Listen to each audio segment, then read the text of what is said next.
Hello and welcome back to another episode of True Crime Metrics. We're looking at what is it? Hang on a second. I've forgotten it. Terrible host. It's Abulaban. Abulaban.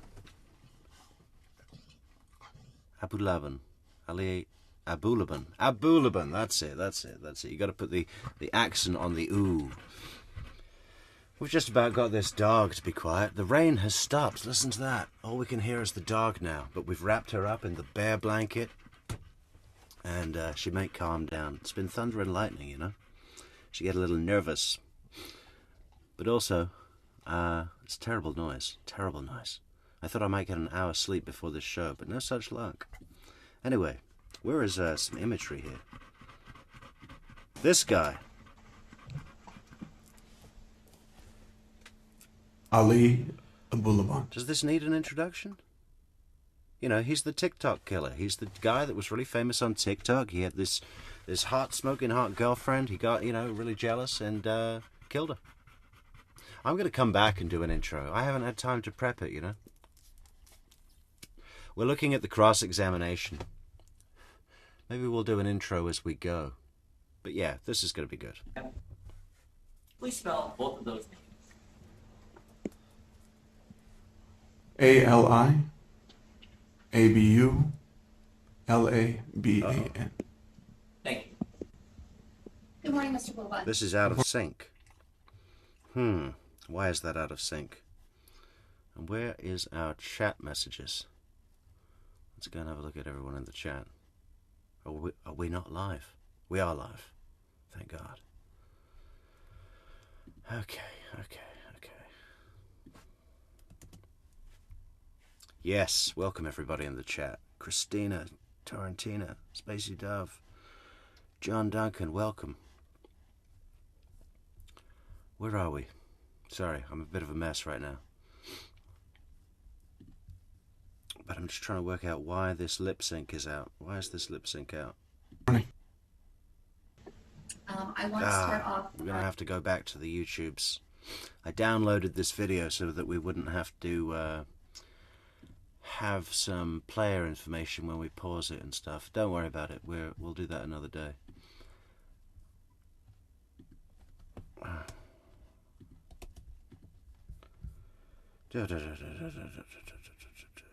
It's going to be alright. It's going to be alright when we get going.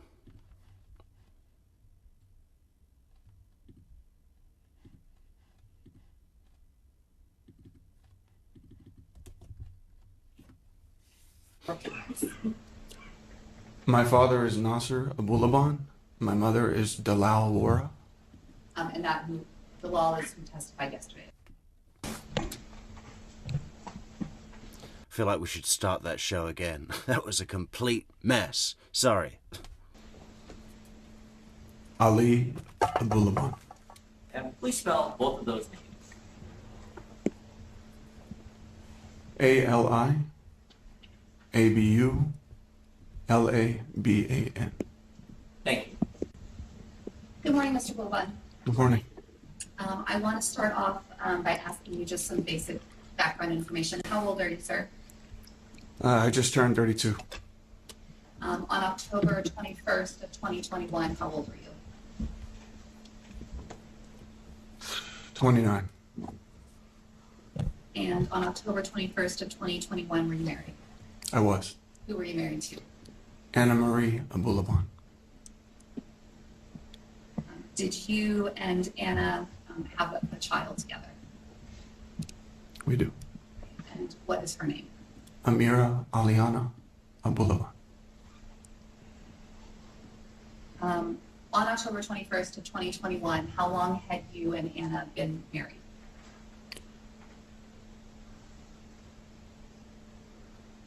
About 5 years, but we had been together in total for just short of 7. So married 5 years, but together for almost 7. Yes, ma'am. I want to talk to you now. We're going to go sort of chronologically, okay?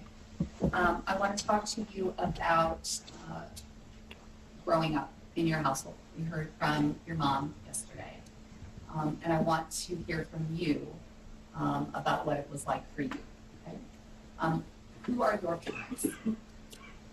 My father is Nasser Abulaban. My mother is Dalal Wara. And that who the law is who testified yesterday. Is that right? Yes, Do you have siblings? I do. I have an older half sister from a different mother. Her name is Amira. But from my parents, I'm the oldest.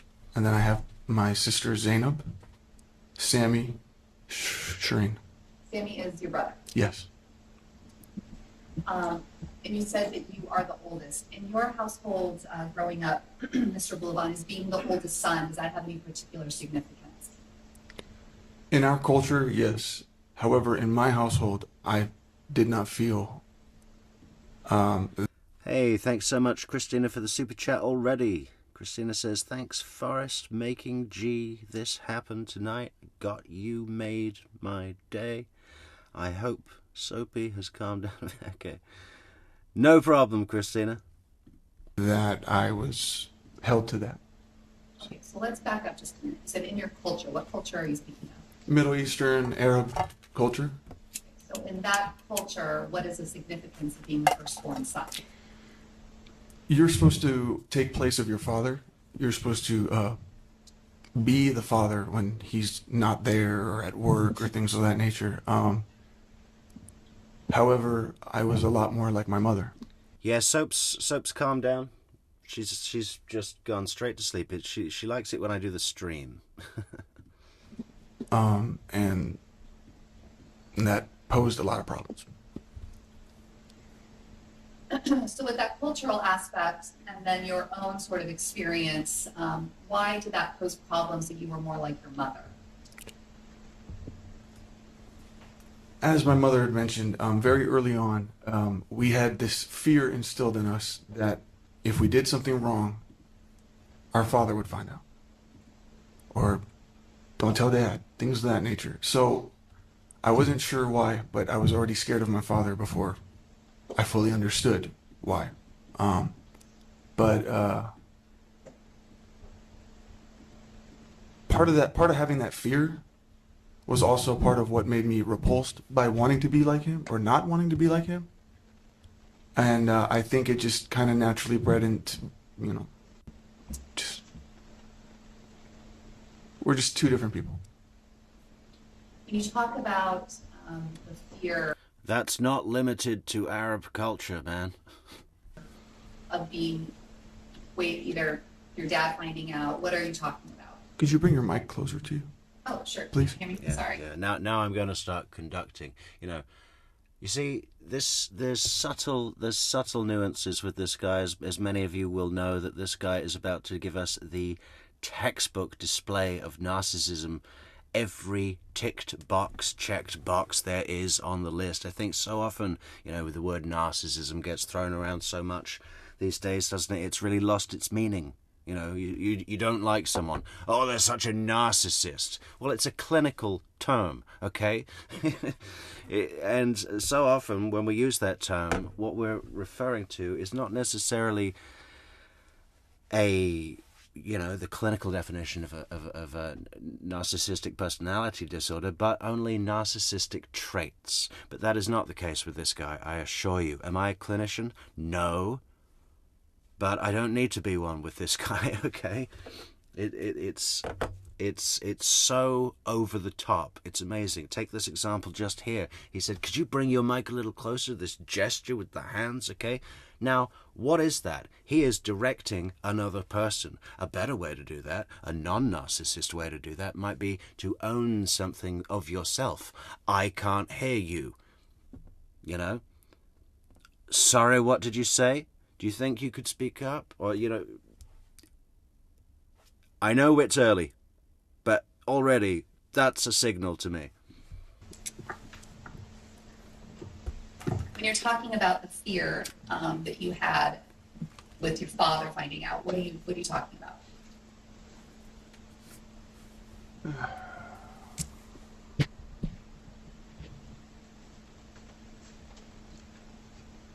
almost always everything was an overreaction. We need a counter for how many times he adjusts the microphone as well. You know, it's very important that everyone can hear his fabulous voice. In my opinion, nothing was ever just a simple talking to. I mean, everything was just explosion, anger, chasing around the house, things of that nature. Were you a victim of violence by your dad to you? Yes. Starting from about what age do you remember this happening? Hey, look at this, Soap. We're in competition with the football game tonight. Who's playing? And yeah, okay, so we're going up against the football, so we may suffer on the numbers. I hope at halftime they're going to put this show on the big screen. I want to say like 10. Whoa, what was that? Did I see that right? We just got a coffee notification, but I didn't see who it was. Let me see. Yeah. It was, we have to say a very big thank you to Molly. Thank you, Molly, for the 15 cups of coffee. Wonderful, Molly. Thank you so much. And in terms of the physical violence that began when you were about 10?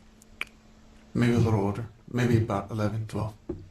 And what sort of form would that take? What did that look like to you?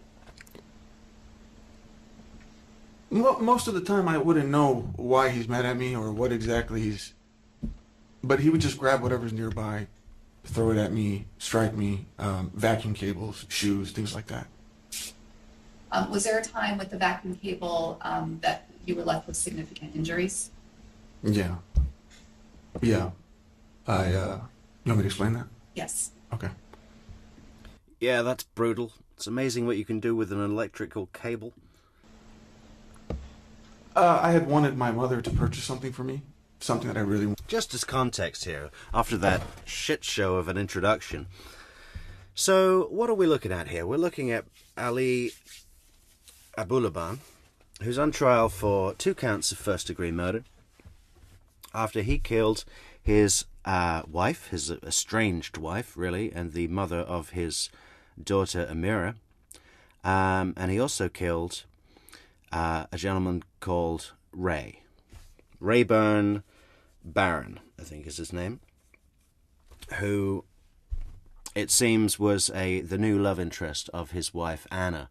Now, the backstory is that we can do a full introduction, but basically, just briefly, Ali, the gentleman on trial here, or the person on trial, the defendant, I should say, not going to call him a gentleman, was in a very, very abusive relationship with Anna, or maybe I should say that the other way around. Anna was in a very abusive relationship with Ali. Physical abuse, emotional abuse, all sorts of stuff. We'll get to that in another video when we go into the backstory of this case, but I just wanted to kick it off with the example of him on the stand because it's incredible. So they've got a child. I think she's a toddler. She's about 4 or 5, something like that, 3, 4, 5. And they needed to split up. They're just having a terrible relationship, abuse all the time, and serious physical abuse. And so Anna wanted out of the relationship, but Ali didn't want to let her go. And he was always trying to get her back, and she wanted to go. And he was always saying things like, "Why are you withholding sex? Are you sleeping with someone else? Is there someone else? Blah, blah, blah, blah. Who is it? Who is it? I know there's someone else." And she didn't want to tell him because she feared, that he'd get very angry, which obviously was a well-founded fear. So, this went on and on and on, and eventually he went round. He'd moved out of the apartment they shared. They lived on the real high up. I think it was the 35th floor in the tallest residential apartment building in San Diego. And after a bunch of people moving out and moving back in, Ali finally said, I'll go and get a hotel and you and Amira can have the apartment. But he still had access to the apartment, right? Bad idea. So he'd gone round when no one was there. I think he trashed the place, and he also got his daughter's iPad and installed an app that would allow him to listen to the audio going on in the apartment live from a remote location. And he hid the iPad in the bedroom behind the bed in the hope that he would be able to catch her having sex with someone else. Not that it's any of his fucking business. And, you know, she'd made it very clear that the relationship was over. She had said that there was no one else, but that was, like I said, just because she didn't want to incur the repercussions of what that would lead to after the years of physical, emotional, and mental abuse that he'd put her through. So he listened to this app on the iPad from a remote location, and eventually he heard Anna's voice and a man's voice in the apartment together. It wasn't that they were having sex, it was just ambient noise of some kind of conversation. I don't even think he could really hear what was going on. He was so excited and agitated and furious, and, you know, when he goes into the descriptions of this, which he will do, we'll see how amped up he gets. But basically he stormed straight over with a gun, doing cocaine straight out of the bag, not even lines, just putting a bag of coke up to his nose. And, you know, he's obsessed with Scarface, so we know where he got that from. That's his whole thing as a TikToker. He does Al Pacino Scarface impressions. We'll get to some of his videos there later. They're all still public on his YouTube, TikTok channels called, his pseudonym channel name is JinnKid. That's JINNKID. Yeah, so he storms over there with a gun, with a load of coke, and comes into the door and basically just opens fire at the two when they're sitting on the couch having a conversation. I think they were about to do some coke. There's quite a lot of coke in this story. So what? You're fine to do coke, just don't kill anyone when you're on coke. So that's basically how the murder happened. There's a few other bunch of things that happened after that. He was apprehended very quickly. Again, I'll come back to this with a thorough backstory in another video. But he was apprehended that day, you know, within the hour, basically, I think. And that's what he's on trial for here today. And why is he on trial when it was so clearly the evidence shows that it was him that was the culprit that's responsible for the double homicide? Well, he's on trial not to say it wasn't me. It was me, but it was Anna's fault. And I didn't intend for this to happen. So basically this trial is about whether it was premeditated or a crime of passion. It takes place in California. The court is in California. I'm not sure, you know, what the, you know, if we were in Florida, I think it'd be pretty much the equal punishment that he could expect. It'd be life in prison for either of those crimes. I think it's a little bit different in California for a lesser offense such as crime of passion homicide. Not by much, but, you know, essentially manslaughter is what he's going for. Is that somewhat of a backstory? You see, that should have been at the beginning. And if I'd have had a minute to think before starting this broadcast, I'd have been able to do that. But it's been a fucking loud thunderstorm, rainstorm, and it's very loud in the Metro studio, as some of you will know the situation here with that. And then the dog got so anxious and was just constantly for 90 fucking minutes. So anyway, we're here now and we're ready to go. It was Star Wars related. I'm big into Star Wars, but he didn't like the fact that it was kind of childish in his mind. I think I was about 14, 15. And his response to me pestering my mother to purchase this for me, I think it was a Darth Vader helmet that changes your voice, was to grab the vacuum cable and whip me repeatedly. And when I say whip, you could hear you can hear it. And that was the worst pain I've ever felt physically. I literally would beg him to stop, and he's asking me, why are you fucking crying? Why are you crying? As he's whipping me, you know. But with my dad, he gets in these rages, he gets in these anger, but then he calms down, and then I was just trying to get context. God damn it. So we're up against the Chargers game. Chargers v Raiders, and we've also got the Golden Globes on at the same time. Maybe this was a bad night to do a broadcast. Hey, we should be taking their audiences. I don't think he knew how much he was hurting me, is what I'm trying to say.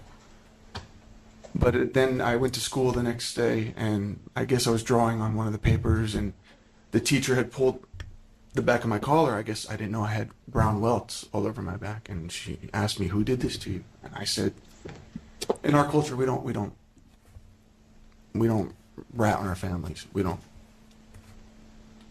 So I had made some stupid excuse like, "Oh, I was running through the forest and a bunch of tree branches were hitting me," just something I could make up on the spot.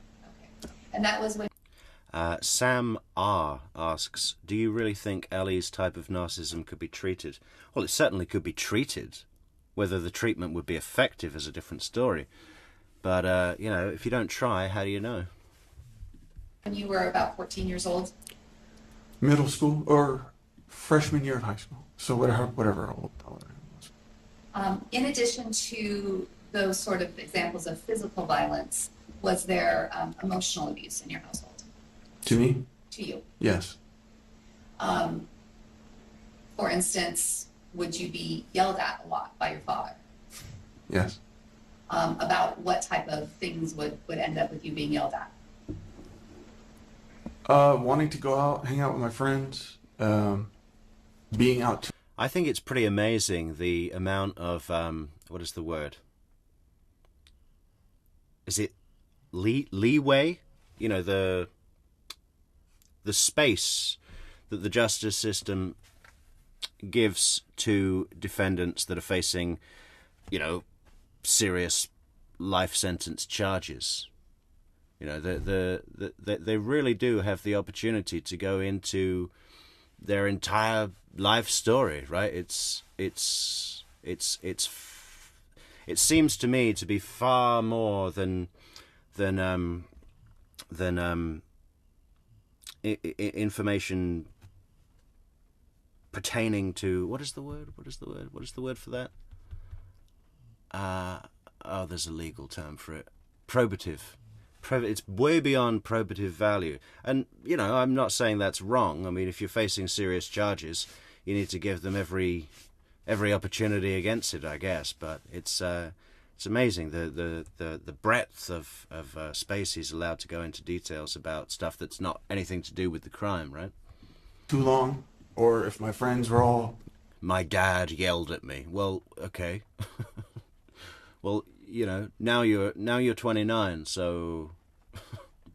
Spending the night at somebody's house, I was never allowed to. So I would always, you know, vent my frustration of, how come they can do it? I can't, you know? And he would constantly say things like, "Oh, I'm not going to raise my kids American." Anyone else's dad yell at them? We're Muslim. Like we would say in Arabic, "Ihna Muslimin," like we're Muslims. Sorry, that's Arabic. Well, it's Arabic, but it was IHNA MUSLIMEEN, which means we're Muslim. We don't do these things. We don't do these things. And that was very troubling for me because I'm first generation American. I wanted to be American. I wanted to be, well, you know, how my friends were. So the type of emotional abuse then seems to be stemmed from kind of a push and pull in the household about you wanting to be American and him wanting you to remain traditionally Muslim? Yes, and Arab. And Arab. Okay. They kind of go hand in hand a little bit. What about verbal abuse? The name calling. I mean, it's really just the name calling. It doesn't matter who's around. I see. It wouldn't. I don't. Arab and Muslim go hand in hand. Well, to some extent, you know, someone from Jakarta is not an Arab. I think it would have been half as bad if he did it in private. But it's just no matter who's there. It's just like the way he would call me would startle me. I mean, he wouldn't say, "Hey, Ali, can we talk?" It's Ali. So I'd jump every day. Every time he called me, I would jump. And I naturally just have this reaction to just jump. And it always feels like I'm in trouble. And he would do it in front of my friends. He would talk shit about my friends. Look at your friends, they're so stupid. Just like you, you're stupid. I mean, I don't know what he wanted from me. I don't know what it was he was looking for me, and that was very hard for me. Did it feel, as you were growing up, that this was directed more towards you than maybe other children? They had their own fair share of abuse for various other reasons, but in regards to me being the oldest, he would throw, see, my younger brother Sammy, he's younger than me by a couple years, maybe 3. He would throw it in my face that because Sammy's more like him, that Sammy's what I should have been. So Sammy was more like your dad. 100%. And so you should be more like Sammy. More so, he would brag about his relationship with Sammy to make it seem like, oh, look at me and Sammy versus me and you, kind of thing. And when we're talking about witnessing violence, the whole spectrum of violence, emotional, physical, verbal, between your mother and your father, did you witness any of that? Yes. Can you kind of just paraphrase and tell us what it was that you remember seeing your father do to your mother? Well, my father was the sole provider. He sometimes, my earliest memories, he had always worked 2 jobs. So when he came home, he was obviously stressed out. But my mom would do this thing where she would go, Dad's home, Baba's home, Baba's home. Baba means like dad in our, Baba's home, everybody. It's like, well, what the fuck do you want us to do about that? Sam R. comes back with, I think the higher level of narcissism, like his, is incredibly difficult to get them to acknowledge anything to treat it, but I'm guessing. Well, you know, a lot of things are like that, you know. The individual has to make the decision to help themselves. Otherwise, nothing will work. The sad thing is, if the individual does not make that decision, they leave themselves in a position where consequences like this are, more prone. So when we see a case like when others like Ali see a case like this, maybe they should look at it and recognize something about themselves and go, do I really want to be like that guy? Like, we'd freak out. We'd run to our room. I don't know. But we later realized he would want things to be a certain way when he comes home. He would say the kids are too loud or dinner's not cooked properly. And next thing you know, he's chasing my mom around the house or insulting her. And yeah. And this was witnessed by you? Yeah, I used to sit on the couch and have my sister in my right arm and my little brother, and we would just like kind of cry, seeing them throw things around the house. Do you remember a time with a condition like his, a severe case of MPD, substances like cocaine are really not going to help that, and possibly having a TikTok career, not a great idea either. Humility, do some volunteering, work with the less fortunate. Where, as your mom testified yesterday, that she would run from him and try to hide in the house somewhere? Yeah, one time she hid in our bedroom with us and locked the door, and he was just beating on it, like threatening to break it down. Just stuff like that. And this, witnessing this happening to your mom, in your memory, how old were you when you first can recall this happening in your household towards your mom? Less than 10. And as far as you remember, how long did that go on towards your mom? The physical stopped around, like she had said, around like the age of 40-ish. But the verbal never changed. So yes, in his defense, he has calmed down. He has become more religious, but I'm not sure that he realizes that the things he says are still.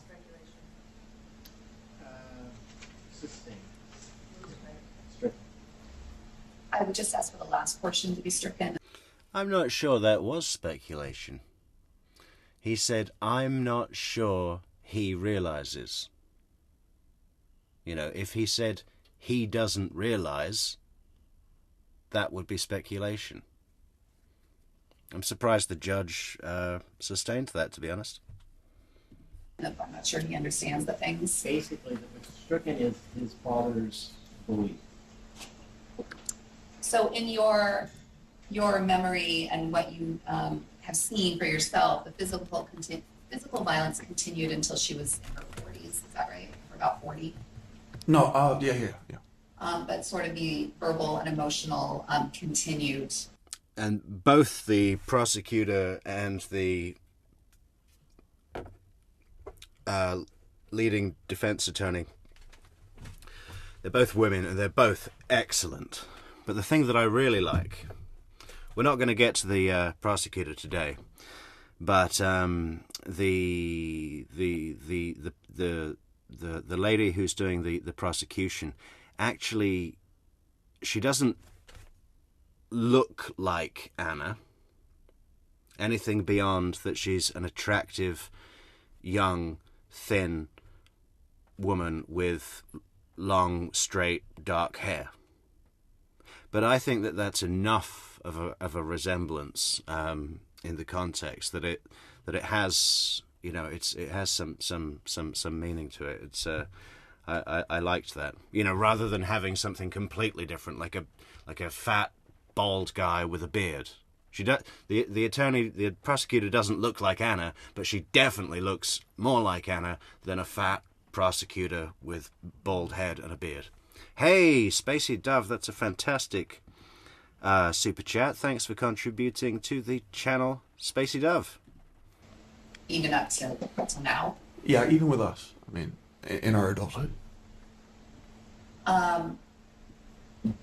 Do you think that anything that you witnessed with this, the way your father would sort of say your name and you would jump, and the physical violence towards you, physical violence towards your mother that you witnessed, do you think that that had any impact on you in the way that you conducted yourself in relationships with other men?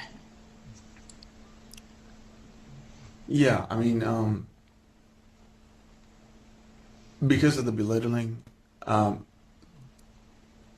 like, God forbid if I ever said I was a man in front of my dad. I mean, he's the man. He's the provider. Nobody can compete with him. And, you know what I mean? I wasn't allowed. This rain is coming back, guys, but I've got headphones on. So if it gets to the point where it's loud on the video, let me know in the chat, and I'll have to manage the mute button. But I don't like doing that too much because I forget, and then we miss things. To call myself a man, he would always degrade. Oh, you don't work as hard. If the rain gets unbearable, let me know, and I will take one for the team. It's me. You just joke around, and you want to do stupid things, and you're not my son. You're your mother's son. I mean, when you hear stuff like that, how do you expect yourself to be comfortable in your own skin as a man going out into the world? So I had a very big problem with anybody who's in a position of authority. Not police. I'm not talking about police. I'm talking about, like... Yeah. Anyone smaller than me that I can bully. Big problem with those guys. The police... No. I'm a pussy with the police. Teachers, professors, or even, like, my supervisors. If anybody was a manager of me, like, you know, we met Cliff the other day, or yesterday. The guy is such a sweet guy, but I was so scared to even say hi to him. Good morning, sir. Like, I would think of ways to run past his, look busy, you know, so I can just get past his office so I don't have to say hi. Just that level of anxiety just freaked me out, and it controlled me. It ruled me. What about your relationships, not just with men, but in romantic relationships? Well, another thing in our culture, we're not really allowed to date. So, that wasn't really a thing. I consider Anna to be my first real relationship. Now, you talked about that your dad would get upset about you kind of joking around. Was joking and making people laugh, was that a big part of who you were as an adolescent? Yeah, that's how. So, like, I lacked a lot of social skills. I didn't know. Hey, thanks so much for becoming a True Crime Metrics member, Queen Olive. Welcome to the team. Welcome, new fantastic member. The process of meeting somebody and opening up slowly. I'm kind of just like I would regurgitate everything about me all up front, you know what I mean? But I had noticed that through, doing voices or imitating things, cartoons or things that people like, they would like me in turn. And so I kind of just stuck with it, and it helped me feel like of some value. This sort of approach to your life of trying to make people laugh and trying to fit in that way, did it also cause you problems? Yeah, I kept getting in trouble in school. Just the outbursts or being the class clown. But also, I at the time, I didn't know when enough is enough or when somebody's not laughing. So I have gotten, beat up a couple times. In school? Yeah. Was that something that led to, you said, beat up, a physical fight in school? Yeah, guys, his dad yelled at him and he got beat up by some kids. So obviously he had to kill his wife. Yeah. And that was something where was an example of you not knowing when to stop when people aren't laughing. Yeah, because to me, it's like, I don't see how somebody could be offended by what I'm trying to do or how I'm presenting myself. But again, that goes with like experience of looking at things from other people's perspectives, which I didn't have at the time. So. You talked just a moment ago about being in school and having outbursts and things like that. Do you recall a time when you were in high school that you went to see a doctor?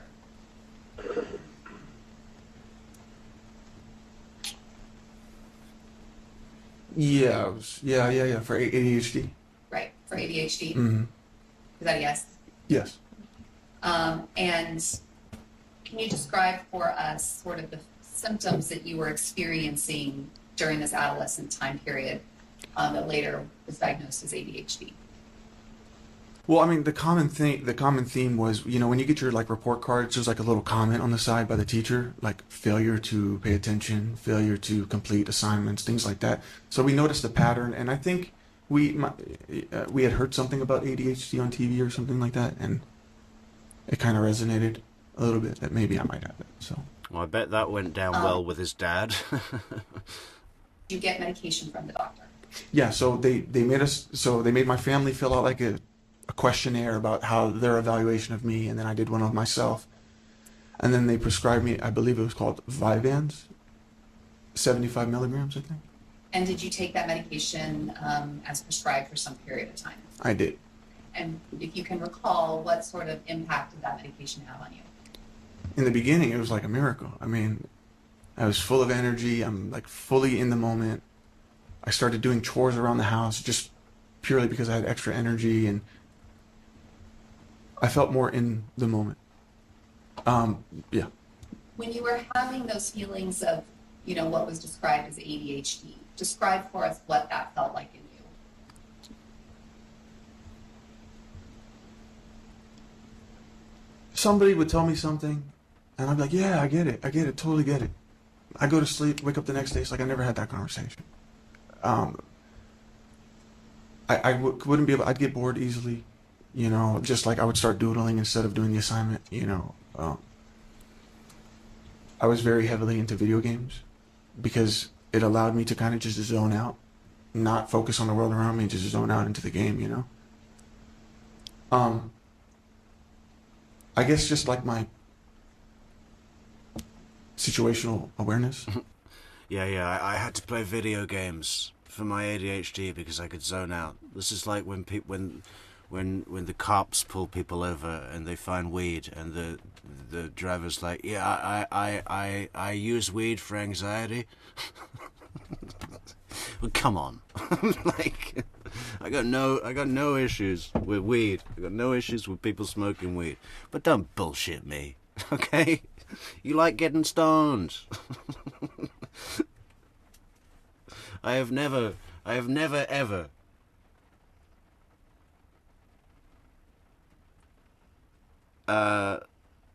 seen someone have an anxiety attack and like rush to roll a joint.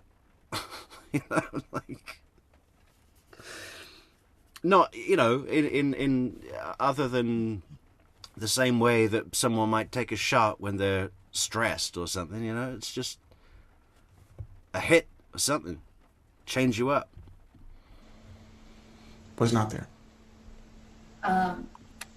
In this sort of time period, you said you took the medication, but then at first it made you feel very focused and sort of on track, but then did something else happen with the medication after you continued to take it? Yeah, I started to form a dependency on it. At the time, I was working as a cashier at Best Buy. I had forgotten to take the pill in the morning. And I don't know why, but it was like this devastation, this feeling like, oh my God, I cannot operate. I remember a family came up to the register. They had a cart full of stuff. I couldn't even type my password, I was just bugging out. I looked crazy. I'm just like, my manager had to come in and be like, hey, move aside. Even the family's like, what's wrong with this guy? You know, just because I couldn't take that pill, I no longer. This is bullshit. I think he'd been out partying and he was fucked and he just, you know, couldn't operate. That happens. How old was he? That's exactly what that was. It's not about the pill. You probably hadn't been to sleep and you were still drunk and what, you know, you just fucked up at work. Come on. I was able to like function properly. So you stopped taking the medication? Not yet. I had continued just a little bit longer, and then it wasn't until my family noticed I had stopped talking. I would just sit down like a... Bearing in mind, this is direct examination, guys. This is usually the opportunity that the defendant takes to make themselves look good in front of the jury, right? Which is... And to offer some explanation to the crimes that they're on trial for. Now, that is what he's trying to do. But the thing is with Ali, he is absolutely incapable. In his mind, everyone else in the room sees him how he sees himself. He has no perspective that there is any other possible way. And you'll see as we go through this, it's a pretty long haul. I think there's enough content here for us to cover direct and cross the whole week if we want to. Do we really want that? Is that what people want? Maybe I don't want that. Watching this guy has been hard for me, man. I haven't watched the whole thing, but I've spent a few hours over the last few days just looking at this guy, and it's just what is the word? It's disturbing. It's disturbing to see a human being so far gone. A statue, not doing anything, not moving. And yeah, my dad was like, he took the whole pill, the whole bottle, and just dumped it. He's like, you're not taking that shit anymore. So. In addition to the ADHD symptoms that you were feeling, do you recall feeling during this time period of early adolescence into early adulthood any other things that now you believe were related to your mental health?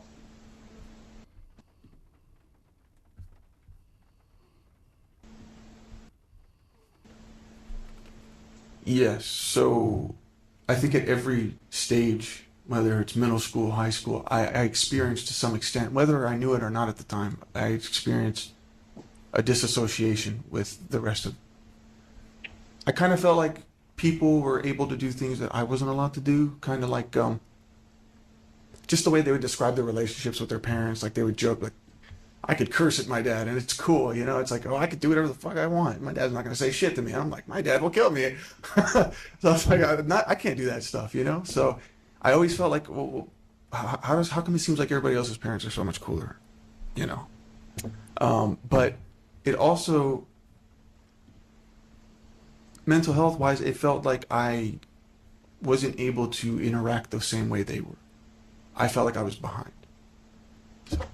Behind, like socially, or behind in the way you were able to, you said interact, so. Both. Well, it's like I noticed that certain friends that I had known for a while, they'd start dating, and I would ask questions like, well, wait a minute, when was I supposed to start doing that? Like, did I miss that mark? Or they would do sports, and I'm not into sports. So I would always be hard on myself. Like I would have this like, kind of like my dad's voice in my head for when he's not there. I would hear like, oh, Ollie, you're stupid. You're not like them, you know, things like that. During this time period, you described playing video games a lot, but were you also doing creative things, making videos yourself during this time period?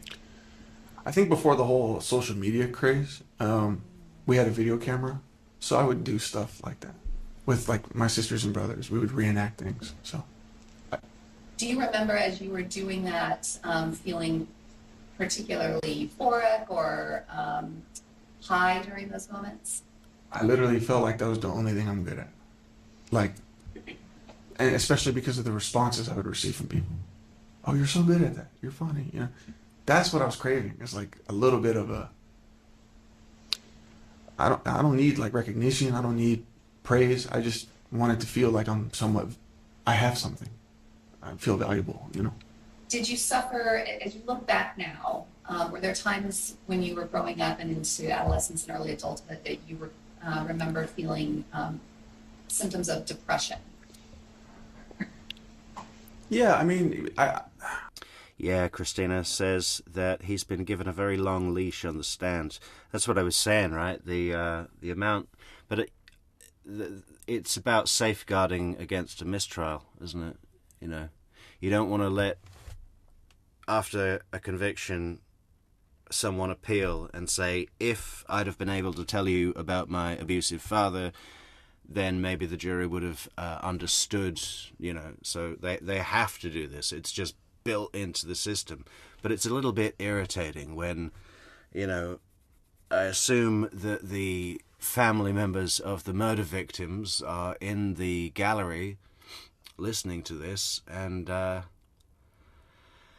you know, it's just got to be a little bit much. I constantly struggle with the idea, like, what is it that I'm doing wrong in regards to, you know, being with, like, my relationship with my father. He always had something to say about everything that I did. Oh, you don't work hard enough. Okay, well, now I'm working. Okay, well, you don't pay me enough. You don't help me with the bills enough. Oh, okay, well, how much do you want? He really does have a hair-trigger temper as well.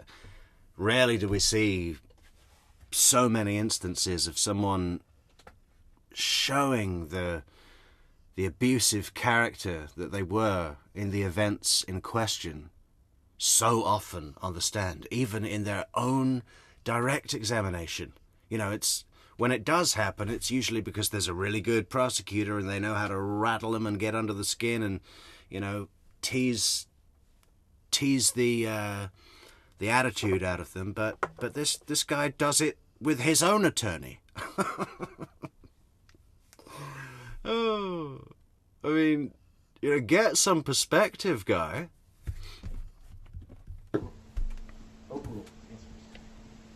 Sorry. I mean, these are real conversations. So, And so when you're looking back and thinking about sort of these symptoms that you associate with your father saying these things to you, sort of these belittling and name-calling things, do you think that this led to feelings of insecurity within yourself? 100%. And insecurity in where you stood in the world? Do you understand what I mean by that? Yeah, especially after I graduated high school, a lot of my friends were taking a break, you know, like maybe a year period to not jump into college. I wanted to do that. I wasn't allowed to. I mean, I was dragged to the nearest community college and forced to sign up. I didn't know what I wanted to do. I didn't know what I was good at. I never researched into it. I mean, I didn't know what to do with my life, to be honest. Did you notice insecurities? Riding Shotgun says, I think he's going to get the living shit kicked out of him in prison. Well, my guess is that he's going to try and align himself, you know how you've got the blacks and the Aryan Brotherhood and the different groups. He's going to try to align himself with the Muslim, posse in jail, and I hope they know a bit about him and say, hey man, you wanted to be first what do you call it, first generation American. You renounced Allah, so you're not with us. He's going to be totally on his own then, isn't he? Good. Within your relationships with friends and family members? Yes. I would try to be like them. Like, let's say if they wanted to smoke weed, for example. I necessarily never really liked doing it, but when I did do it, I noticed it wouldn't affect me the same way that it would affect them. They'd laugh, they'd get the munchies, they're joking, they're playing guitar. Me, I'm just berating myself in my mind, completely disassociated. I can't even focus on a conversation. I'm saying mean things about myself. I'm judging myself. Yeah, it's called paranoia, man. Chill out. It's like it increases the anxiety. It increases all those social insecurity. At some point, although you just mentioned that you were dragged to the nearest community college, but you did not stay long in community college, is that right? No, I couldn't focus. And you ended up joining the military, is that correct? Yes. Do you have a binder that's got like a pink cover? Okay. If you could go ahead and open that up for me, please. What kind of goal should we set today, guys? That was kind of fun yesterday, because this is why we're watching this today, guys, because we put a goal on the channel at the top, and the goal was, do we want to play the Ali Abulaban video? And it was fun. We needed a new goal today. If anyone's got an idea, I'm going to have a think about it. Yeah. The very first photo that you see in there, do you recognize that photo? Yeah. And is it marked D1? Yes. What do you recognize that photo to be? That is me on the flight line of Kadena Air Base in uniform.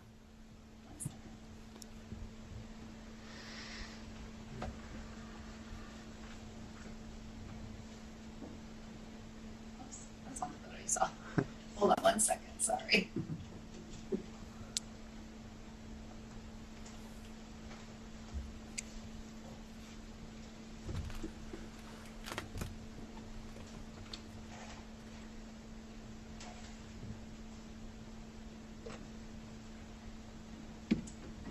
I'm not sure why this is not. Might be in the wrong. There we go. Sorry about that, everyone. I need to show you my swimsuit photo. Okay. So here we are.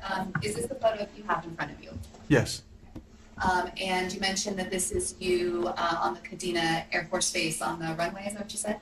Yeah, where the planes land. We had a festival. How old were you, Ali, when you joined the military? 21, but I think I was 22 in this picture. Was there some sort of, how is it that you ended up joining the military? So I was obviously in my early 20s, still living with my dad. The same routine of me not having any motivation, not knowing what to do with my life, going from job to job. I mean, my father and I, we had started getting physical, and he would get into the habit of kicking me out and then pulling me back in, kicking me out. You know, I'd go to one of my aunts, and he'd yell at my aunt, "Don't let him stay at your house." Well, I have no choice but to come back, you know, so it's just this. Can I give you a quick rundown how I joined the military?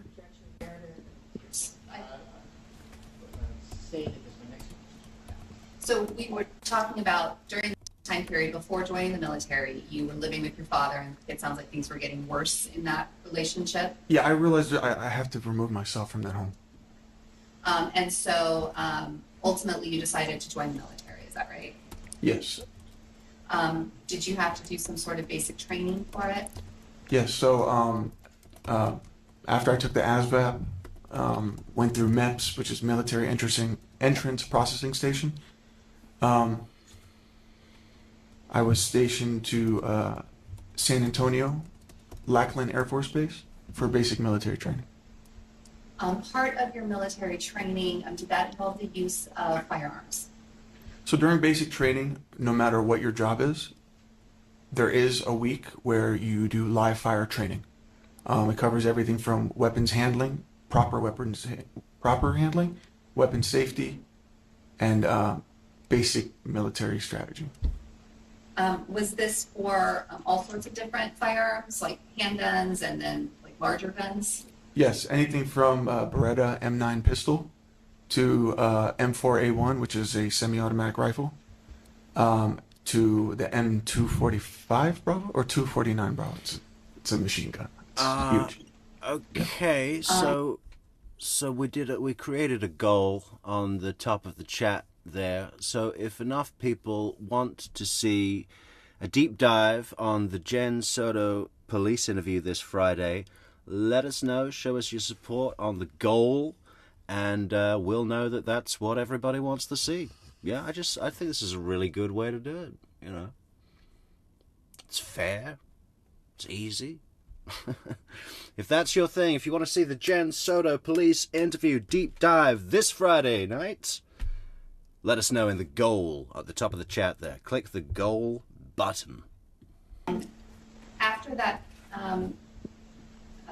sort of military training, the boot camp sort of experience. I would do it tomorrow, but we're already responding to last night's goal to do the full Ali Abulaban on the stand. So, got to take care of that first, right? What happened from there? Where did you go with the military? So once we all graduated and became airmen, everybody would be stationed to a base that is respective to where they would learn their job that they specifically were there for. So basic training is not about your job. It's about just being an airman, being in the military, breaking you down and building you back up. So everybody else got to go to all these cool bases, but me, I had to take 2 left turns on a bus, and I was right there at the police academy. Was that something that you chose, or was that chosen for you to go to the police academy? I initially wanted to go into Intel because I knew, like my father, I'm good at IT, information systems, computers. But he had told me that the waiting period would be over a year. But because of the circumstances at home, I didn't have that time. So I had asked him, I said, what's going to get me in right now?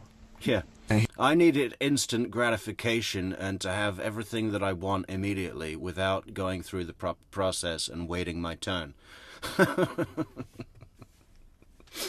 That's the translation of what he just said, okay?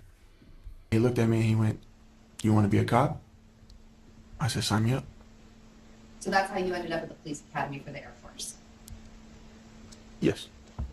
How was there special training associated with being a military police officer? Yes. Was that more firearms training? Not exclusively. I mean, most of it follows, it goes through different phases. Initially, you learn law enforcement procedures, basic traffic stops, canine handling, what to look for, to see if somebody's armed or things of that nature. Just, it puts you into the mindset of what police officers look for on a day-to-day basis. Weapons training is a part of it, but it's not the sole purpose of being a police officer.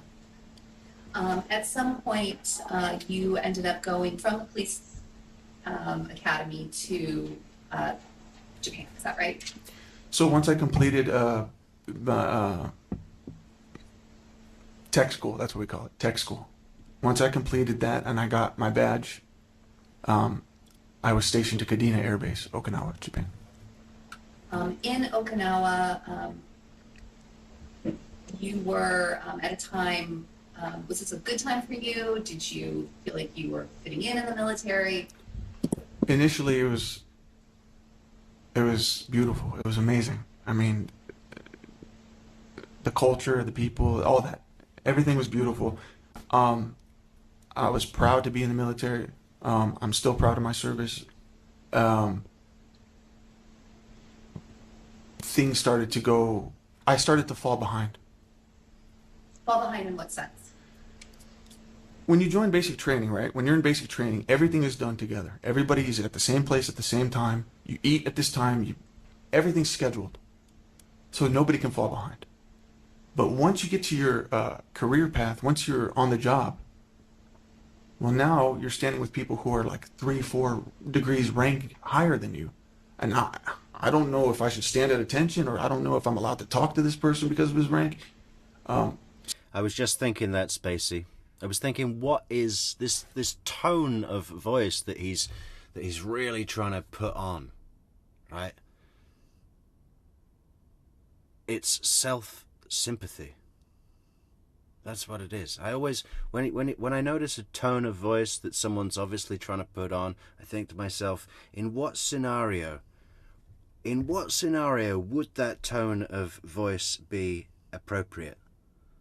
You know? And with this, I'm thinking, if he's got a kitten, and the kitten is sick, and the kitten is uncomfortable, and he's trying to be gentle with the little kitten, you know, he would have this tone of voice. But in this scenario, he is that kitten.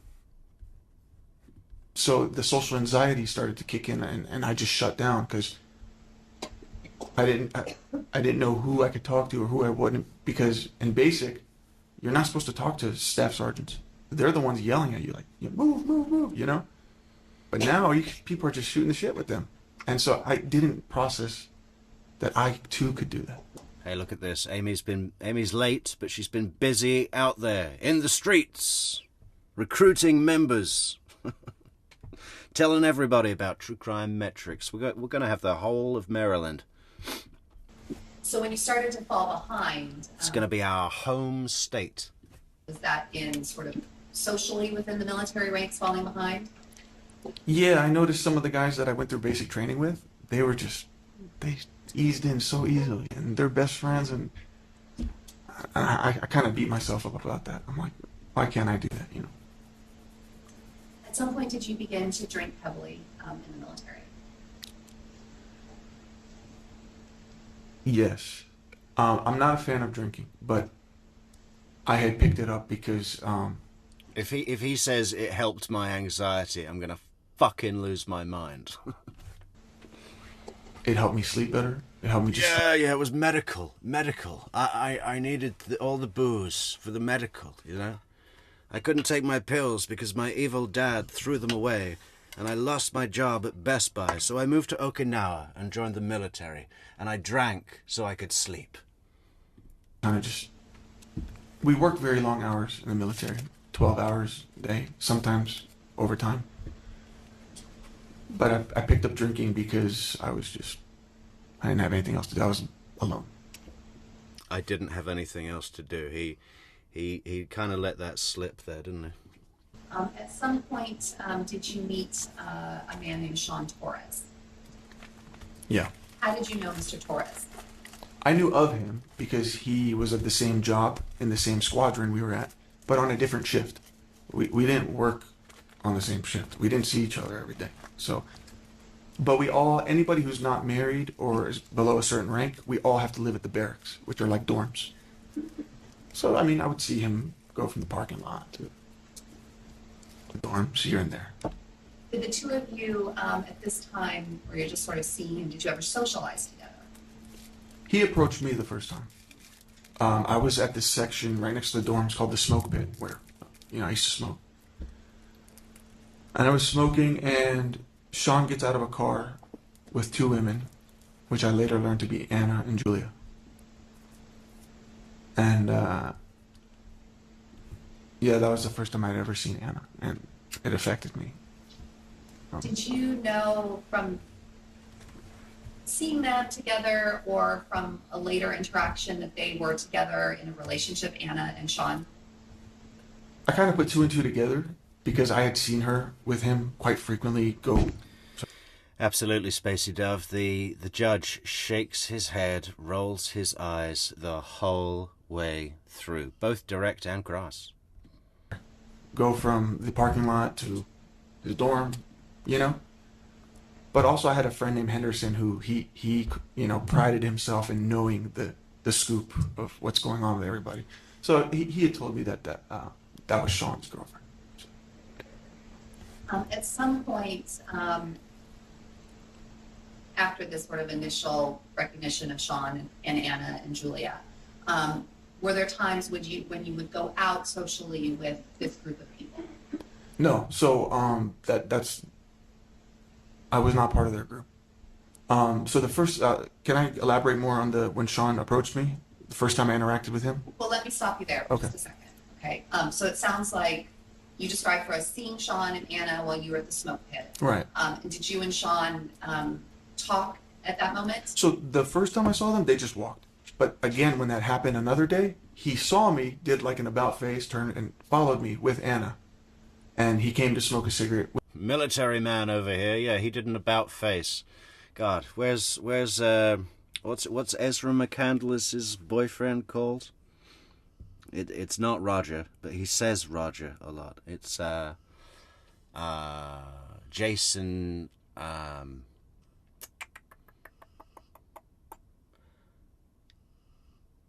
Begins with an M. With me, just to chat with me. Yeah. He shared some advice. And so back to whether there was a time where socially you went to bars or parties or things like that with Sean or Sean and Anna. No, I was doing that on my own with my buddy Henderson. I only had one friend. I had two friends, but I hadn't met him yet. So it was me and Henderson. We were both single guys. We wanted to go dress up nice and go to the club, you know. Up in the club. During that conversation with Sean, I had told him, I said, hey man, I see you with a lot of friends. I'd like to hang out with you guys because I'm new to this island. He's like, yeah, don't worry, you know, we'll get you in. But he never invited. So it never happened. So they had sort of their own group. You were not a part of that. No. You did not go out with them. No, I didn't. You went out to bars and clubs with your friend Henderson. Correct. Were there times that you were... Well, they probably just sensed that you were a dick. You know what I'm saying? Like, if people are usually pretty warm to you if they think you're going to be like fun and like nice to get along with, right? If they think you're a dick, they're not going to invite you. Were out with Henderson that you saw Sean and Anna together. Yes, so we were at this club called Psycholo. We were there first.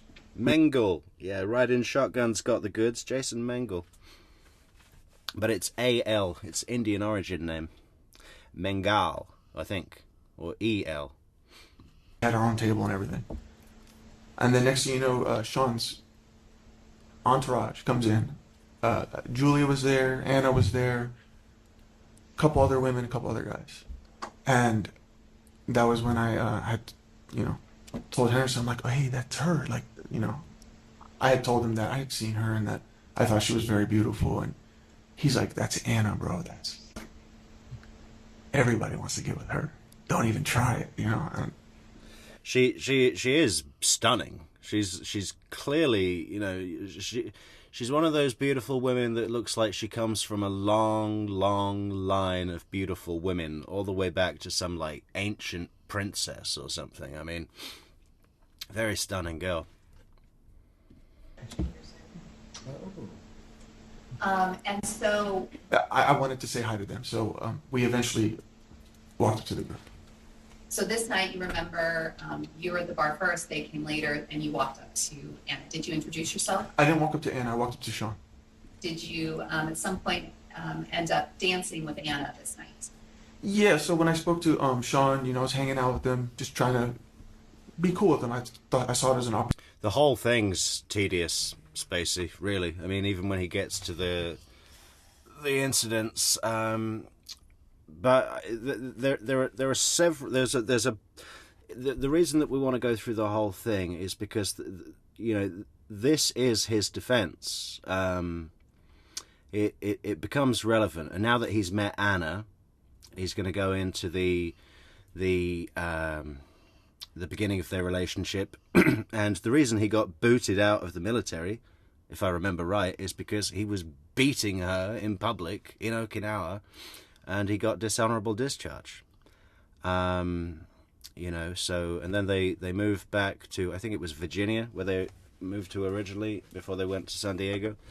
And they're going to go through several instances of abuse and his claims against her behavior, which his defense is stating contributed to him, you know, not being able to, you know, how she was at fault for her own death, which is possibly the most ridiculous thing I've ever heard. So you may not know it yet, Spacey, but we are actually already in the meat of the matter. Opportunity to be friends, and he had recommended that I go talk to Julia, saying that she's single, and I tried. It didn't go well. So I came back and was talking to Sean again. He's like, hey, do you like dancing? And I'm like, yeah. He's like, Anna loves to dance. Go dance with her. My red alarms was going off. I'm like, this sounds like a setup, you know? But I'll see if Anna we can had already grabbed me. I'll see if we can throw in some pictures while we're listening to him, though. Let's do that. Pulled me to the dance floor. So Were there times after this night that you would hang out with this group socially? no. Oh, well, with Sean? Yes, with Sean. No.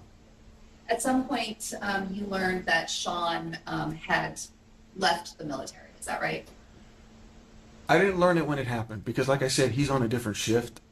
He wasn't that involved in my life. I actually learned that once I started talking to Anna. But yes, I learned he was discharged for DUI and getting arrested off base.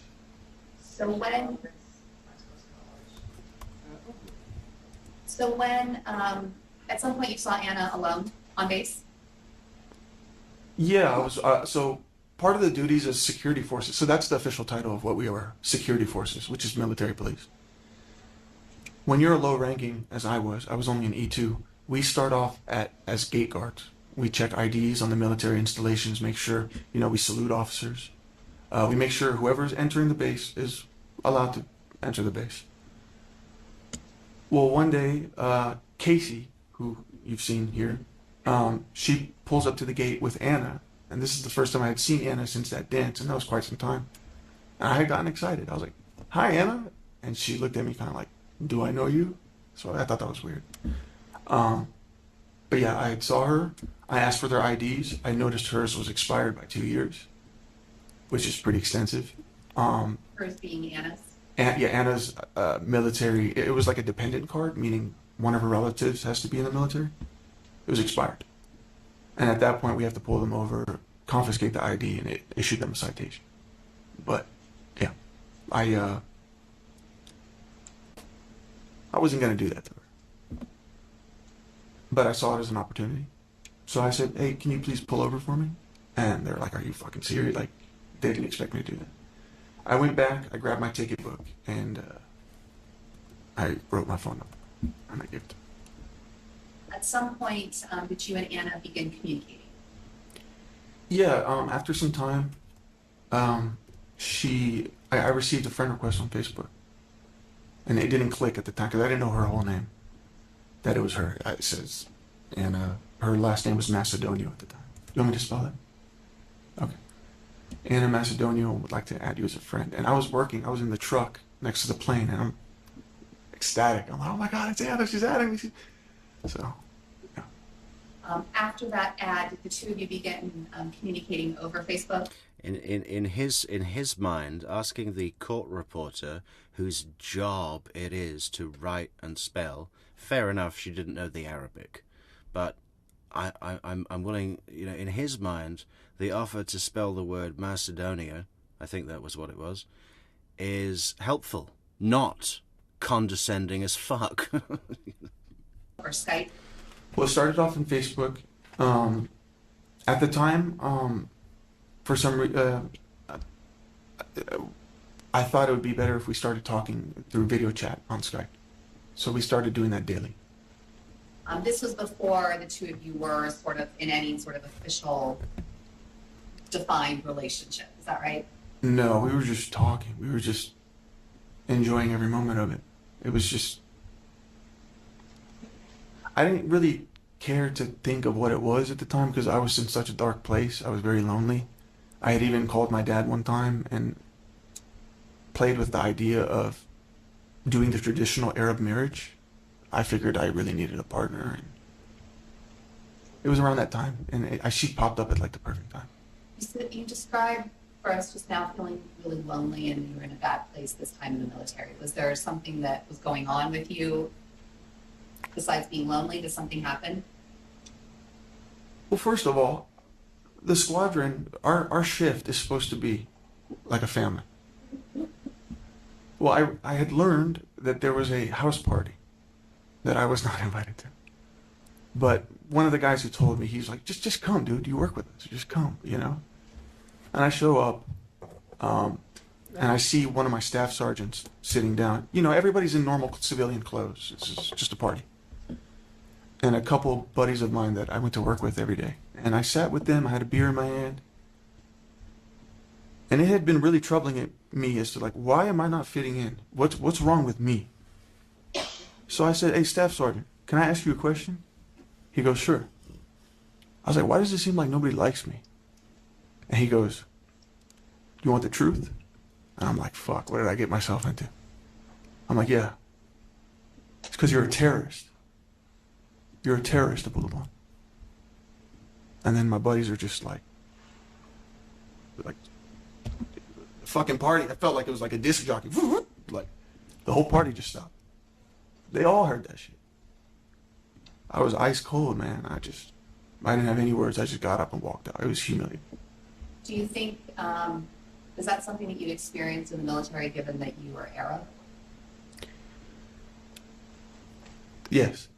I was one of the only Arab Americans in the military. So I guess in that culture, you know, the military culture, it's people from all over the country. Some from the south, the north, west, whatever. I noticed that in order for me to feel like I'm bonding with them, I had to allow them to make fun of my race. They had to call me Arab or Bin Laden, or, you know, I had to allow those things in order to, you know.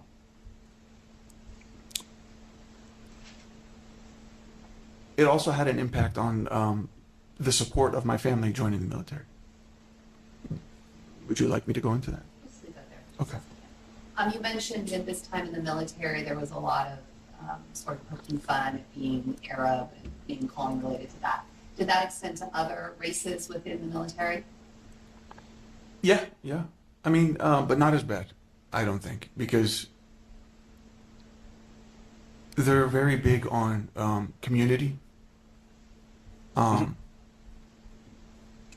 None of that is, so it's called hazing. If you harass or joke or you play pranks that are too extreme, it's called hazing. It used to be very prevalent in the military, but they put an end to that. So anything that's considered making somebody feel less than equal is considered hazing. But I felt like I was the only race that they didn't really care. Hey, Jesus lover, thanks for joining and thanks for hitting that thumbs up. Yeah, please do. Remember to leave a like on the video, guys. And to anyone joining the channel for the first time, remember we've got fantastic ways to support the channel in the description for the video. The best one is buymeacoffee.com/True Crime Metrics. That's right at the top. Also, we've got our goals at the top of the chat to see the Jen Soto police interview deep dive this Friday night. Like, to enforce that. You and Anna continued to talk over Skype and message over Facebook for about how long before you had like a first date? 2 months. And during this time, was this a time where you and Anna would talk and just kind of get to know each other? Yeah, we would. Well, I would work days, so we would work after we would talk after I'm done with work, and we would talk into the middle of the night until we'd fall asleep together on the Skype. I'm going to show you. Do you see Defense 2 in the book in front of you? Yes. Okay, do you recognize that photo? Yes. Is this the same photo that is that you're looking at as marked as Defense 2? It also says B on it? Yeah, that's it. Okay. In here it says B, but is that the same photo? It's the same photo, yes. D2. And this is you and Anna? Yeah, we were at a country bar. Is this in Japan? Yes. We were playing pool. Was this photo, if you know, was this photo taken after the two of you kind of officially were dating? He just kind of looks like a normal guy there, right? The mask is still on, hasn't slipped yet. Although he already has been saying some very troubling things about his behavior, about his relationships with his peers, about his position of, his sense of his position in the military, and so on. I mean, indicators are there. But in this picture, that could just be a normal guy, right? A neurotypical. Yes. How would you describe, in these sort of early days when you look back at this photo, how would you describe your relationship with him? Oh, it's the most terrible thing about the child, you know. And the thing is, after he shot Anna and Ray, what he did was, obviously there were a total of 6 gunshots fired in an apartment building, right? So obviously there was a concern about the neighbors hearing the gunfire, and what he did was he went out of the apartment and then came back in and then acted like he'd just found the bodies and screamed Anna's name for the benefit of his neighbors to think that, you know, he had found them like this. Then he left the apartment. He called his mother, he called the cops. He called the cops just to say that the incident had occurred in the address. Apparently, he claims, in the hope that the police would be able to get them medical attention. But it's pretty well established that they were both clearly deceased when he left the apartment, and that he would have known that, having seen the lifeless bodies. The next thing he did was went and picked up his daughter from preschool, completely fucking coked out. He did the whole bag of coke, and alright, well, maybe he's got a tolerance because he was doing a lot, but even so. Preschool teachers, you should be able to pick up on that. If someone comes to the school, he's not that good an actor, right? As we will see in his fucking TikTok videos. If someone comes to the school in the kind of stressed out state that you might imagine someone would be in, having just been through a double murder, and they're completely coked out, you might not want to release a toddler child to them, whether it's their daughter or not. So yeah, where is that child now? Well, I don't have that information. Possibly with her family. I'd wager that. Possibly, I don't know. But that's the most tragic thing. Obviously tragic for Anna, tragic for Ray, but the child, Amira, you know, how is she supposed to grow up into the world now?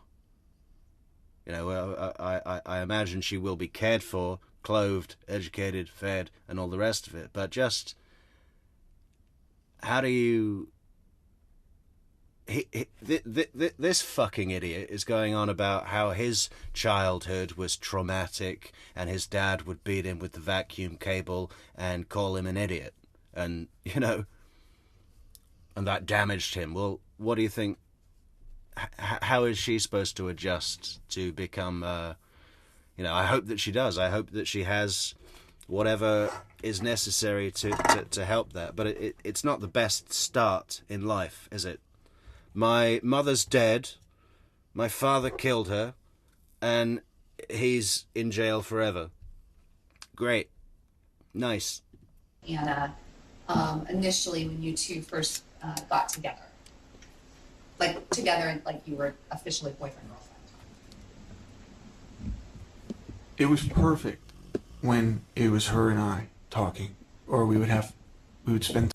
You should never use the word perfect when you're discussing your relationship, you know. That is a major red flag, because there's no fucking such thing, buddy. If you'd had more than one girlfriend, you would know that, okay? Don't ever describe your relationship as perfect in any context. Time together alone, or we would talk on Skype, or... Hey, Victoria girl, thanks so much for that super... something. What is that? A super a super vote, a super goal contributor. We've got 1 out of 10, guys. Fantastic, fantastic, fantastic. Jen Soto, deep dive police interview this Friday. Goal, goal, goal. Top of the chat, top of the chat, top of the chat. Phone. We really resonated with each other. Very early on, she wanted to introduce me into her friend group, which is a lot of the people we've seen. And I was very early on met with a lot of resistance. Casey, for example, she's like, "What are you doing? That's not Sean, Anna. You're still with Sean. Like, you're Sean's girl." That's the other thing. Christina asks, is there any footage of his performance at the scene? At the murder scene? Well, he recorded the audio on his cell phone. Before he burst into the apartment with a gun, he put the voice recorder on his cell phone and put the phone in his pocket. So there's that, which is horrific. Video footage, no, but he did take pictures of their lifeless bodies. So those come up. He also did some strange things, like he lay 2 live bullets at Anna's feet or on her lap or something. And I think I remember that he did something weird and sort of arranged their bodies so that they were almost intertwined. Or he put her head on his lap for some kind of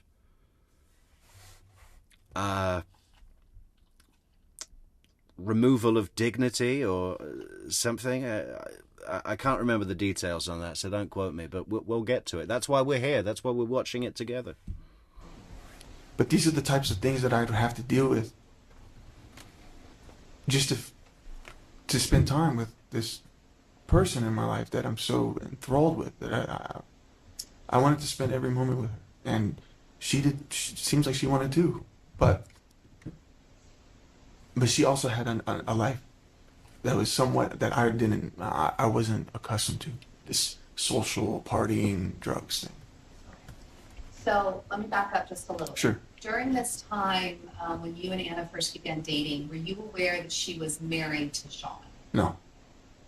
And so when her friends would say things like, "You're still Sean's girl," did you understand what they meant by that? I took it as girlfriend, like. But you were aware that Sean was not around anymore. He'd gone back to the United States. No, she had told me, these are her exact words. He abandoned me. He got kicked out of the military. He was supposed to get her a visa, but he ended up going back with his ex-girlfriend in Pasadena. So she felt abandoned, she said. And so it was clear to you that at least Cassie, and maybe some of the other girlfriends really liked Sean and wanted Anna to be with Sean, not you. Yeah, because that was their entourage. Thanks so much, Pinto, for those fabulous 3 cups of coffee at buymeacoffee.com/True Crime Metrics. Thank you, Pinto, Mr. Pinto Peabody. I just love saying that. Doesn't it just roll off the tongue? Everyone say it to themselves right now. Mr. Pinto Peabody. At first. And then now, it's kind of seemed like Anna was replacing Sean with me, in a sense. Did that stop you and Anna from dating? No. Did that stop you and Anna from... Look, Amira is with his mother. That's interesting.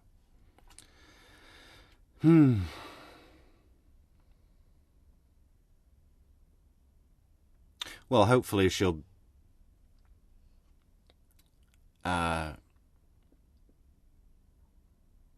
maintain contact and a relationship with both sets of grandparents, if that's what everyone wants.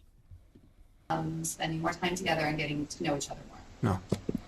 You mentioned that Anna had a different lifestyle that you weren't accustomed to, and then you said partying and social stuff and drugs. Is that right? Yes. Was Anna at this time a very social, outgoing person? She had this grace about her, just energy, she was very comfortable in her own skin. And I really admired that, because I was never comfortable in my own skin. In conjunction with... Admired or envied? You know, that's another part of that. You know, he says admired, but he's seeing something that she can do naturally, which he doesn't know how to do. And he's frustrated that he doesn't know how to do. She finds it easy to get along with people. You know, oh, hello. Amy bought 4 cups. Let's keep metrics awake. Yes. Thank you, Amy. You know, that's the thing. You really have to translate what this guy says like that. No one's going to disagree with me there, right? That when he said admired, what he meant was envied. And that's a large part of the problem, right? He's frustrated. Sort of this idea of who she was and how she presented herself. Were there a lot of drugs associated with Anna and her lifestyle at the time? Wasn't as bad. At the time, well, they were smoking weed, which is fine. But I later learned that they were popping this cough and cold medicine called triple C, quercetin. They were abusing it, taking 8 to 16 pills a day, and it just puts you in this trance-like state. And, so there was things that just look at his reaction. I think that's one of the first objections we've seen, where he really can't stand being objected to. Later learned that they were popping this cough and cold medicine called triple C, quercetin. They were abusing it, taking 8 to 16 pills a day, and it just puts you in this trance-like state. And can you believe that he reacts like that on the witness stand in his murder trial? Total disrespect, because he feels disrespected, because he doesn't respect himself, or maybe he respects himself too much, doesn't know how to be respected by others, demands the respect that he feels he lacks, right? That's what's going on with this fucker. So there was things that I was cautious of, things that I... So there were things that you were starting to learn about Anna and her group that you just described as feeling you were cautious about. Yeah, I felt like... Well, her friends... Rise of Phoenix asks, isn't there video from the apartment hallway? There may well be. I remember seeing him in the elevator because there's a surveillance in the elevator. But there's also, because of his TikTok videos where he did his impressions of Al Pacino and Scarface and a few other sort of skits and everything like that, what he did was, you know, he and Anna were arguing all the time because he would just not let things go, yeah? So what he would do as a sort of weapon against her, really, is antagonize her while filming her on his cell phone, and they're arguing, and then he'd be live streaming the fucking couple argument. I mean, what a horrible tactic. Yeah. And I don't think it did his channel any favors, you know. And then he started doing coke on his live streams, which again, I think offended. You know, a few people might think that's like really edgy, but I think he just looked like a dick. First of all, I didn't choose to look at them as obstacles. That's just how they present themselves. It's like there would be days where me and Anna would have this great day, but then next day I'm at work and she's texting me. She's like, "How do I know you're not just like other military guys and just gonna leave me as soon as they station you somewhere else?" I'm like, "Anna, who's putting this in your head?" "Well, I was talking to Casey." These are the things that they would fill her head. Sounds to me that was possibly a polite put down, you know? Like, I don't want to tell you that I might not be interested in pursuing this relationship with you. But to be polite, sometimes people say things like that, don't they? They say, well, you know, maybe it's not a good idea that we get too involved because, you know, I don't know if you're going to leave and you don't know if you're going to... just on that one context alone, it's impossible to call it, but maybe. And it just makes my job harder because I'm not the one giving her those vibes. I'm not. I think the only reason he got her is because he just could not give up. She probably just got tired of him, you know, pushing for it. The one. I'm the one we're talking about, like, the future. And I think the types of conversations Anna and I would talk about was like... Judge is like, yeah, I've heard all this shit before, man. You know why? Because I've been through life. Look at him, the judge. I'm the one we're talking about, like, the future. And I think the types of conversations Anna and I would talk about was like... That is so... like, it's not overt what the judge just did, but it's clear, right? Look at it one more time. Just that little mouth gesture and tone of the head. It's so clear. Insert thought bubble here. Speech bubbles. Thought bubble. I'm the one we're talking about, like, the future. And I think the types of conversations Anna and I would talk about was like, what do we see for the future beyond what are we going to do this weekend? What club are we going to go to? What bar are we going to go to? What do we want to do? Like, and those were very beautiful, intimate moments. When Anna's friends came into this trial and they testified, they talked about what they described as very controlling behavior that they witnessed from you towards Anna, and for some of them, you towards them. Do you recall those witnesses that testified? I do. When you look back, Ali, in that relationship at the time, do you see... Oh, Jane's World 2 says that she loved the Christmas logo with the greenery, the reef around it. Yeah, I made that. I made that for Christmas. Happy Christmas. Yourself, things that could be interpreted as controlling behaviors. Yes.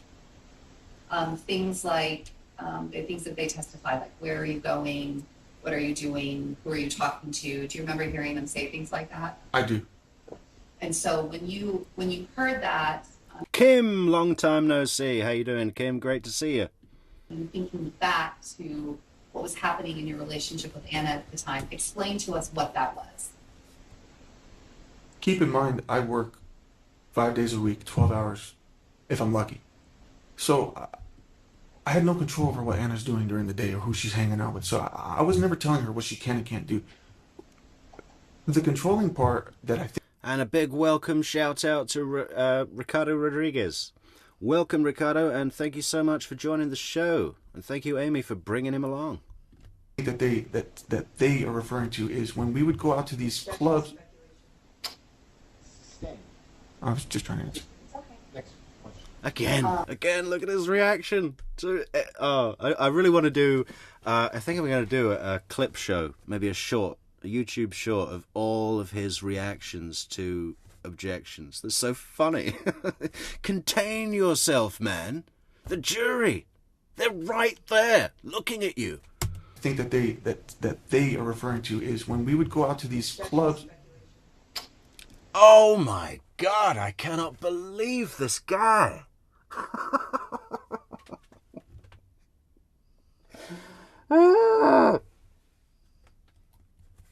what she can and can't do. The controlling part that I think that they are referring to is when we would go out to these clubs... I was just trying to answer. Next question. You can feel it, right? It's like he's about to turn over the fucking witness box. Throw that water jug at the judge.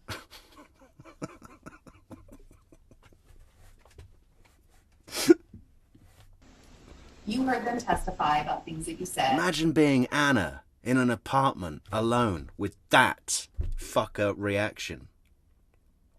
Just the sense that he's going to blow, you know? He's going to throw the coffee table across the room. He's going to, whatever it is, you know? Just a fucking loose cannon, this guy. And things that you did. That they say. Intervention, some form of intervention. I'm not putting any blame, you know? And I know that a lot of what he was doing was in private. And I know that guys like him isolate the person that they're abusing so that they can continue that situation in private, preventing intervention because they're doing what they like to do. But people got to keep their eyes open. That they observed, is that right? Yes. And in your memory of going back, don't speculate about what you think they thought. No. Talk about what the things were that you were doing with Anna or saying to Anna that they may have witnessed. That's what I was just going to do. I was just going to say, there would be times when we're at a bar or at a club and it's 3 or 4 in the morning and I would verbally say things like, you know, hey Anna, maybe, do you think maybe we can call it a night? You know, because I'd like to hang out with you before I have to go back to work. You know, I'd like to hang out one-on-one, you know, maybe talk in bed or something, you know, something like that, something intimate. They would get mad at me. Oh, let her, you know, why are you such a party pooper? It's like it's 3 in the morning, you know. I have to go back to work at 8 in the morning, you know, it's like. And in the way you're describing it right now, you're using a voice that sounds kind of calm and easygoing, but when you look back, do you recall using like a level of voice or a tone of voice that was maybe a little bit more authoritative, commanding? Yes. To Anna, yes. I would be like, hey, because in the beginning I would suggest it, but then it got to the point where I was like, all right, Anna, come on, it's time to go. Were you getting frustrated? Yeah. We heard, in addition to witnesses... Yeah, in his mind, this is completely reasonable. Hey, man, if it's 3 in the morning and you're getting up, then you can go. Okay? How about that? How about you go? And how about you don't come back? You know, he's going, she didn't want to leave, and she was continuing to party. Well, she has the day off tomorrow. You got work, you go. Here, here's your fucking cab fare. Fucking... No. It was 3 in the morning. I said, this is enough, and we're leaving. We've got to go. We've got to go now. Oh, all of these things. It's so funny with this guy because the very things that he thinks justify his actions are the things that most heavily weigh against him. So, as he tries to defend himself more and more, he's hurting himself more and more, however you want to phrase that. It's going, his efforts to defend go against him, and he doesn't fucking even get that. So there's something a little bit satisfying about that. It's ironic, I don't know. It's it's like when you're in quicksand and the harder you try to get out, the further you go down, or a fly in a spider web or something. It's like nature. Testifying about those controlling behaviors. We heard from several witnesses who described seeing physical control and violence from you to Anna in the military. There were some general conversations about, seeing pushes and slaps and things like that, and there was a very specific incident that led to your discharge. Do you recall hearing testimony about that? So those are 2 different things, but yes, for the first thing about me pushing her friends. Everything okay? I'm sorry. Everything okay? Yeah, it was just some distracting noise. Go ahead.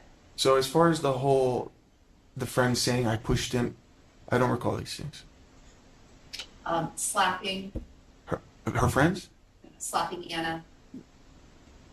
I would never do that in public. I never did that. There were times later in your relationship where...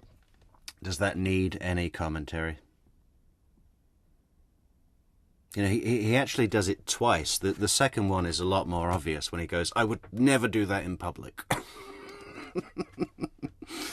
But that was so blatant that it overshadowed the previous fuck up, which he just did, which was the distinction of when she asked, did you slap them?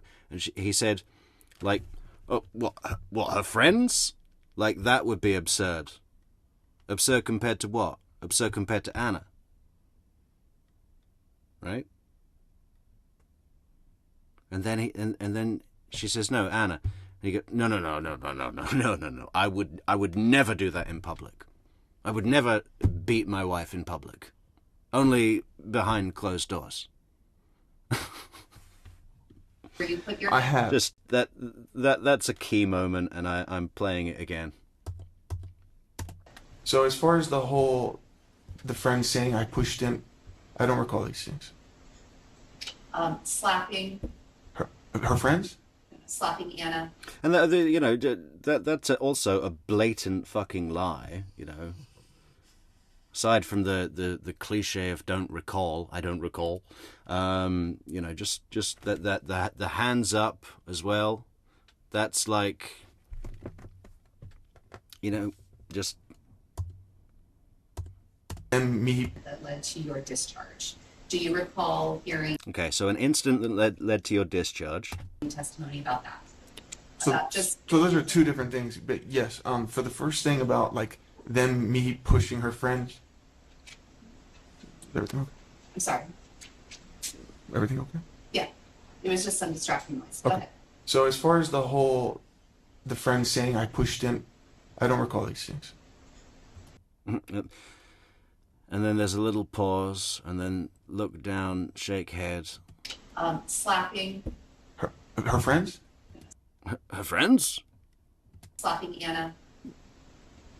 I would never do that in public. I never did that. If there were times later in I'd have loved to see the jury react to that. I'd have loved to see the jury react to that. You know, he's here trying to say, I'm not the abuser, it was all her, and he just did that. Hilarious. That's a comeuppance. That's poetic, man. It's poetic. your relationships where you put your... I have, yes, but I never did that in public. Let me finish my question. Sorry. There were times later in your relationship where you put your hands on Anna. Is that right? Yes. There were times that you punched her. Yes. There were times that you pushed her. Yes. Yes? Yes. There were times that you maybe shoved her. Yes. And that was focused in San Diego. Is that right? Yes. So when you were talking just now about things that you did in distinguish between public and private, those things happened. Is that right? In San Diego? In San Diego. Yes. In your home. Is that right? Yes. Apartment. Yes. you Yes. and Yes. Anna shared. Yes. We are talking right now. We'll get to all of that. Okay. But right now we are talking about in Japan. Yeah. And at that time in Japan, Hey, Leslie, good to see you, babe. you just told us that's not something you would do in public. What do you mean by that? Yeah, right, Victoria girl. Punched her. You know, closed fist. That's quite an elevation from a slap. Neither are okay, but it's a real big leap. You know, I think in all abuse, if you took all domestic violence, the amount of people slapping women would be way, way, way higher than the amount of people punching women.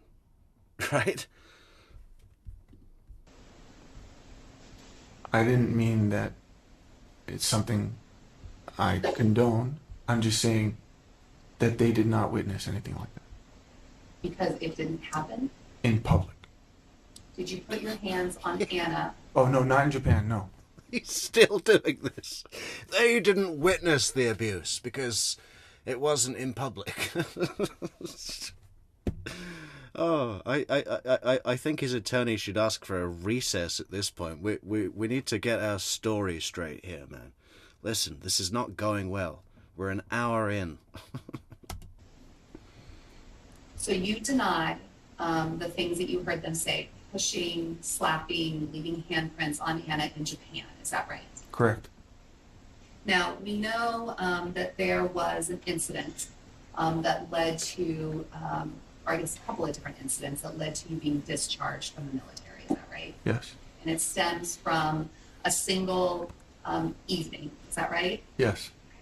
And that was that occurred in August of 2015. Does that sound right? Yes. So I want to walk through what happened on that night. Can you explain to us how the evening started? Anna had gotten a part-time job at this local bar right outside of the base called Chaos. She was a bartender. So in order to hang out with her, I would hang out there frequently.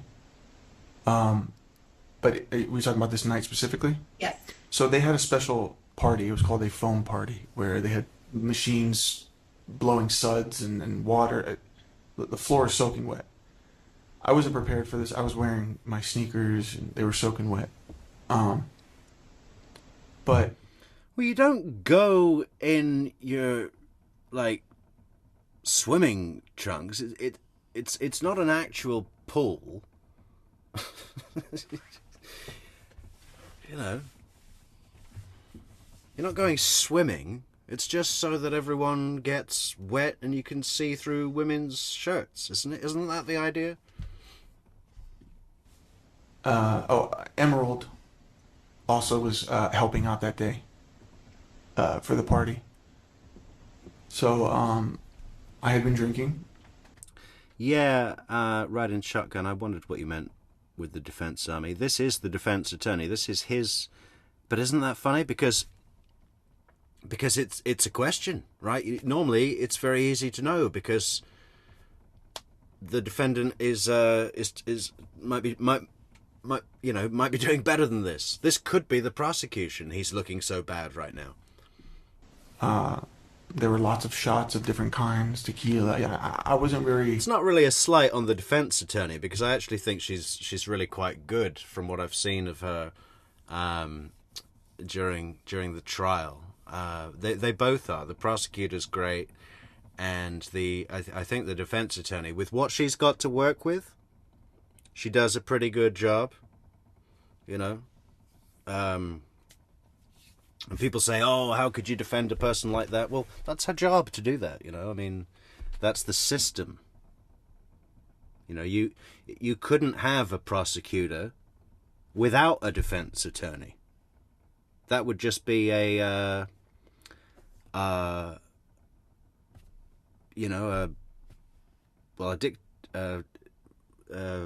dictatorship, or, you know what I mean?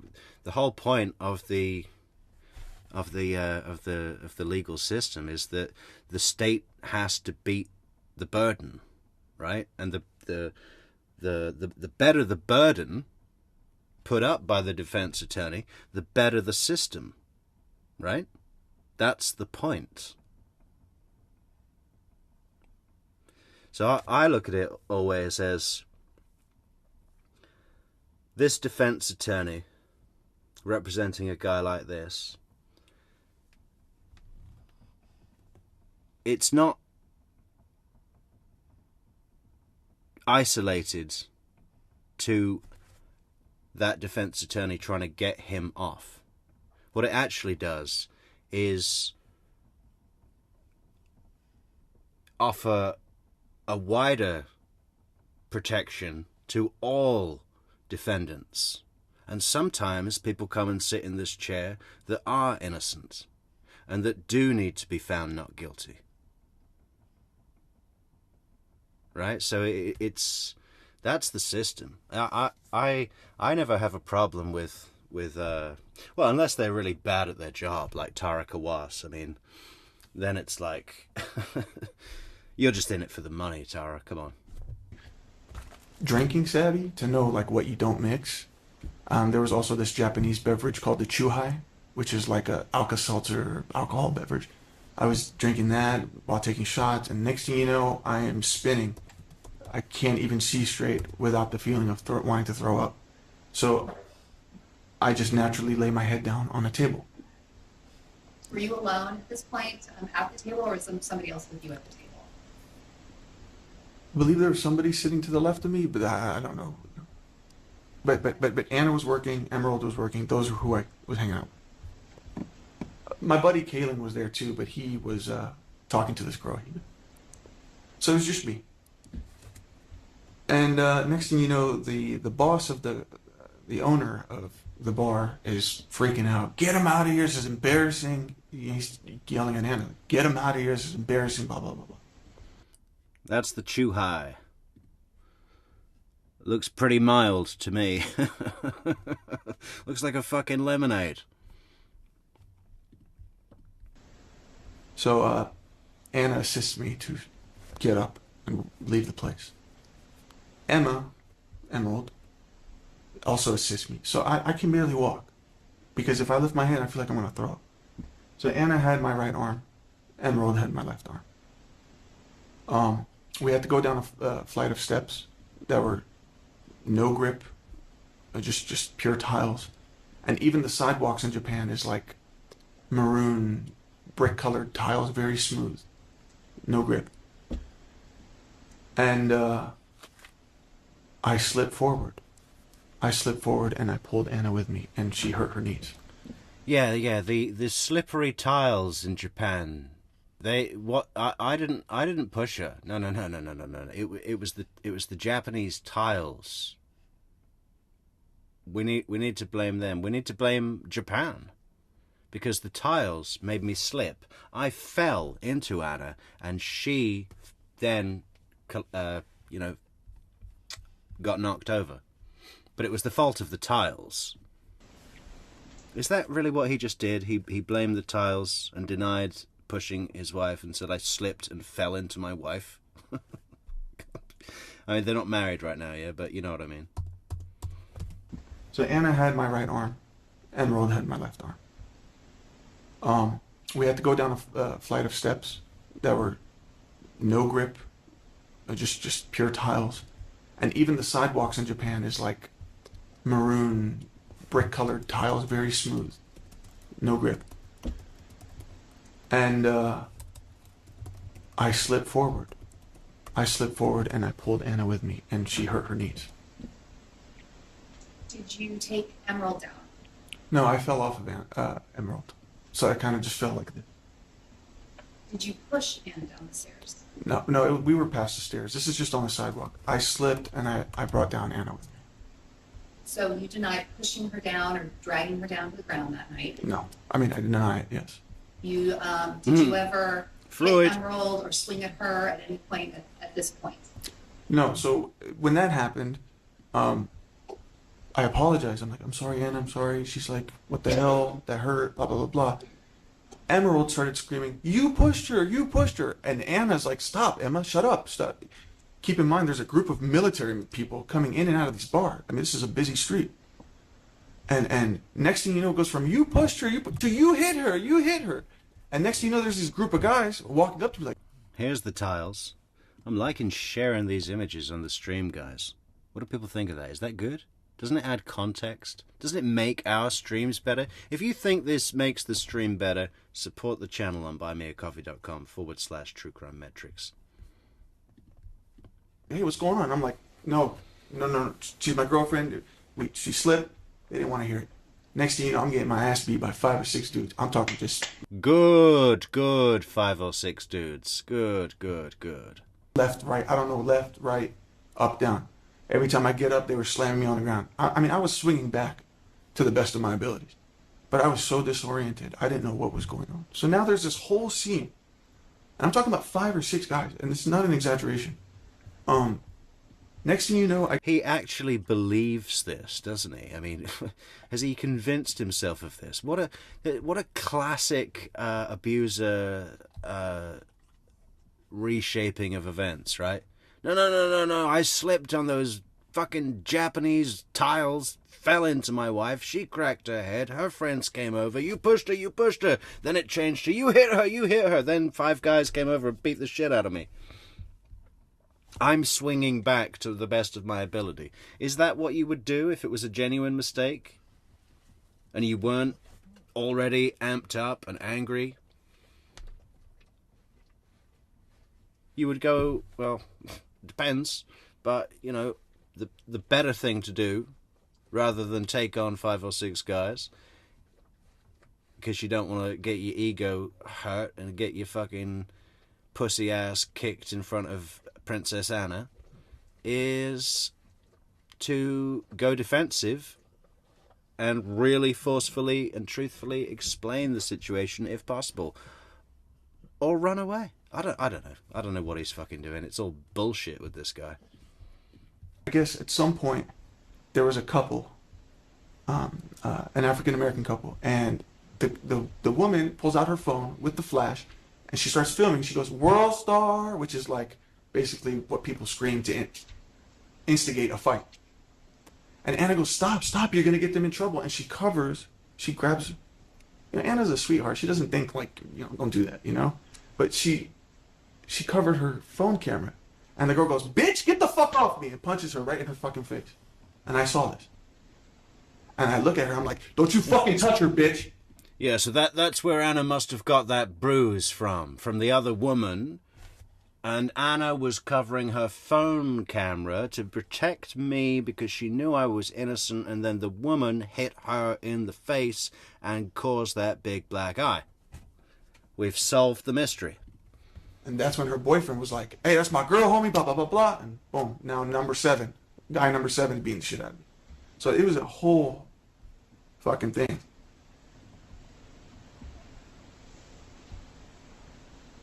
I don't know. Sustained. Next point. The answer was What a shit show of an evening that was then. I mean, you can see it in your mind, can't you? How old is he at that point? I think he's about 22 at that point. Yeah, shit like that happens. It's pretty normal. But, yeah, just, go home. standing. So, And this is 10 years later, and he's still this pissed off about it. That's the other thing with him. He does not ever seem to let anything go at all, not even one bit. He's as angry about it now as he was then. this has now occurred where there was a fight. You have been being beaten up by 5 or 6 men. There is an incident with Anna and a woman reporting it, where Anna gets hit by this woman after Anna touched her phone or tried to cover her phone. And the next thing you know, that girl's boyfriend is now in the melee. Is that right? That's correct. What happened next? At this point, it's too chaotic. My shirt was completely torn off. I mean, I was a mess. I managed to run to my car, which was literally right there. I opened the door, and I'm trying to get the key in the ignition, and these guys opened all 4 doors. I'm literally getting punched from all seats of the car, all 4 doors of the car, and my blood is splattering on the steering wheel. At this point, they backed off a little bit. And I'm looking at Anna, I'm like, "Come on, get in the car, let's get the fuck out of here, come on." And Emma's like, "Don't you fucking get in that car, don't you fucking get in that car." And Anna's just like, what should I do? So Anna hops in the passenger seat. Next thing you know, Emerald hops in the back seat. And this guy that I had never seen. Really good point, Riding Shotgun, who says that with his need to control the narrative and his arrogance, I'm surprised he didn't insist on representing himself and go pro se like Daryl Brooks. Actually, that's a really good point. Daryl Brooks approaches this level of true clinical narcissism, and not just a few traits like so many people that are labeled narcissists. It's just a few traits, and then it becomes a full-blown clinical diagnosis. But Daryl Brooks, who went pro se in the Waukesha Christmas parade, what do you call it? When he drove his truck through the crowd and killed 6 people, who represented himself up in Waukesha, Wisconsin. That's a good candidate to put in a category with this guy. I think we'll take a look at Daryl Brooks's trial soon, guys. We're gonna see about this Friday. I don't know if enough people want this Jen Soto thing. I've got to find the thing that people really want, and that people really want to... How long have we got on this goal? 1 hour and 50 minutes, and we're 1 to 10. Not that I'm going to refuse to do it if the goal's not met, but it just thought it would be a good indication if it's like something people really want. You know what I'm saying? The whole night. I knew who he was. His name's Jackie. He's also in the Air Force. Let me stop you there. Is that Jacoria Sims who came in and testified at the trial? Yeah, he identified me. He introduced himself as Jackie. That's what we called him. So then what happened after now the car has you in the driver's seat? I'm in the driver's seat. I'm trying to leave. Anna's in the front passenger seat? Yes. And in the back now is Emerald and Jacoris. I'll call him Jacoris. What happened next? So I notice Emma's there. And keep in mind, in my mind, I'm thinking she started this. Like, you have the audacity to hop in my... Oh my God. Yeah, she started the fight. Classic. This was your fault. You did this. Is this still the tail end of the incident that where it was 3 o'clock in the morning and he had work and he was demanding that they leave and that she leave with him? And then they got into a row and he was probably pissed off, slapped her, pushed her down. A girl saw it and, you know, started shouting at him, and then the guys came over, beat him up, and this is all the same incident, right? So of course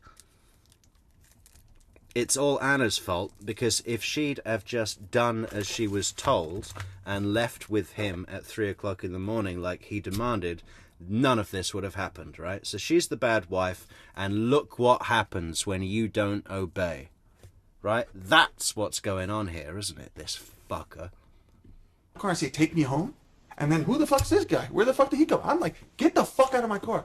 I'm screaming. I'm raging. I'm blacked out drunk. Get the fuck out of my car. He gets out of the car. She gets out. That double point in the air? What movie's that from? That's a movie pose. And he's movie buff, right? And why? Because he wants to vicariously be living Scarface. Tony Montana. Tony Montana!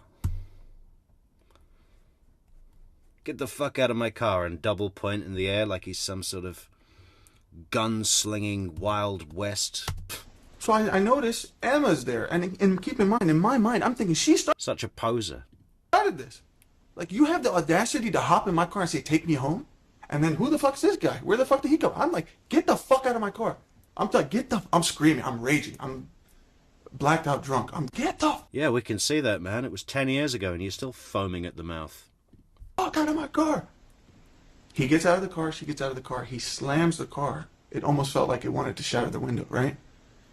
In my anger, I hopped out of the car. I was like, don't fucking slam my door. I walk up to him with my fist raised. I go to take a swing. I slip again. I slip in front of everybody. Everybody's laughing. I never touched it. I never even got close enough to make contact with them. I slipped and fell. It was embarrassing. At that point, Anna got out of the car.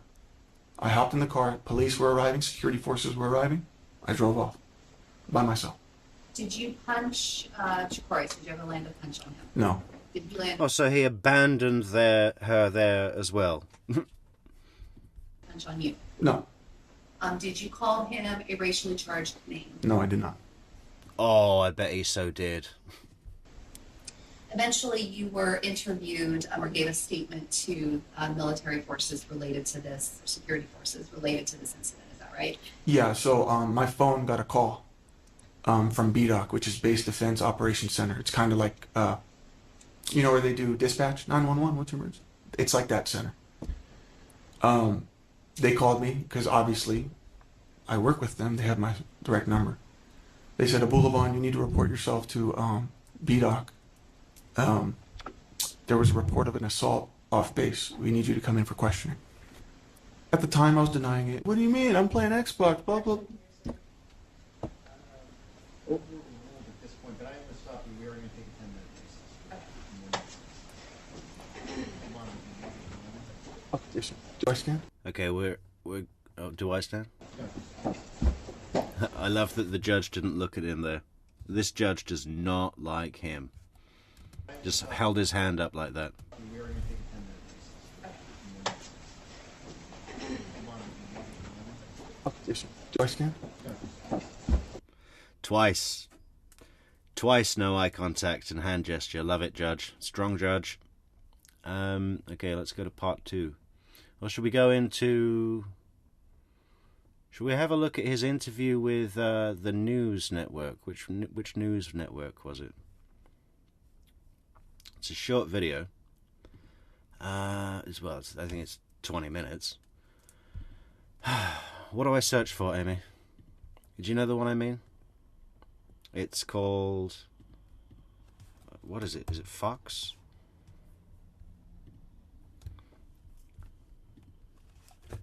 Ali Abulaban news interview.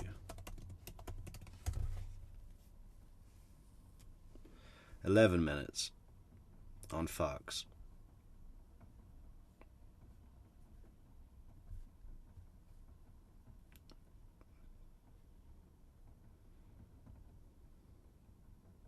Or are they going to copyright my ass?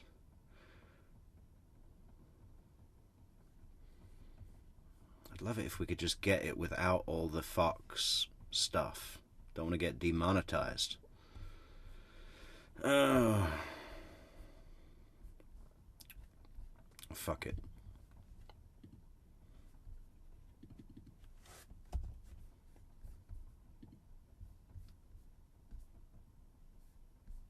Or maybe, Amy, if you've got a better one. I've got the...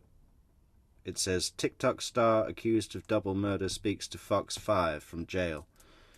But if you've got the raw footage, Amy, that'd be great. Let's go through these comments. We'll go to the comments. He started this whole thing. Yeah, right, Maria. And hello, Maria. And hello, Loretta. Good morning, good afternoon, good evening.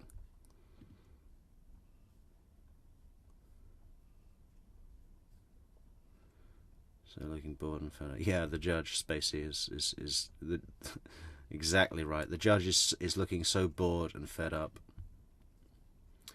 Ah, Victoria Girl, yeah, Sabrina Limon. I'm going to have to refamiliarize myself a little bit with that one. I remember seeing it on That Chapter years ago. Right in, it's Daryl Brooks. 2 R's, 2 L's.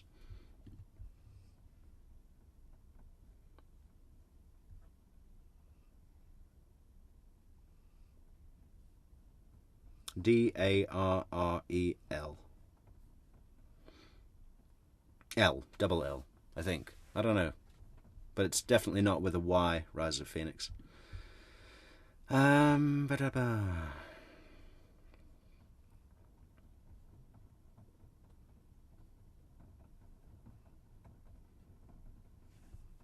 Ah, here we go. Amy's got the link.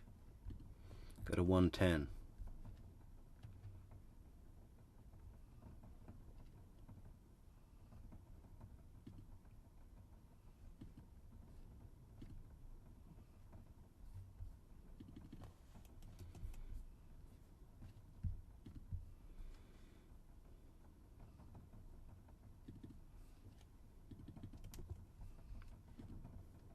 Now to a story you'll see first on Fox 5, a jailhouse interview with a rising TikTok. Shut up, Fox. So when you heard Rayburn's voice, you went to... I didn't recognize him. I didn't know who it was. But what were you thinking? I was freaking out. Oh my God, I caught her. Oh my God. There's a man. And then guess what? I hear. Fucking deranged is that, huh? Look at him. Look at how antagonistic he is. Yeah? Look at how manic he is. This is pretty soon after the arrest, I believe. I didn't know who it was. But what were you thinking? I was freaking out. Oh my God, I caught her. Oh my God. There's a man. And then guess what? I hear. Nightmare. R&B music.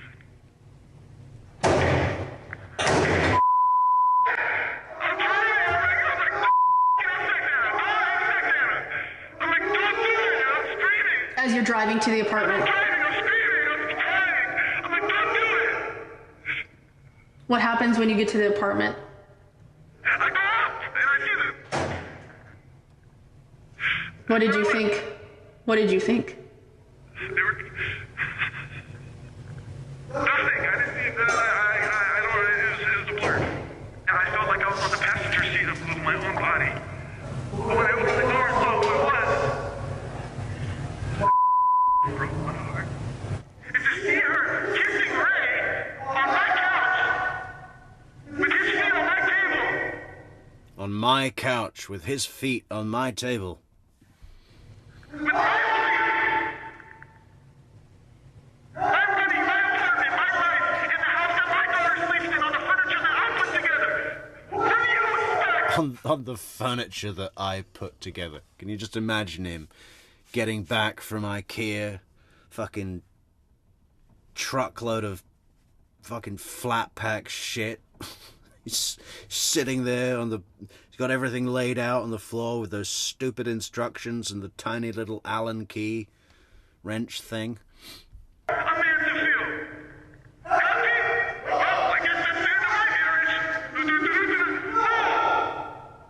Happy? Well, I guess that's the end of my marriage. No! Well, I guess that's the end of my marriage. Well, yeah, I guess it was, man. And your life that you did to yourself and sadly took two innocent, promising individuals with you. But you're still breathing, you know? You ruined your daughter's life as well, haven't you?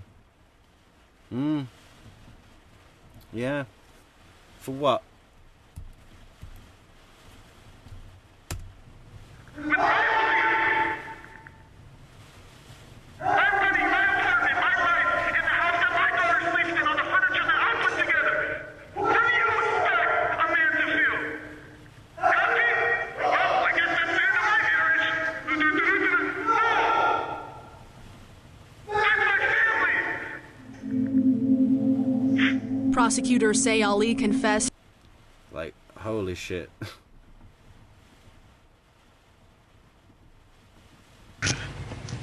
So the prosecution says that you admitted to your mother that you did this, and then you pled not guilty. Can you explain that? No, I can't. I can't.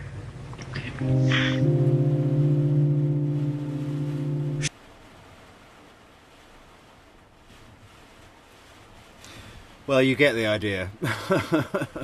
I don't want to play too much of that because it's on Fox and they're fuckers. Or if I'm mean to them, are they going to copyright me more? Fox are great, they're really nice. Okay, let's go to the wiretaps. No, let's go to section 2. Is this it? Yes, this is it. Chapter 2. And I would come home from work and the weekend is already planned with her girlfriends. You know how many times I wanted to take them to Disneyland?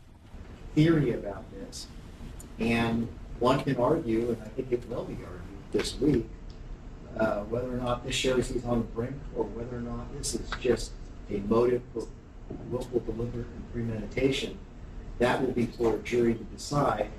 Having gone through it, I also kind of see the defense's logic in this, where kind of at the end of the transcript it ends with, you love me at the end, you love me there, kind of showing the back and forth. So at this point I'm going to go ahead and transfer. All right, let's bring in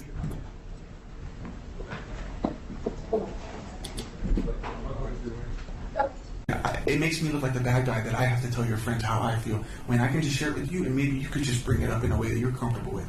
But when it came to her friends, nothing was off limits. She never wanted to say anything to them about anything. So that was the I'm sorry. During this time, you guys were still living together, but had there been discussion between the two of you that somebody should leave, somebody should move out? Yeah, we were getting worse. The way we were talking to each other, and she would start saying things to me like, I don't need you, you don't do shit for my life. everything we have, I got it. It's from me. I don't need you. I don't need you. But Ali, it was you that was getting worse, and the things that she were saying, that those were all true. So, you know, for you to frame it like we were getting worse is bullshit, Ali. And that's very, it hurts to hear that, to be told that. Because I don't want her to need me, I want her to want me, you know? But basically, I started to feel like, and I have this saying that I'll keep saying to her, it's like, I feel like you're putting me on the shelf. Now it's no longer, what should we do as a family, me and my husband and my daughter? No. I mean, I would come home from work and the weekend is already planned with her girlfriends. You know how many times I wanted to take them to Disneyland? Objection, narrative. You see what a good guy I am? You know how many times I wanted to take them to Disneyland?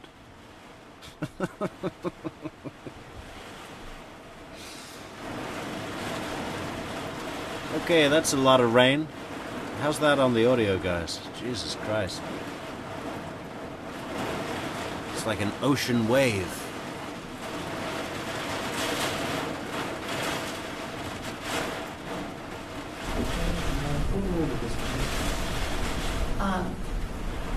On this particular day, on September 8th, when Anna called the police, you heard Anna explain that she was trying to take your stuff out of her suitcase. Do you recall that, hearing that on the body-worn camera?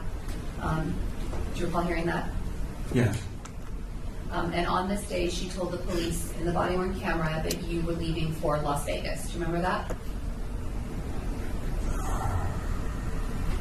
I think I was going to stay with my mom for a little bit. And Anna explained to the police that the fight was about you trying to leave with your stuff in her suitcase. That's what led to the altercation between the two of you. Is that right? Yeah, I mean, the argument was just getting out of control. It was Not a suitcase. We don't need any more suitcase incidents. in front of my daughter. I had noticed that Anna had started. I'm guessing that rain is really coming through on the audio, so I'm going to mute. I just got to remember to take the... Oh, it stopped. Okay. Oh, good. Good. You see? The weather knows how to listen to metrics. To behave. She started saying some very nasty things in front of our daughter, such as, that's not my fucking daughter, that's your fucking daughter. I don't want her anymore. Let me stop you there. I asked you a very specific question. Sorry. We're going to get into the contents of the day. Do you recall having that? She only said that because you were weaponizing your own daughter as a tool to force her to stay with you and act as you demanded her to. Yeah? It probably hurt her to say that, but she was running out of options. You couldn't take a fucking hint. And you were weaponizing your own daughter, Ali, as a tool to guilt her into being what you wanted. That fight with Anna as you were trying to leave to get she was taking your things out of her suitcase. Yes, I tried to leave because I wanted to remove myself from this situation. And you told her that you were trying to leave? Yeah. Was she telling you that she... Oh, Rise of Phoenix, that video that we just watched was after arrest. And, you know, he was in jail for 3 years awaiting trial. So, yeah, quite a bit. And quite fresh from the incident as well, I believe. No, she was going to be the one to leave? She said that a few times, but she made no attempt to actually do it. So I'm going to play for you a video that you recorded. During this time, were you recording most of the interactions that you had with Anna? Yes. Why were you doing that? Anna's behavior had shifted very crazy. I mean, it had gotten to the point that any time I would want to bring up something or just communicate something with her, she would threaten to call the cops. She would use the fact that I had hit her in the face as a way like, oh, well, if you don't do what I want you to do, I'll just put you in jail.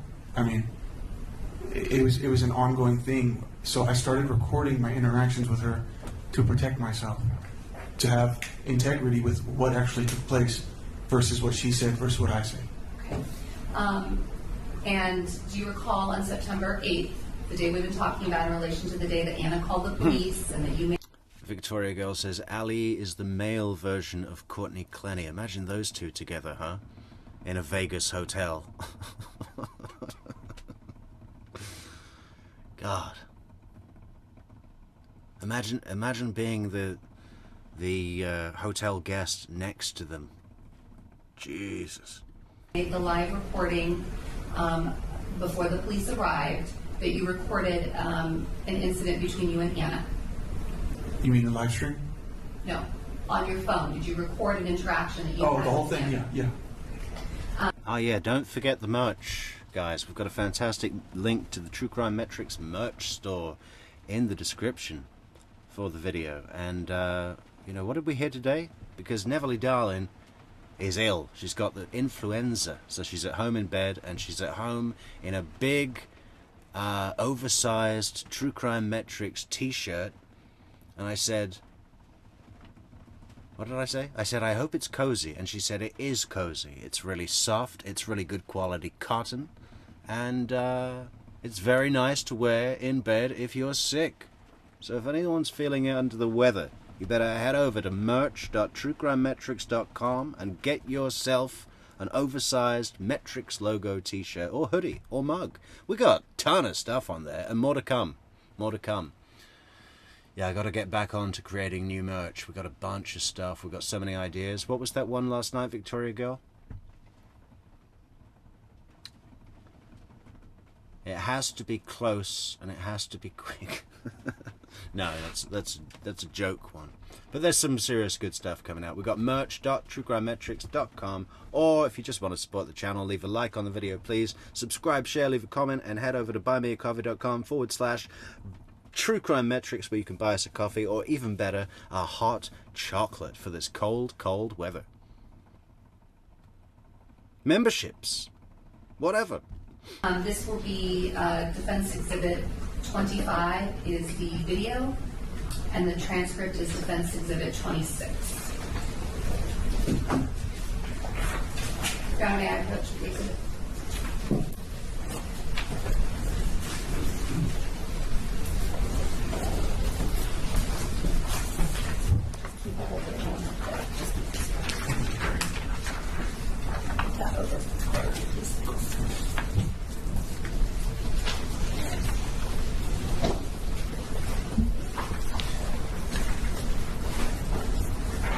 Okay, so this video was recorded on your phone prior to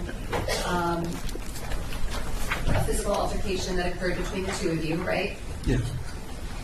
Don't mute. The rain is soothing. Maybe that'll be our new rain season Portugal release. The soothing sounds of Metrics rain, straight from the honey hole of true crime. And prior to Anna calling 911. Right. And prior to you recording the live stream TikTok that we watched, right? It was an Instagram live. Oh, sorry. No, I just want to correct it because everybody keeps saying I uploaded it to TikTok. I did not do that. It was an Instagram live that someone screen recorded and they uploaded it to TikTok. And Cass, let me go check here. You have unknown date on here, and actually you know the date. That's correct, Your Honor. It's September 8th. So I just wanted everybody to know that. Thank you. Again, these are not evidence. It's the recordings that are evidence. Just so everybody will remember that. Oh, Mary, are you in Boston? We've been thinking about heading up to Boston soon for the Phil Markoff case, the Craigslist killer.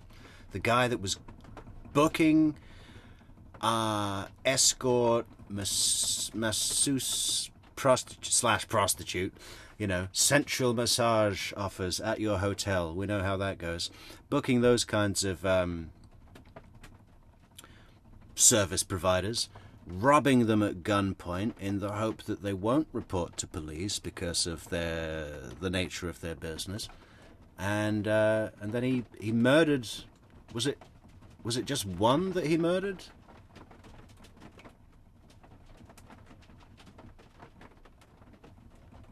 But it's a good interrogation, and it's an interesting case with some surveillance footage. But,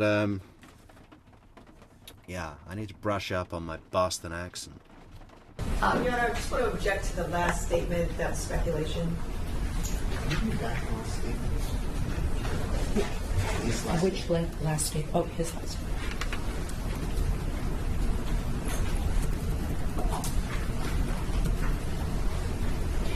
Answer, no, I just wanted to correct it because everyone keeps saying I uploaded it to TikTok. All right, everyone loves the rain, but if it does get too much, please let me know, because I don't know how it sounds on the recording. I can only hear this one, so yeah, tell me to turn it off if the mic, not the rain. I'm not God. I did notice I did not do this. It was Instagram Live that I screenshotted and then I loaded it. That's not To TikTok. Okay. So, this, however, this video, you didn't So that's the defense attorney. If no one's seen her before, she's like the White Witch of the West or something. put it online or anything like that, the one you recorded on your phone. No. My intention, this was the first time Anna actually threatened to call the cops, and she actually said, I physically hit her. So at that point, I was freaking out, and I was like, okay, well, looks like I'm going to jail. And in my coked out mind, I thought it'd be a good idea to tell my fans that I'm going to jail.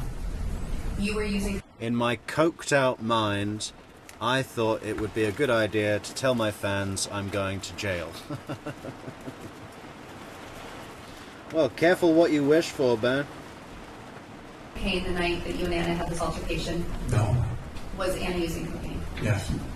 Were you drinking alcohol? Yes. Was Anna drinking alcohol? Yes.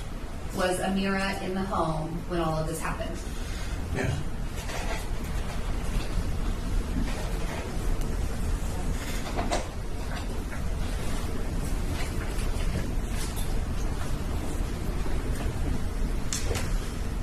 Oh, here we go. I'm just trying to get my phone back already. You want that, or I can message someone? Just tell me. Which one is it? You're not going to break my laptop either. You're not going to break my laptop? Okay. Oh, man. I love how that she doesn't really give a fuck that he's recording. Like, he's doing that to... He acts like it's like, I wanted a record. You know, I wanted to show that how abusive she is, but she's just totally not rising. He's actually doing it to, you know, in the hope that she'll, you know, he wants the fight to continue. I don't know what he wants. Who the fuck knows what this guy wants? He's scared that he's going to get cheated on, but he's not cheating. But I already knew it all. All fucking done in my house. That's my charger. That's mine. That's mine. Your charger's in the car. Sorry. No, it's not. Your charger is in your car. You only have one charger, sir. I have two. There's a charger right there on your freaking thing. Why are you touching mine? This is my charger. I need to charge my phone. Your charger is in your car. You only have one charger. And you're using it in your car. Don't take Amira's phone either. That's my phone. That's my phone too. This is your daughter's phone. Sorry. I just need somebody to pick me up. How lame you are. Yeah, I'm not coming back either. Yeah, take your daughter, bitch. I'm not taking your daughter. That's your daughter. You're the one that said you wouldn't believe me, right? So I've now had you her gotta commit. for 1 week. Go commit. I'm committing. Be a big girl. This is me committing, but you won't even give me my phone back. How am I supposed to call anybody? You don't have a phone. Where am I supposed to go? You don't have a phone. Where am I supposed to... You see, she is being, like, totally level-headed, and she's calling someone to pick her up. And she's just dealing with it. to go if I'm going to leave? You don't have a phone. Where am I supposed to go if I'm going to leave? You know what I'm saying? Does that make sense? Doesn't make any sense. So where'd you go when you left the house? I was outside. Outside doing what? I was outside smoking my joint. Don't. Oh, now you want to do that. Okay, now you're going to hurt me. Alright, I come back to my phone, that's it. I give you keys. You're not leaving with your daughter. Well, I'm not leaving. You're not. I'm the one that said I was leaving. I don't know why you're blocking me in here. I don't know why. You need to stop. She laughed at him then. Good girl. You're not leaving with your daughter. Well, I'm not leaving. You're not I'm the one that said I was leaving. I don't know why you're blocking me in here. I don't know You why. need to stop. You need to stop. You're the one. We agreed we were going to break the lease and we're going to do it. Okay, and I agree, but So why are you leaving? because I need to go. No, you don't. I'm not staying here with you. No. Sorry. No, I'm not staying here with you. You said you're going to leave here. I'm the one that's leaving. Why are you gonna leave? Because. With my with your kid? Because I don't want your kid. You can keep your kid. You know where your kid. The reason he wants to leave is because if he lets her leave, he relinquishes the control of knowing where she is. Right? If he leaves and she stays here, he maintains the power. He still has access.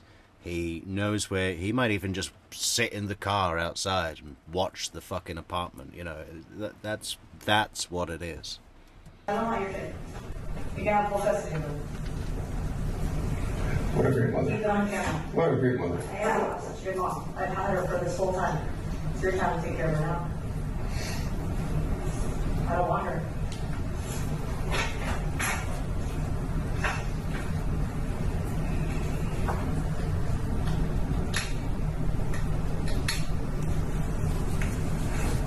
See, the reason she said that is because he was trying to get a rise out of her by saying, oh, what a great mother, and it's your turn, or whatever it was, yeah? So she's saying, I don't want her, because it's like, if I say to you, if you don't do what I say, I'm going to take your banana. And I think you're really attached to your banana. And I think that might be the thing to make you submit to my will. And you could go, oh, you're not taking my banana, I'll do anything you want.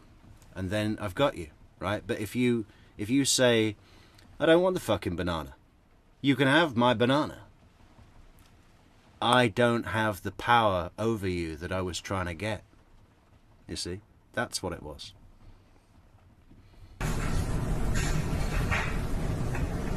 You don't even have a heart for your daughter. Just to see you act like this.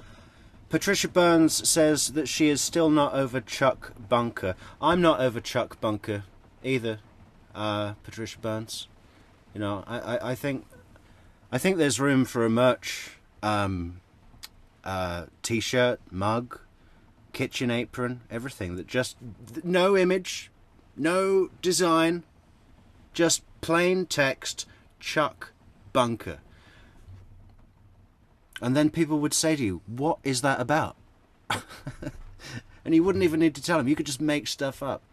You know, I love the name. I think it's the greatest name ever. You know, if I ever have kids, I'm calling all of them Chuck Bunker. Every single one. 6 kids, all called Chuck Bunker. You know, I just love it. What a great name. And it can be applied to anything. You don't want to keep her. So I don't know what you're talking about. I am not capable of raising her. You're not capable of taking care of your daughter herself, right? I'm not. Okay, I'm not either, sorry. And I guess she's gonna have to fucking get foster child. You're a foster child. You're not capable of taking care of her. I'm not either. I can't afford it. I don't have a job. What happened to the roommate, huh? Yeah, it's gonna be Luke. Luke will come. Live here. And Julia. You like Luke? Luke and Julia will live here.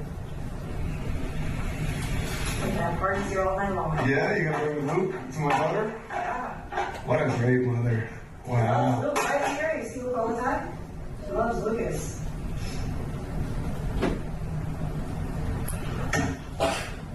Hanging out with them all the time. Right, Amira?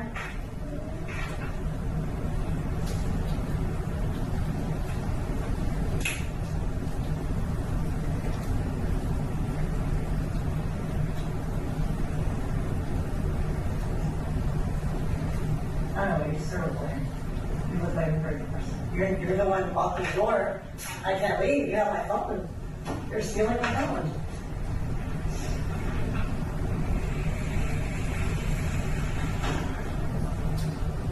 I don't know why you're stealing my luggage either, because that's my luggage. I don't know why all your shit's in here.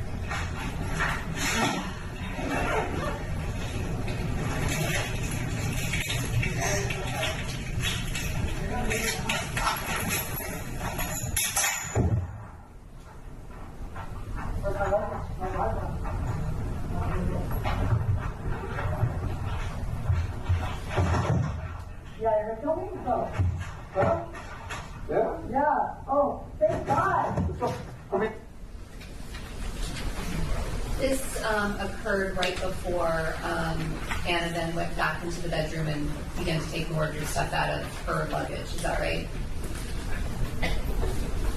We had like a tug of war with the luggage, and then she started ripping things out. And yeah. And then what did you do next? I tried to yank it out of her hand. I couldn't do that. And so I pushed her harder than I intended to. And she fell. Well, she was already on like her knees, so she scraped her knees based on the rock tiles. But I pushed her back. I didn't mean to push her that hard, but... Scraped her knees on the rock tiles? That sounds horrible.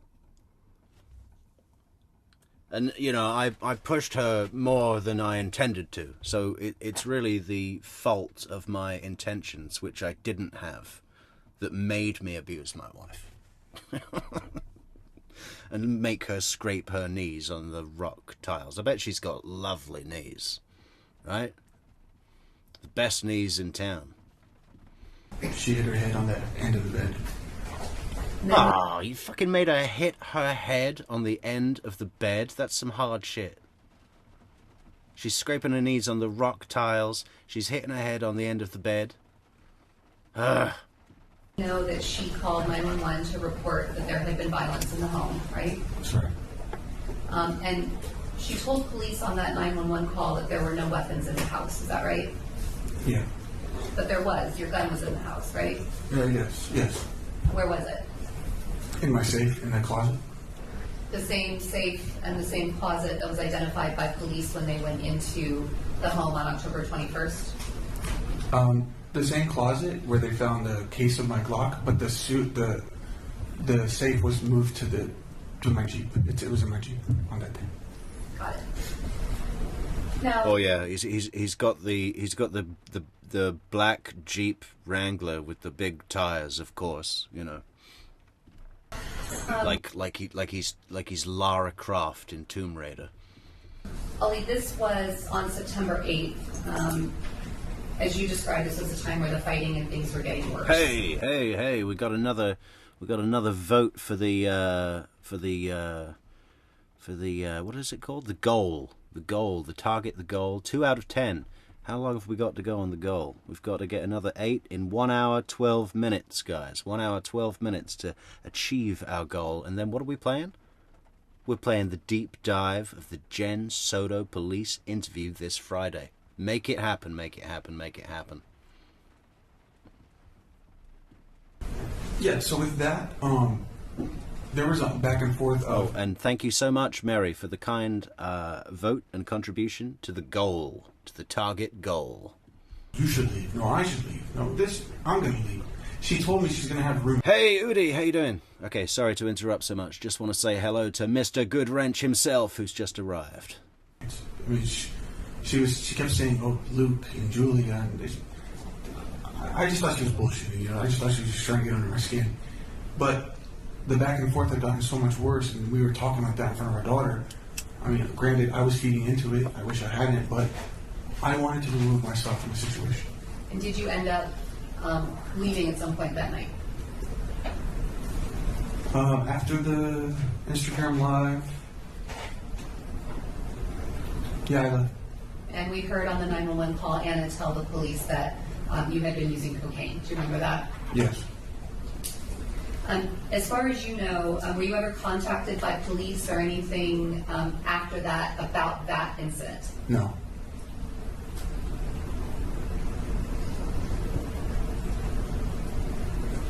After September 8th, did Anna return, did you return to the home at some point after September 8th? Yes. And were the two of you still living together in the home? Yes. We heard from the Lacerdas, the neighbors across the street, across the hallway, and also from Jean, who came in and testified, and Jen, who came in and testified, about an incident that occurred between you and Anna just a couple days later. Christina, no, Linda asks if this is the night she gets murdered. No, not at all. Not at all. This is just another incident in the long, long history of abusive behavior that was going on. And it was a regular thing for him. It had become a regular thing for him to record their lives and stream them to his TikTok, YouTube followers. On the night of Julia's birthday party, do you remember that? I do. Can you kind of explain to us, had you been, as far as you knew, had you been invited to the birthday party? I was, by Julia herself, in my apartment the day before. Was this part of the time when you did you start to feel ostracized out of this friend group? Yeah, so Diana was, because I had already texted her husband, I did it because she tried to bring that guy to my party, or the house gathering. So I texted her husband and told him about what was going on. At that point, she had been putting some pressure on Julia not to, I guess this is behind my back, not to, right? I wasn't aware of this because Julia just confirmed that I could go the day before. The mention of the person Luke, who was Luke? Luke was a guy that Julia was seeing on weekends. Had Anna ever said to you anything about that she was interested in having a relationship with Luke or being with Luke? Her herself? Yes. No, she just said in the video, though, we love Luke. We're going to have him as a roommate. Had Luke ever threatened you? The night of Julia's... That night of Julia's birthday party. Okay. So prior to eventually you went to the birthday party, is that right? I went to the hotel. Okay. So before that happened, you and Anna were back in the house. Was Amira there too? Yes.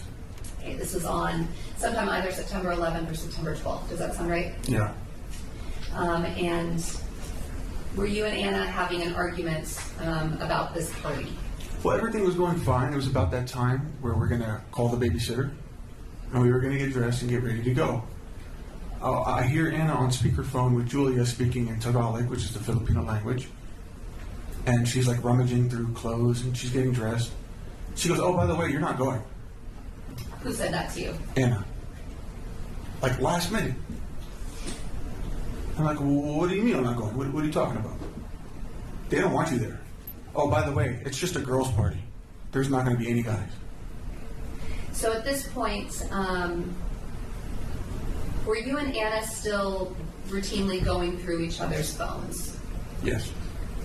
And she had access to your phone? Yeah, we knew each other's passwords. Were you checking through her phone? Only in moments like this.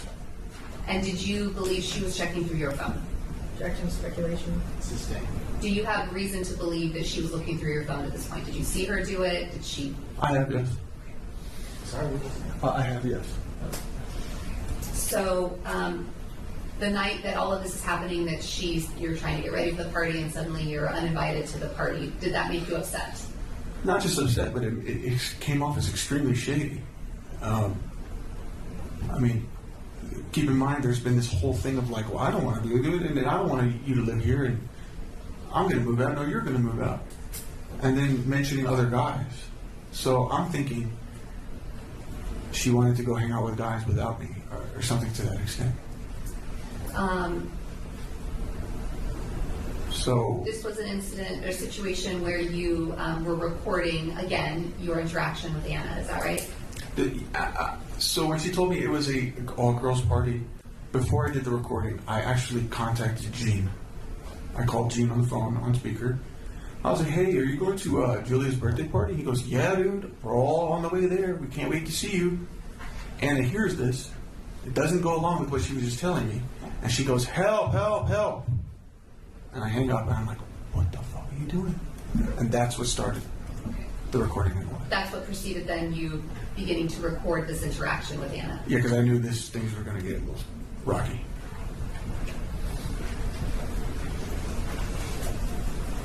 This is Defense Exhibit 35 for the video, for the audio, I guess video, and the transcript is D36.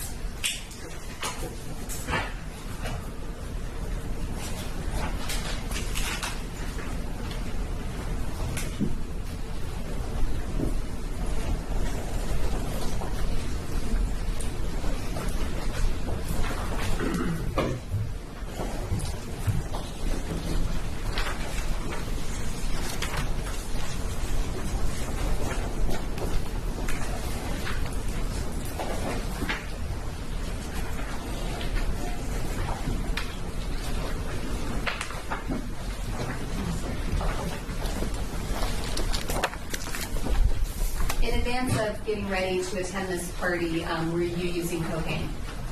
Yes. Okay, what about Anna? Yes. So when we're watching this, you had used cocaine during this interaction or before it, is that right? Yes, I had gotten into the habit of using it regularly.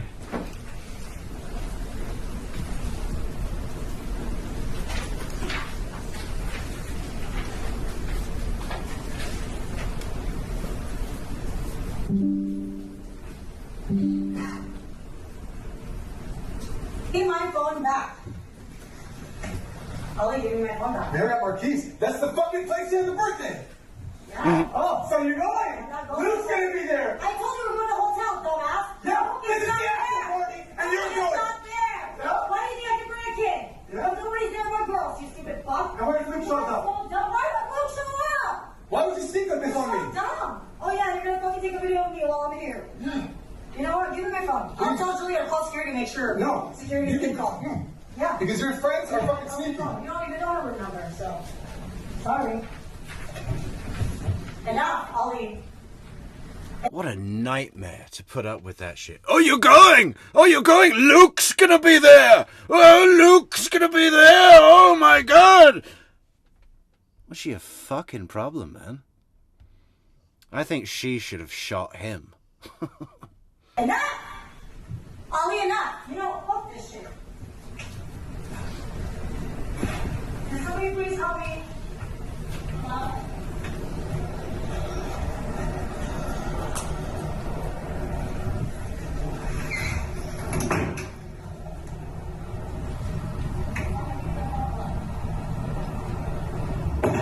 Ollie! Stop. Leave me the fuck alone!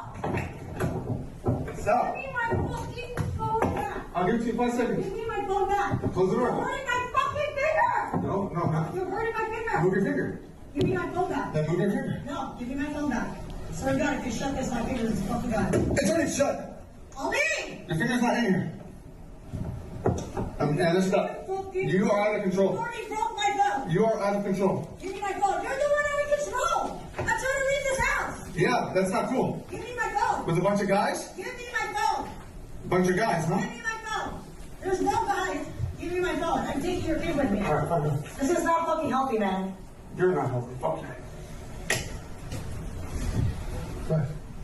Yeah, I'm gonna tell. Can you fucking believe this? You know,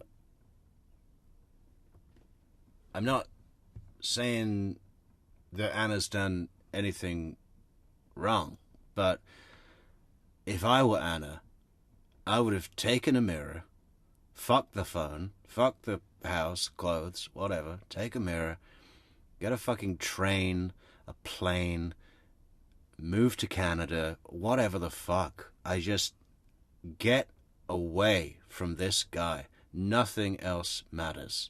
Get away from this. I'm gonna call her, tell her. Make sure that you know where you are.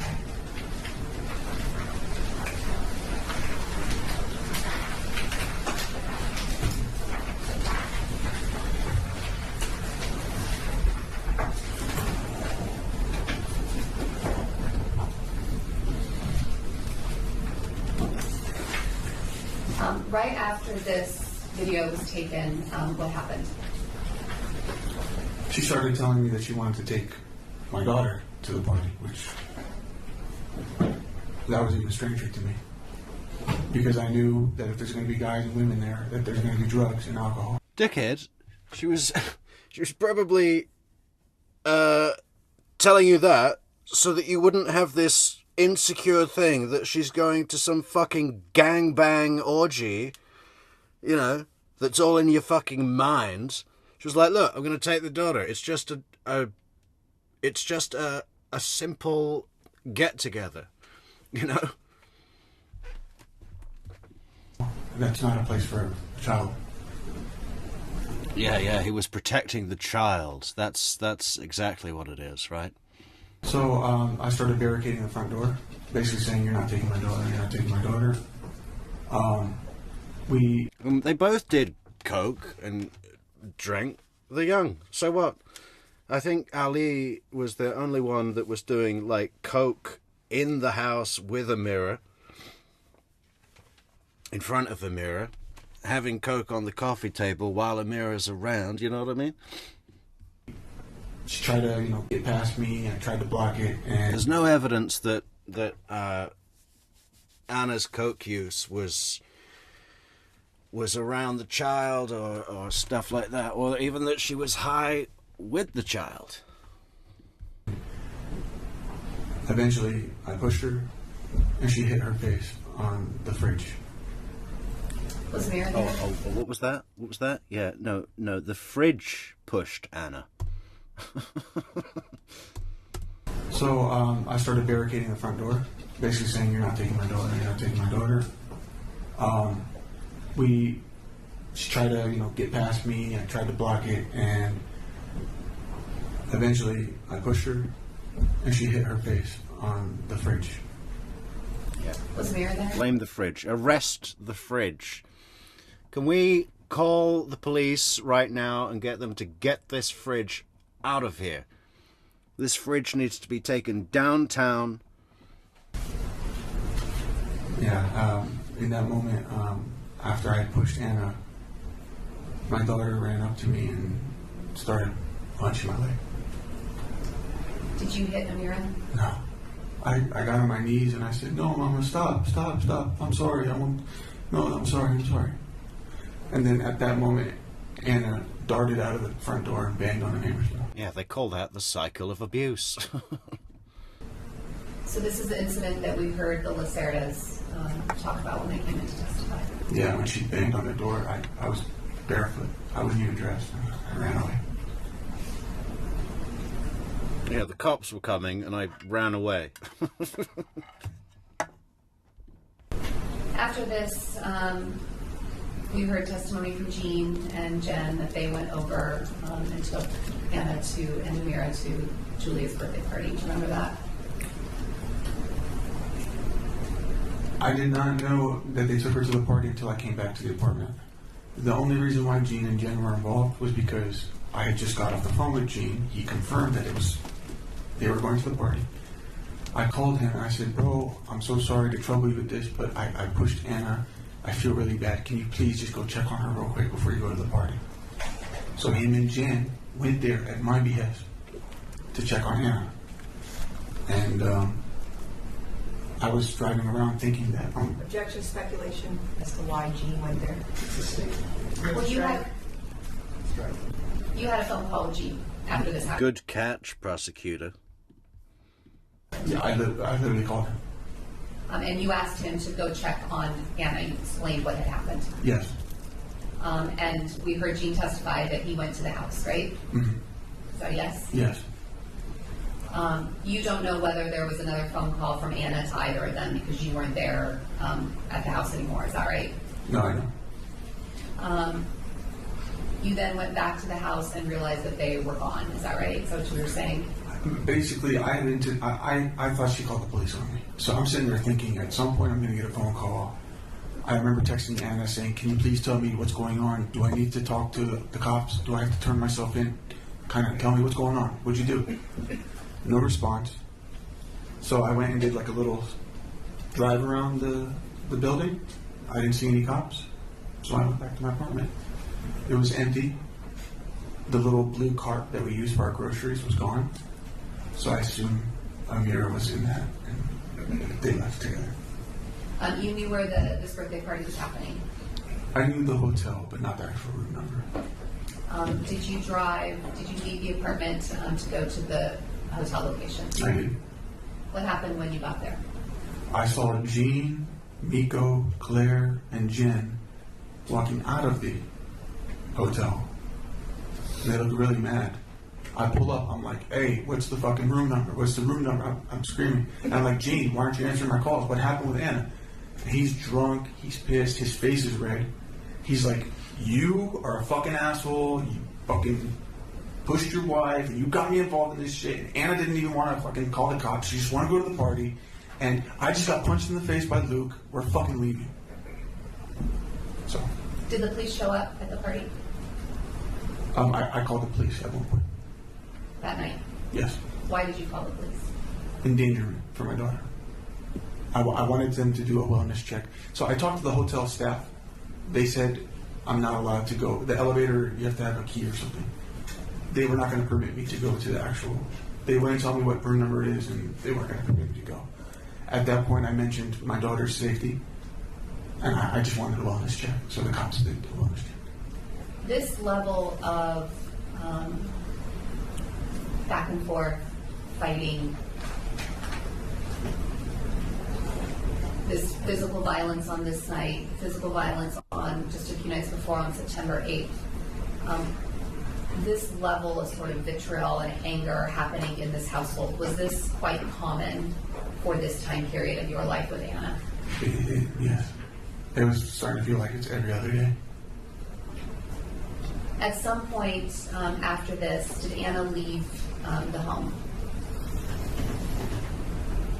You know, it was after the party had went south. I heard this party went south. Anna went to a hotel with Julia and stayed there. And since then, she had been staying somewhere. She had gotten into the habit of blocking me for long periods of time. And this was very hard for me. I was completely out of the loop as to what's going on. But yeah, she was staying somewhere, and I didn't know who it was at the time. During the same time period that she was gone for, if you recall, during this time after Julia's birthday party, how long did Anna block you? Sometimes it would be days, sometimes it would be weeks, or a week. Yeah, it was frustrating. Extremely frustrating. So when she had you blocked, you couldn't communicate with her, and she wasn't communicating with you during this time? Right.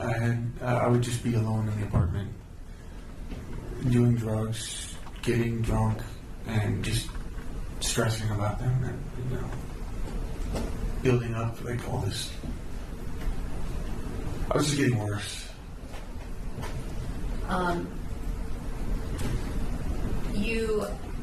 Anna began to communicate again with you, unblock you at some point, is that right? Yeah. And the two of you were texting back and forth, and then we know that the detectives ended up downloading your phone and Anna's phone, is that right? Yes. And part of what was involved in that download were text messages collected between you and Anna. Yes. And it was also during this time period that you had a contact with a woman by the name of Ashley Sanchez. Yes. Before the contact with Ashley Sanchez, so between September 11th and 12th, and the contact with Ashley Sanchez, when Anna would unblock you and would have contact with you, what was her demeanor like about the state of your relationship with her? She was very nasty, very short. I would say things, Anna, it's been 3 days. How could you do this? Where have you been? Where's Amira? What's going on? Talk to me. Are you coming home? Can we talk about what's happened these last few days? No. Just completely just short. And she would say strange things like, just focus on you. Go see other people. I'm like, what are you talking about? No, I don't want to see other people. I want to see you. And I'm like, wait, does that mean you're going to see other people too? And she would never answer. I mean, Ollie, you had just hurt her, Yeah. right? On 2 different dates, close in time to each other. Yeah. And in this time period, I mean, she's blocking you and unblocking you and talking to you. Did you think that this relationship was over? No, I just knew she was hurt. She was angry. I was failing with my responsibilities. I just knew that things were getting bad. I never thought that this would result to any kind of breakup. When she was telling you things like focus on yourself, go be with someone else, what did you interpret that to mean? I took that as she was trying to hurt me. That she was trying to make me think that she's done with me. You were at some point in your apartment and you met Ashley Sanchez. Is that right? Yes. At the time, did you know her by Ashley or did you know her by a different name? No, she told me her name was Nikki. Tell us about that encounter when you first came across Nikki in the elevator. I think I was just coming back from like a gas station or to grab an energy drink or something. And I was in the elevator alone with her.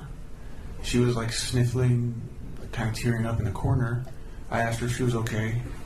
She told me, yeah, just boyfriend issues, and I just moved here, I'm fucking exhausted. I said, oh, okay. They were not divorced, riding shotgun. They were still married but they were absolutely, she'd made it clear that there was no relationship. She did not want it. She was saying that she's not with anyone else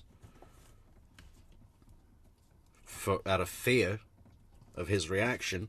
I guess she was hoping that eventually he'd get the fucking message. Yeah, that's what it is. But they when she died, they were still married. I'm 95% sure of that. Maybe even 98% sure. And thank you so much, Molly, for that super sticker. And that is 3 out of 10, guys. We've just got to get 7 more. We're running out of time, though. 48 minutes. I don't know. Are we going to make it?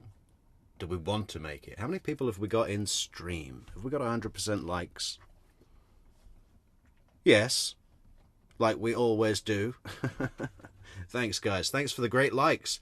But yeah, let's see if we can meet our goal, our target goal. How about our target goal to get? What are we getting? I mean, you can have it anyway if you want, but you know, it's just nice to get the indication from people that they really want to see it. You know, it's like Jen Soto police interview deep dive. Like the video, share, leave a comment. Support the coffee. Support the coffee on. Support the coffee. Support the channel and me on buymeacoffee.com/True Crime Metrics. Thank you so much, guys. To my floor, and as I'm walking out, I turn back at her and I go,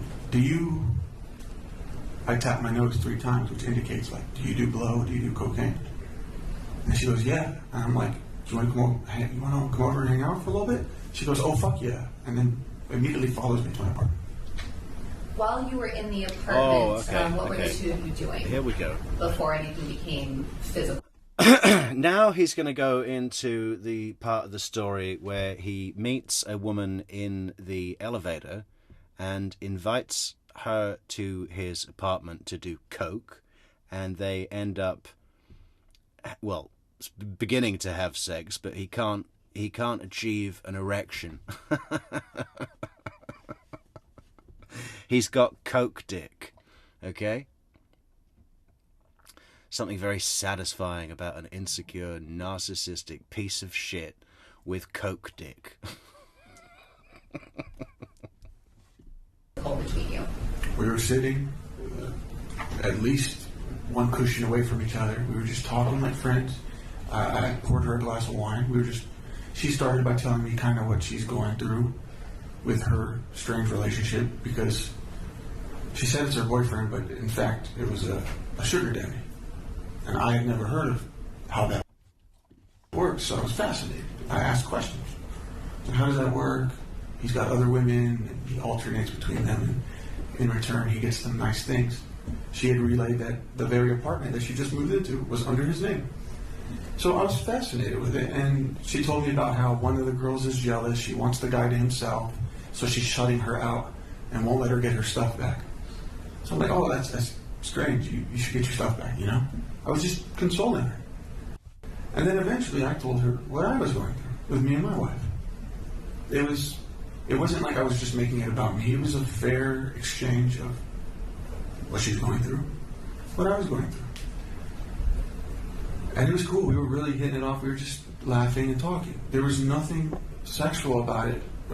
Yeah, I was able to put all this drama aside and turn on the charm when a new hot chick came into my life randomly.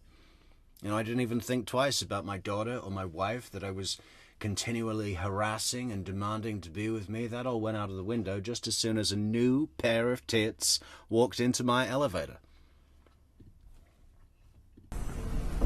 And I asked her, I said, so with the whole, I went back to the sugar daddy thing. I was just curious. I was like, so are you have to be like on demand, or like how does it work? Do you have to be there? Do you spend the night? Yeah. She interrupts me and she goes, How much? How does it work? How can I be your sugar daddy? Do you want to have sex with me? And I was taken aback. I'm like, sure, why not? Yeah. And then that's when she goes, oh my God, I forgot, I'm on my period. And I'm like, all right, okay. But then I suggested, I'm like, you could go take a shower if you want to. She goes, okay, great. Yeah, just go and wash that thing off. Wash off that honey hole and come and tell me what I need to do to be a sugar daddy. She gets up and goes take a shower. All right, good place for us to take our afternoon recess. Let's see everybody back.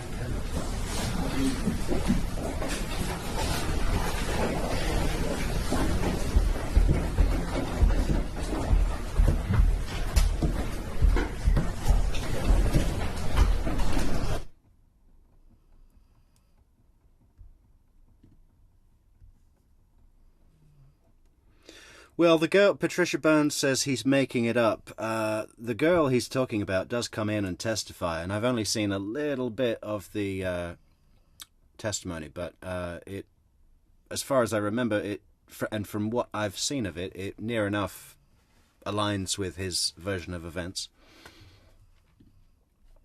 Oh, this is 10-minute recess? We're skipping.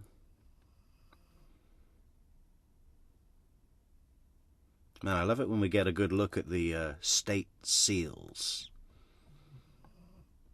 It's nice to learn the stories behind them.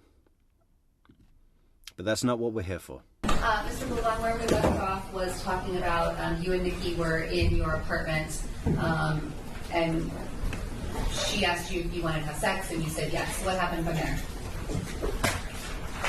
She got up, she took a shower. I didn't bother her. I stayed in the living room. Yeah, I didn't bother. I had her take a shower. She came out naked, and we started kissing. And I quickly realized that there was an issue. That because I had been doing coke, I would not be able to maintain an erection or obtain one. Hey, don't act like that happens to everyone, man. You can have great sex on coke. So you mentioned that you'd asked Nikki if she did blow, and then at some point you guys did do cocaine together? Yes. In addition to the drinking?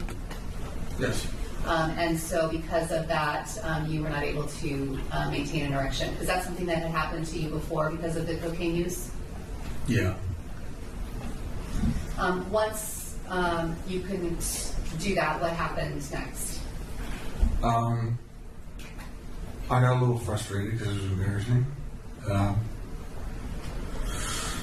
At first I was thinking maybe we should just call this off, but then she suggested a full body massage, and she said she'll take me to her apartment so that we could grab some things that she wanted to grab. So she.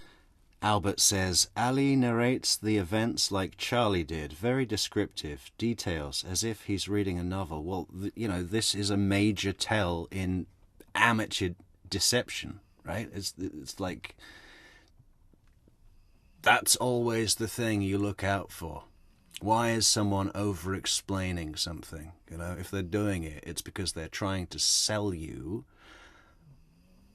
a false idea, right? They're really trying to sell that hard. People don't talk like that when they're telling the truth because they don't need to.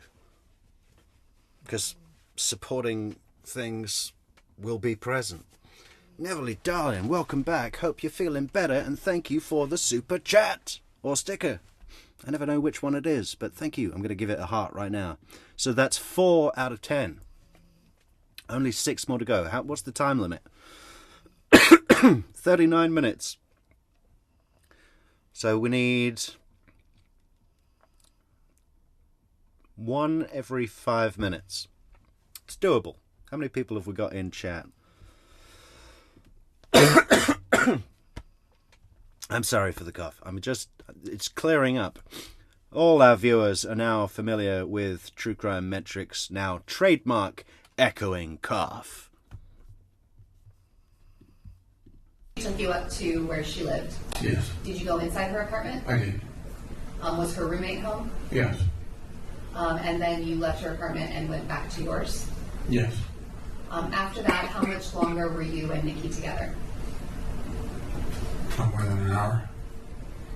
When she left your house, did the two of you exchange numbers or in any way have any more communication that day? I think at some point during that night when we were talking, we followed each other on Instagram, and then she gave me her number. But at the time when we left for the night, or when she left for the night, she was disappointed, obviously. So. Because you weren't able to have sex? Exactly. So after she left and you stayed at your apartment, Anna was not at the home during that time. She was living either at a hotel or with Claire at this time. Yeah, I wasn't sure exactly where she was. On September 17th, just probably either close in time or the same time around there, you and Anna were communicating on text message. Is that right? Yeah. And you had had some sort of meeting with Anna on September 17th. The two of you got together. On base? Do you remember being on base with Anna? I think I met up with her at a Starbucks with her and Claire. On September 17th, you were communicating over text message with her about a lost badge or base pass. Do you remember that? Yeah, so this was when I found out she was staying with Claire, who lived on a Marine base, and Anna needed a guest pass issued by the military. Anna was on that base. You had a base pass from Coronado, right?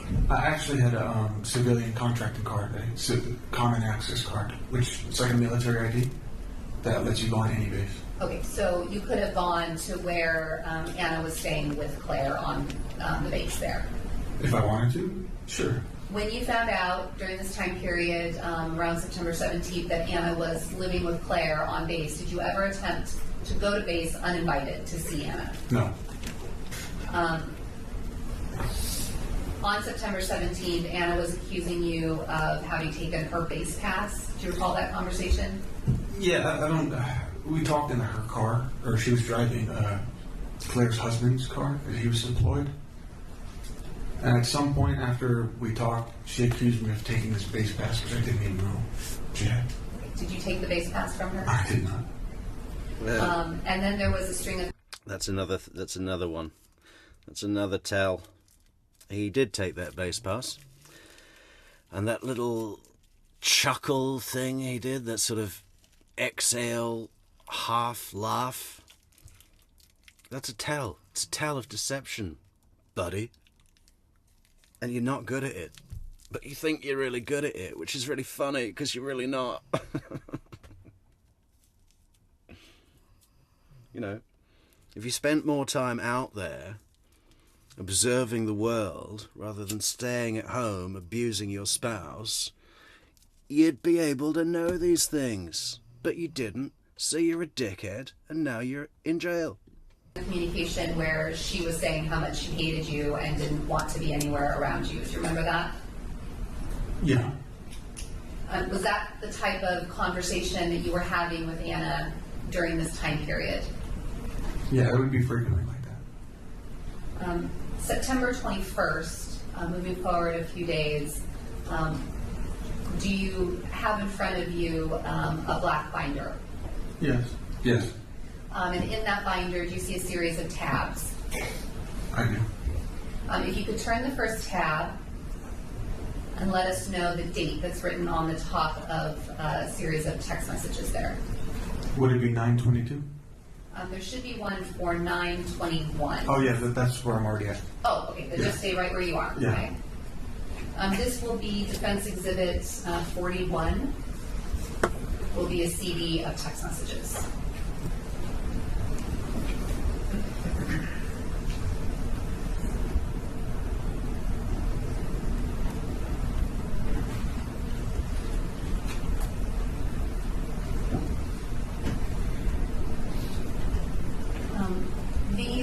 Do you recognize this where it says Ali and then a 703 number?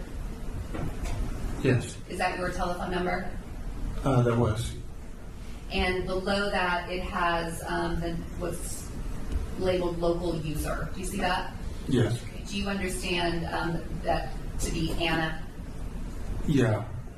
This format of text messages is not the same format of text messages that we saw introduced as your text messages with Anna during the People's Case in Chief. Do you see that they look different? Right, this looks like a PDF extraction. And so when you're looking at this, do you understand that this is a conversation that you had with Anna? You see the date of 9/21/2021 at 8:49 a.m. Is that correct? Yes. And this was the start of a communication. You were getting ready to go where? In just a couple days after this.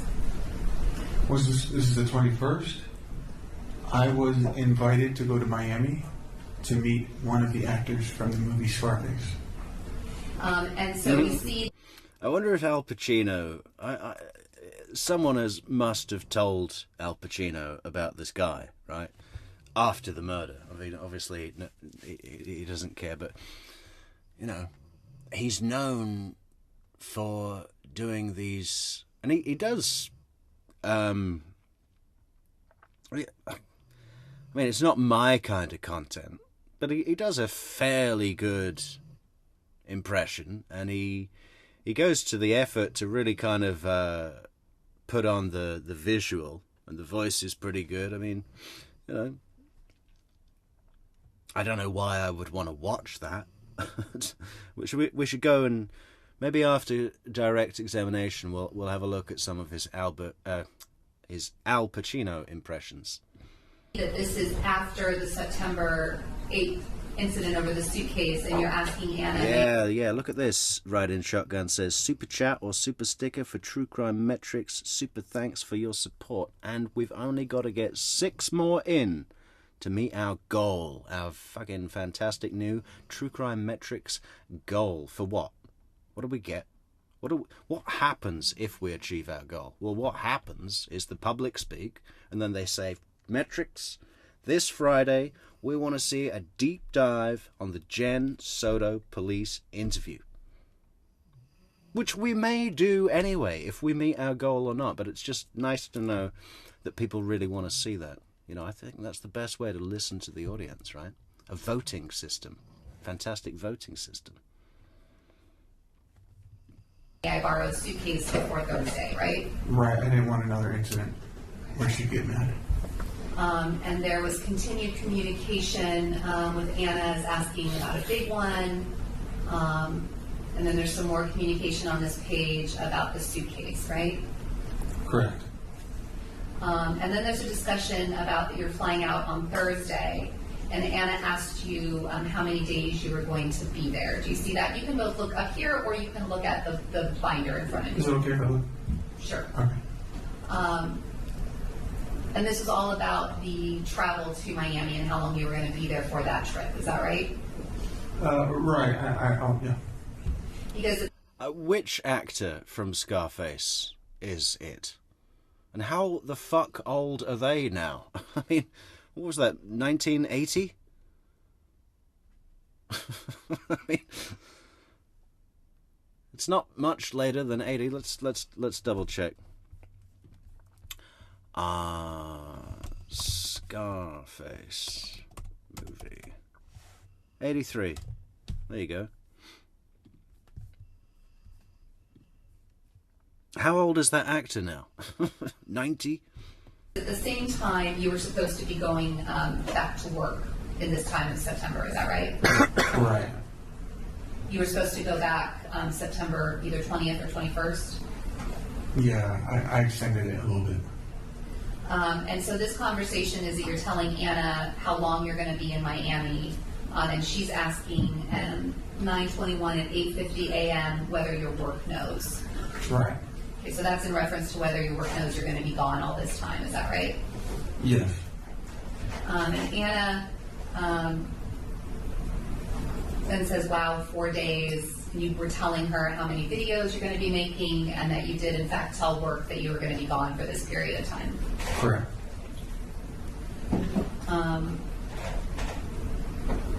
There's a discussion more about the suitcase, and then originally Anna was sort of okay about the suitcase, but now after this work conversation, she's saying, I'll see about the suitcase. It has all my shit, right? Right, just more of her excuses. She's asking you what time you leave on Thursday, and then you sent her a screenshot of when you're going to be leaving for the trip to Miami. Right. And that was going to be departing on Thursday, September 23rd, right? Yes. At this time, although the two of you were not living together... Christina, we haven't shown the TikTok thing yet. That's coming. When? Are we going to get through? I guess it's going to be another long one. But that's okay. I mean, I'm up for it if you are. It's what we do. She was staying with Claire on base. She asked you if you needed a ride to the airport. Mm-hmm. So yes? Yes.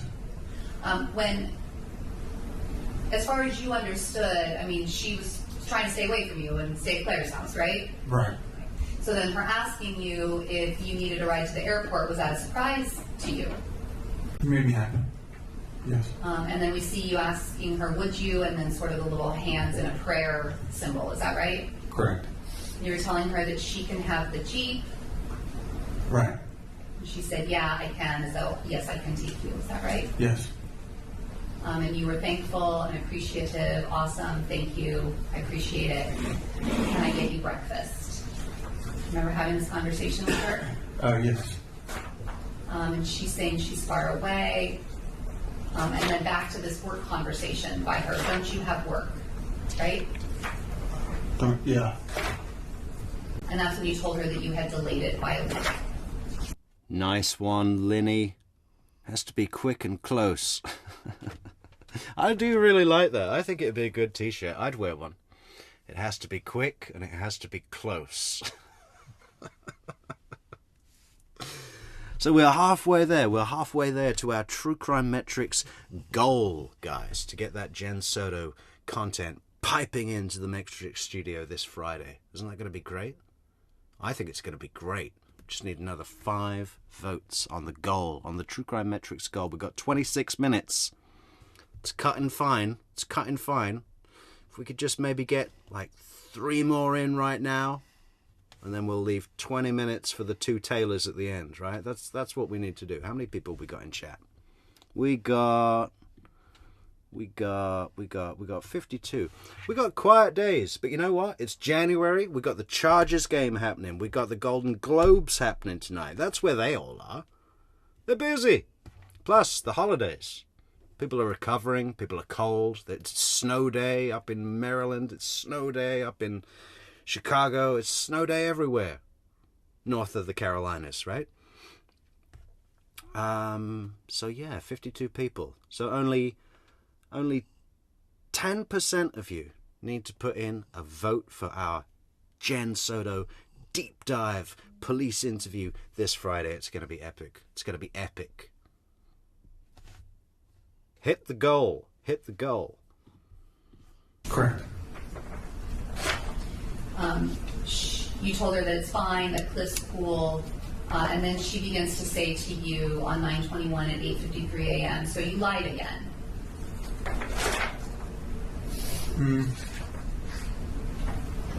Oh, yeah. Yes. Okay. So this is all just within a few minutes of the conversation starting off about the suitcase and can I give you a ride, and then now it's turning into you're lying again about work, right? Right. She's telling you really need to stop doing that, lying about. It's only 3 a.m. here, Maria Gabriel, and that's like lunchtime for me in these crazy Eastern Standard hours that we do these days. I have no life. This is my life. I really enjoy it. I really enjoy being here with you guys, talking about this. Shit. Yes. And you're apologizing that you didn't want to upset her. Right. Okay, so why would not telling her that you'd extended your work leave by a week, why would that upset her? Well, I mean, I'm the only one making money. I'm the only one that has a job. And one of the arguments was that she wanted me to go back to work. She had thought that I'd taken my mental health. Yeah. I did click on to Grish's channel today, Christina. I didn't watch any content. I just wanted to see how he's getting on. And, I was really surprised when my channel overtook him in subscriber numbers. Not that we have that many. We're closing in on 3,000. But he was at 2, and I was at nothing, and then I came up and up and up and up and up and got more than him. And I was like, what? He's like a really good YouTuber. How do I have more subscribers than him? But now he has more than me again. And maybe it's because of this Jen Soto case. Maybe it's really popular. Maybe that will be the thing to increase our subscriber count if we do some Jen Soto content. Let's get those votes in, guys. Hit those goals at the top of the chat. 5 more to go in just 20 minutes. Can we do it? 23 minutes. Let's go. Short-term disability too long or something along those lines. And then she continues to say to you that it's not okay, that it's about the small stuff. Do you see that in the message? Uh-oh. What's happening now? It's on 9/21. Yes. Continuing to then ask you, WTF, like what the fuck else you lying about, right? Right. You say nothing, and then she says, I swear to God, you do anything stupid in Miami, I'm out. Is that right? Right. You tell her that most white lies, you end up ratting yourself out. Correct. She's accusing you of already going behind your back and shit. IDK, WTF, you do. Now, you had not yet told her about Nikki Sanchez, is that right? Yeah. Robert De Niro had a baby this year? Jesus Christ. I don't care what science can do. It's just not right. You're then telling her, basically, kind of trying to calm things down. I'll be with Angelo all weekend and Steven. Right. Sorry for the interruption, guys, but we get so many great comments. Lenny, we'll be back with the Denise Williams case. I think there's actually quite a bit more to do. I think we're going to get another 3, 4, 5 shows out of it, So look forward to that. Looks like we're pretty busy this week, but maybe next week we'll be back on Denise Williams. But then again, it's an older case. It's a popular case, but, the current stuff is what brings in the numbers, isn't it? Maybe Jen Soto's the way to go. What do you guys think? Those are 2 people that you were getting together with in Miami. Correct. And Anna responds that, yeah, Angelo that isn't married. Right? Right. This text messaging stuff's a little dry. Does it go on for much longer? I want to hear some dialogue, you know? It's kind of important, I guess, but... Oh, there's the prosecutor. That doesn't exactly look like Anna, but in terms of she's a young, thin, tall woman, attractive, with long, straight, dark hair. Like I said at the beginning, it's in the ballpark of looking like Anna, and I like that that happened, right? Rather than putting a big fat guy there or something that doesn't look anything like Anna. You could say that this is in the ballpark. I mean, not that they could be sisters or anything. I'm not saying that. She's not Filipino looking, all the rest of it. But tall, thin, young, attractive, long, dark hair. That's enough for it to be close enough. What is, when you're hearing that, what are you thinking about what Anna's telling you? She's concerned that I might be trying to be with other women with these guys. So even though the two of you on 9/21, she's living at Claire's, you're at the house by yourself, she's already told you to go see other people, she's sending you messages that in you're interpreting them as though she's worried about you doing something in Miami. Is that right? Yes. You tell her that Angela has a girlfriend, and then Anna tells you, whatever, I'll leave, figure your own shit out, have fun. Is that right? Yes. There was a lot of communication on this day about you trying to get Anna to come with you on this trip to Miami. Right. And you already... Lenny says, baby daddies after 60 should be criminal. I thought it was 40, and I'm approaching 40. Time is running out. Told these people in Miami that Anna was going to be there on this trip? Yeah, I had mentioned that I would like to bring her. And then more communication about, trying to convince Anna to come to Miami with you. Is that right? Yes. You're offering to buy her a ticket. Is that correct? Correct. And then she responds, just drive the Jeep to the airport, right? Right. So previously she'd asked you if you wanted a ride, and now she's saying you're on your own, you take the Jeep to the airport. Right. She did this a lot, where she would promise me something, get me excited, and then shut it down immediately. You're telling her that you would love for her to come with you, and then she's saying, I don't want to take you, to be honest, and I have plans, meaning what to you? Basically, to my understanding, she's just trying to be salty, but like it's slang for like vindicative. She's trying to... Objection, speculation. Well, the effect that it's having on you... It's playing with my mind. And so when, she's just in the course of, I don't know if it's been less than 10 minutes, this text communication, now we're back to she's not taking you to the airport, you're on your own, right? Right. It's this constant ongoing push and pull of where we stand. You tell her that you'll just take an Uber and then... Yeah, it is. It is a case of push and pull, isn't it? She's trying to pull away from the relationship, and you're pushing her into the fridge. You say you just faked on me in less than 10 minutes. Right. Is that how you were feeling in that moment? Yes. She's saying that you're the biggest liar that she knows, and she doesn't know why she tries to be nice to you when all you do is fucking lie. Yes. You're trying to tell her that you're not lying about anything. She's sick of all of this. You're so fucking fake. I knew it. All you say to me is a lie, and then enjoy your trip, right? Right. And then at 8:57, you send like a sad face, and then a few moments later, can we get breakfast? My treat. She says, fuck off, I'll leave. Yeah. I don't think we're going to meet our goal, guys. We've got 16 minutes to get 5 super chats in. It's not going to happen.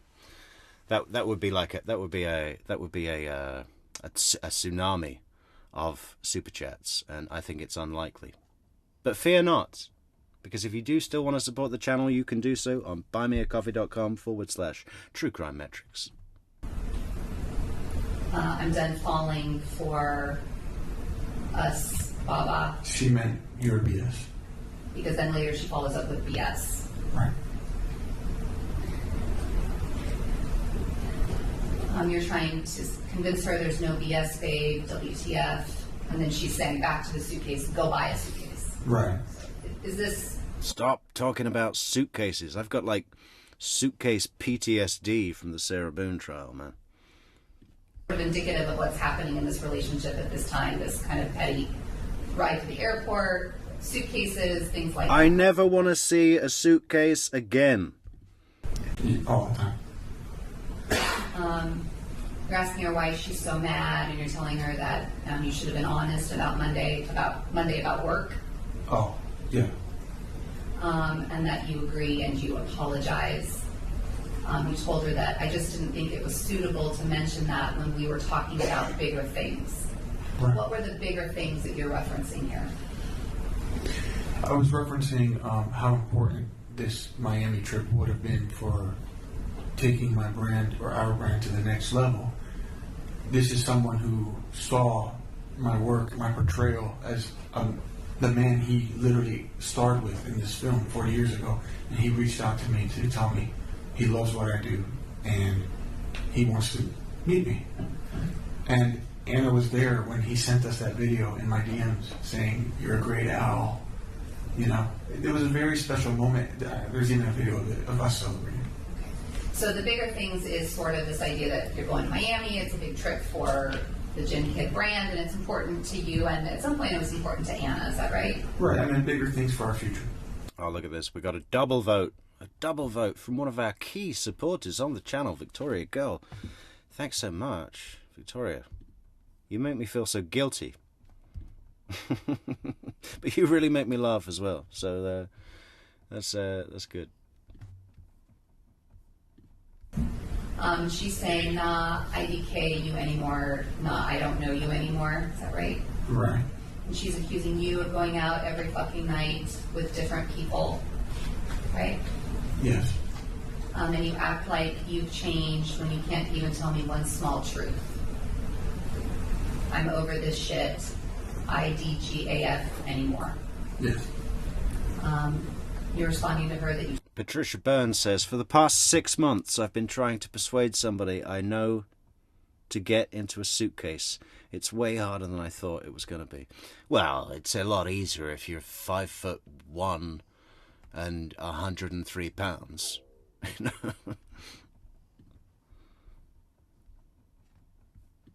Told her the truth, that she's just making problems. Mrs. Julia's party is all girls. Was this in reference to the incident about 10 days before about Julia's party being only, when Anna told you Julia's party was all girls only? Right, I was basically throwing it in her face. She's hypocrite. Or she was being hypocrite. And Anna's continuing, we were talking about being honest and you were lying. You told her, I'm always honest. What else are you always about?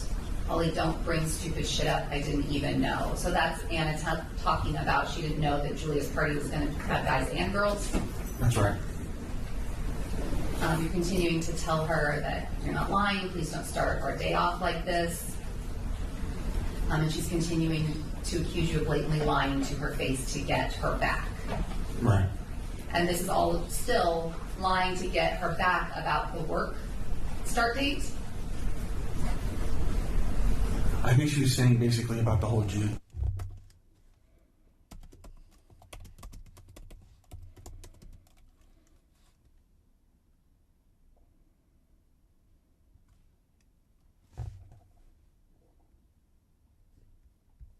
Oh, what happened? Network error.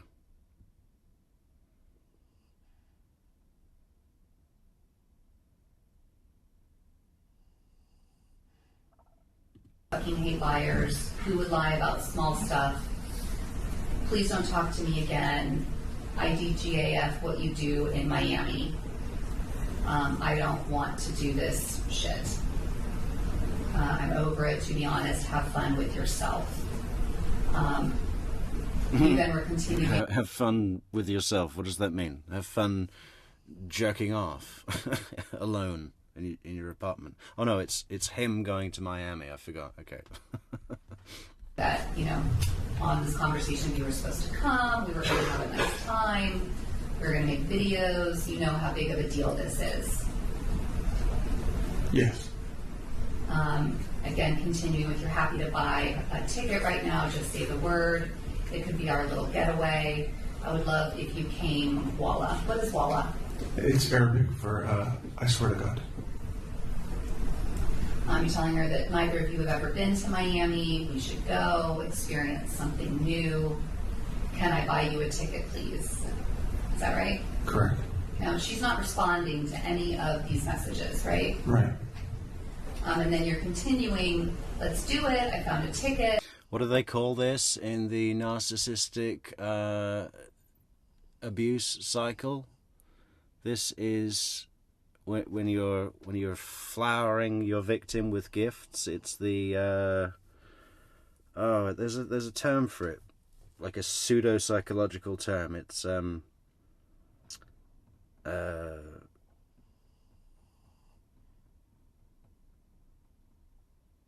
it's like love bombing, but with material shit. Is it showering or something? That's what he's doing, you know. You think it's going to be any different in Miami? You're going to get to a nice hotel in Miami, our little getaway. You know how important this is. Can I buy you a ticket, please? And then as soon as we get there, you're going to be grabbing her phone and saying, "Who's Luke? Who's Luke? Oh, Luke's going to be there. Are you having sex with Luke?" You know it's true. Let's get away for a bit, please. Hey, look at this. We've got Amanda the piping in with a super sticker. Thank you, Amanda the. And thank you, Amy, for the super chat. Thanks for covering this case. It's a pleasure. This is a case. This is a case to cover. Correct. She's telling you, please leave me. What have we got? What have we got? What's the time limit? We've got how many minutes? We need 3 more. Oh my God, we've got 8 minutes left. God, it could be done. It could be done.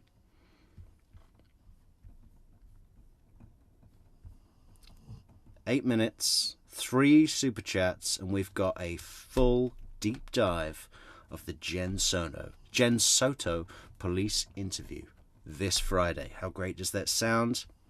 Alone, all ladies cut the BS. You go out almost every night. You follow all these random girls every day. Then you have the nerve to call me and tell me that you love me. So we see from her at 9:14 this text message about you follow all these random girls every day. Is that related to girls on Instagram? Yeah. Yes. Is this part of the sort of constant Honeymoon phase? Good one, Christina. Yeah, that's pretty much what I was looking for. conversation between the two of you, where she's accusing you of following, being involved with randoms on Instagram? Yes, it's or gift shitting.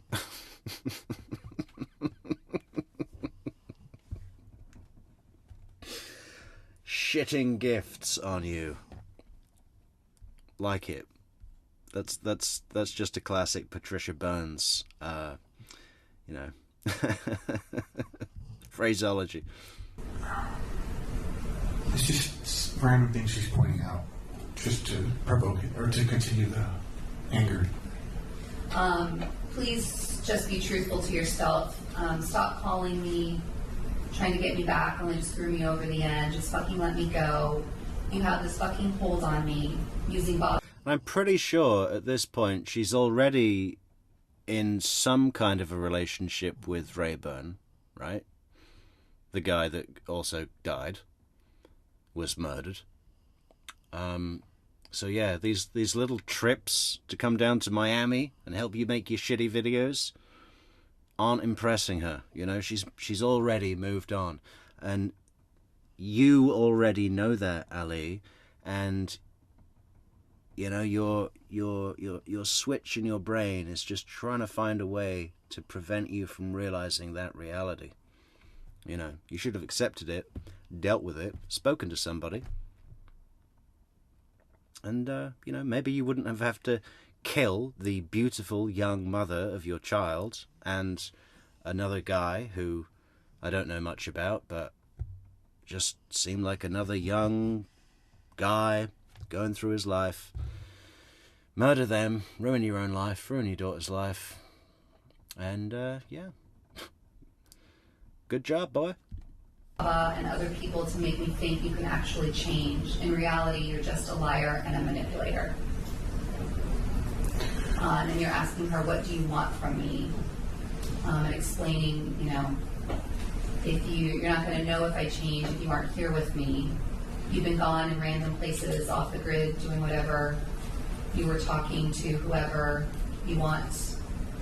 Do you have me blocked on every social media and you're acting like I'm the one that's being shady? And then you're telling her that you're trying to... Dara, I'm going to object to the reading of statements without any question pending. Yeah, what did you just do in a question? Sure.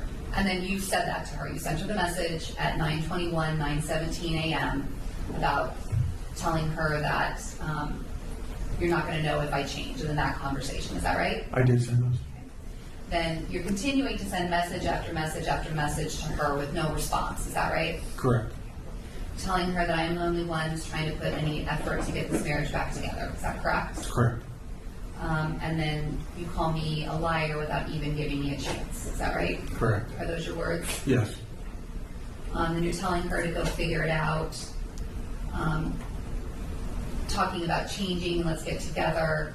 Do you recall sending that message at 9:19 on 9:21? I do. Continuing that nothing can be fixed if you're fighting against me, right? Correct. You're shooting down all my efforts. How is anything going to change? You sent that at 9:20. Correct, yeah. Nothing will change if you don't allow it to. You send that? Yes. I don't know what the hell my wife's been doing for the last month, so don't even talk to me about following girls and going out, because you obviously don't give a fuck about the fact that I've been so alone. That's correct. So when you sent that particular message at 9:20 a.m., how were you starting to feel about how this conversation was going? Basically, we're referring to prior events, unspoken conversations, or conversations that were needed to be had, but that we, like I was saying before, I was not getting opportunities to discuss problems that were accruing. Were you getting upset with her that she's saying things like accusing you of stuff, but then at the same time you haven't heard from her in weeks? Right. That's me, basically. I'm trying not to focus on what she's focusing on. I'm trying to move past that so that we can correct this. But at that point, I get frustrated because it's like my efforts are unnoticed or they're not working. So it's like, okay, well, now I have to address. Now it becomes the, well, you did this. Well, I did this, you know? You told her at 9:21 a.m., if you want to keep stringing this little argument along, be my guest, but I'm only trying to fix things and I don't see anything wrong with that. Is that right? Yeah. Okay. And then you're accusing her of not cooperating with you. Is that correct? Correct. And then you emphasize, meaning that you, something that she had said, you put like an emphasis on it. Is that right? Or it's something that you had said, you put an emphasis on it. Yeah, I put like exclamation points on it so that she could, to grab her attention again. You're asking her to think about for a little bit. Your husband doesn't know what his wife's been doing for the last month, and you're okay with it. Did you send that? I did. Okay. And then you wrote at 9:23, you're fucked up, dude. Correct. She responded a few seconds later telling you that basically she's been with your daughter while you were out every night because you didn't have a kid to take care of. Correct. So don't give me that shit. Correct? Correct. And please don't try to manipulate the situation. Right. Is this more of the same constant fights that you have been having about Amira and taking care of Amira? Yeah, basically we never get anywhere. It's just more problems adding up. And continuing on with you telling her that you know the value You know what promises I made for you. I heard your cries, but the sad part is you haven't even acknowledged any of my cries. Did you send that? I did. And then she said, I see through all your lies now, correct? Yeah. Then the conversation starts to go into a realm of talking about you guys are just going to co-parent Amira.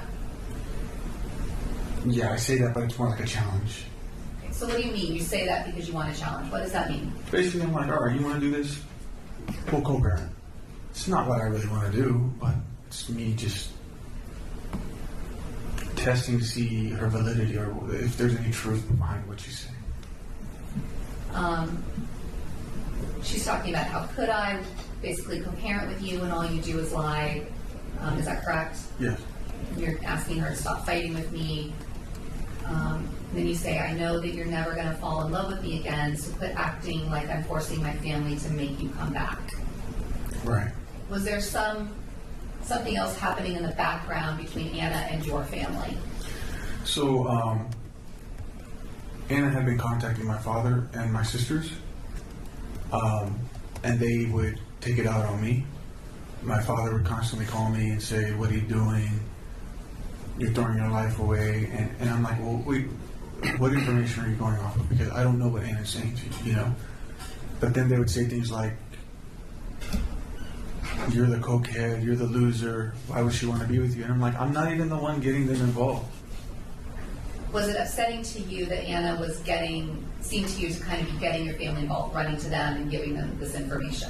Yeah, and what hurt me is that the fact that they're so quick to shun me, they don't care about my point of view. They didn't ask me what's going on. They just took everything Anna said and whatever she said.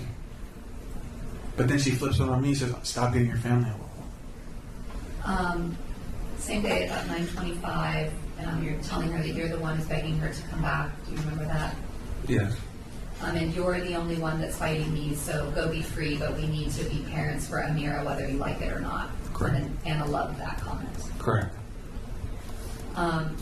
Then it kind of devolved into more of this conversation about needing to work together to figure something out for Amira. Enough of this bullshit. At this time, had you guys talked about divorce? Besides the random her throwing that at me, never seriously. Unless at this point, there was one point where I challenged her and I said, let's go to the courthouse together and do this as civilly as possible. And her response was, I don't have to work with you. I don't have to do shit with you. So. And there's more communication about, sounds like she's kind of challenging you back. Yeah, we can share the custody. This is not going to be a situation where we both live together. Right? Yeah, this is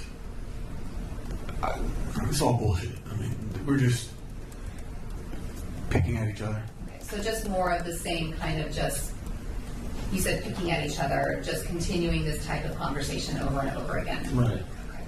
And this goes on for some period of time, this communication with Anna. Then at some point, the two of you end up getting together on this day at about 11 o'clock. Does that sound right?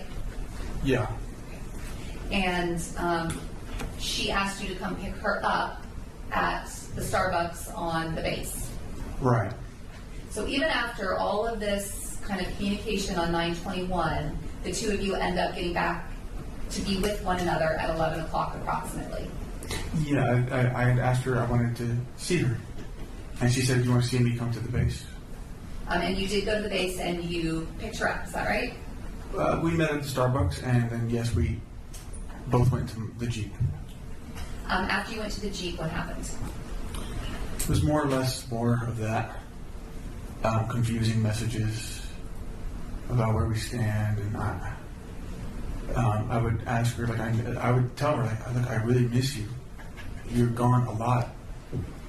You don't let me communicate with you. You never hear me out anymore. And eventually, I was like, will you at least just hang out with me? And she agreed, right? Yes.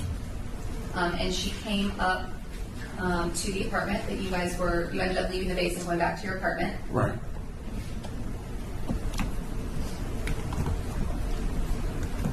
And so by 3 p.m., you and Anna were back in your apartment, is that right? Yes. Then you had some sort of fight about someone who left a bicycle in your house. Yeah. What was that about? There was some guy who lived in the building that I stumbled into in the lobby. And, you know, one of the effects of me being high on coke, it makes me chatty and conversational. So I just started talking to him, and we did coke, and we started hanging out every now and then. And he left his bike in your house? Yeah, he didn't have a car, so he would have to, anytime we would meet up somewhere, he'd have to take his bike. He asked if he could leave it there. So. And this upset Anna when she came in and saw the bike there? I forgot the bike was there. Yeah, she went crazy over it. After the conversation about the bike, she left the apartment, right? Mm-hmm. And then you told her something while she was downstairs. What did you tell her? Well, the whole thing was I wanted to hang out with her. I missed her. I wanted to be in the apartment with her and just talk and be friends or whatever. And the second we get in the door, she points out this bike, and she's just blowing it out of proportion. And yes, we do. Out of time, Red and Shotgun, but that's okay. And we do thank you for those 7 donations, guys. And to be honest, there were others that happened before. So, case closed. We'll be doing Jen Soto deep dive this Friday. You know, we just didn't set the goal early enough. Some of those contributions came in earlier. So fuck what YouTube thinks. We're doing it.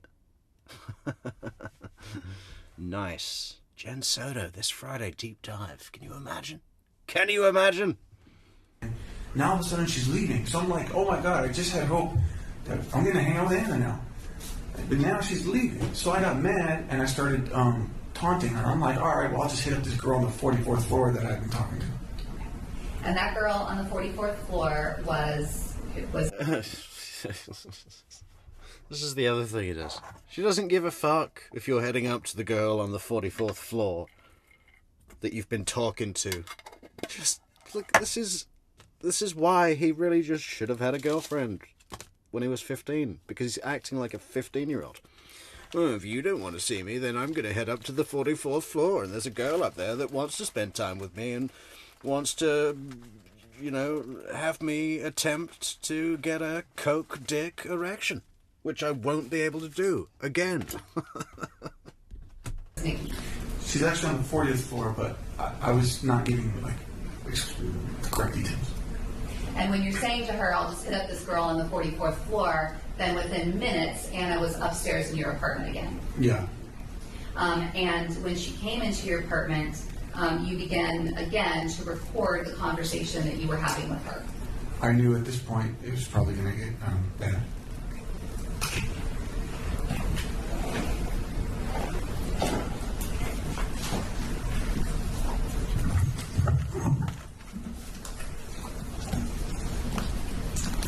This is Defense Exhibit 37, that's the CD, and the transcript is Defense 38.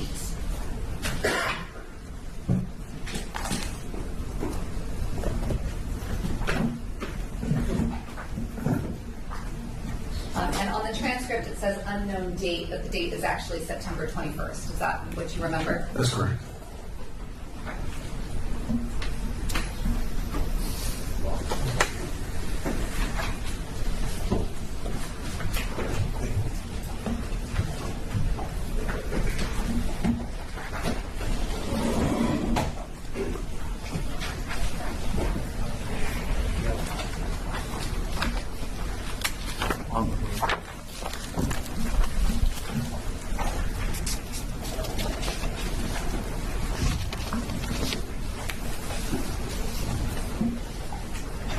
Counsel, this is another one that's not dated, so...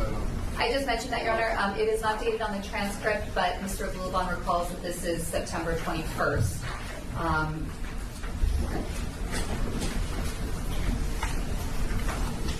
And Your Honor, this is it's the long one. It's approximately 44 minutes. So do we want to, at the end of this, break for the day? Let's see where we're at. You said 44 minutes? Yes. How much, well, okay, after that, how much longer are you going to be? Still some time. Oh, you need to look.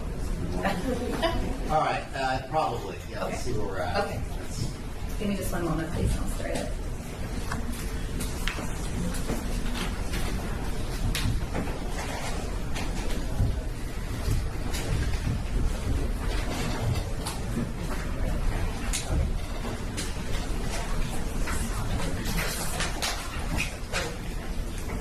Mr. Abulaban, just follow along. You don't need to comment while this is done, okay? Okay.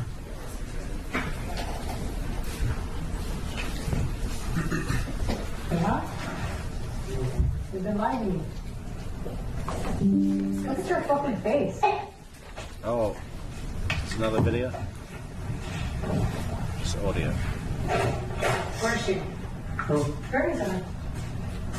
Grammy's on her. Don't touch me. Don't touch me. Where is she? Don't touch me. Don't touch me. Where is she? Don't touch me. Where is she? Camera, please take over my phone. Bring it here.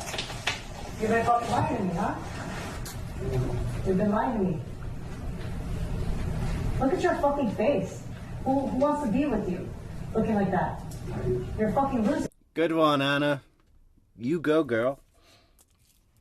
You have become a loser. You have let these people fucking use you.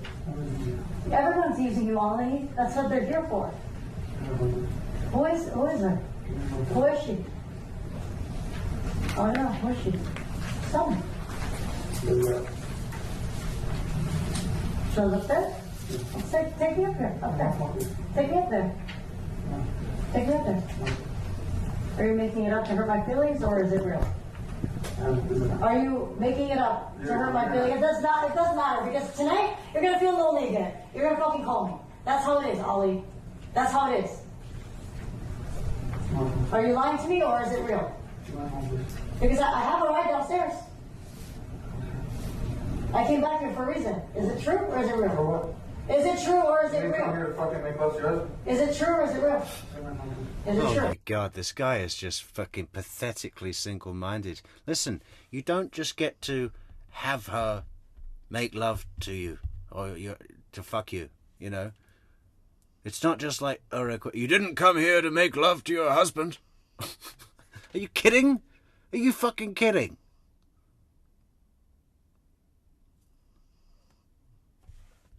Did you break my phone? I'm not breaking the phone. I just want to know if it's true. Is it true? I'm tired. Is it true? I'm tired. Is it I'm tired of true? your abuse. Is it true? I'm not abusing you. I'm tired of your abuse. This is abuse. Abuse. Call a cop. Call a cop. This is abuse. I'm tired of your abuse. You like an adult. That's not an abuse, Ollie. You just don't understand anything anymore. You're fucked up mind. I brought you here so you can fucking make love and heal, and you fucking made a fight over a bike. You're healing over cocaine? Give me my phone. Who is she? Son. Get out of my face. Oh, I guess I'll wait until you can go. I'll wait. I'll wait for her. Or I'll wait for you to leave. You go see her. Go to the 42nd fucking floor. Go to the 42nd floor.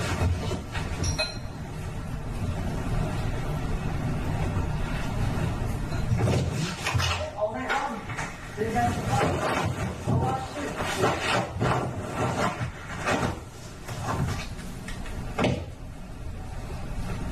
You're still on the fuck shit. Recording me 24/7. Because you think I'm going to do something stupid. I'm not doing anything stupid. Oh, hang on, there's a poll request here, guys. What is this? Poll request. Who is the better gaslighter, Charlie Adelson or Ali Abulaban? Okay, what do I think?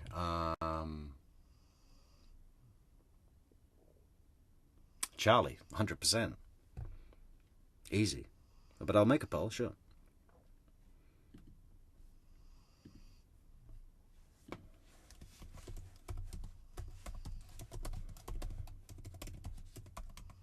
I can play and type.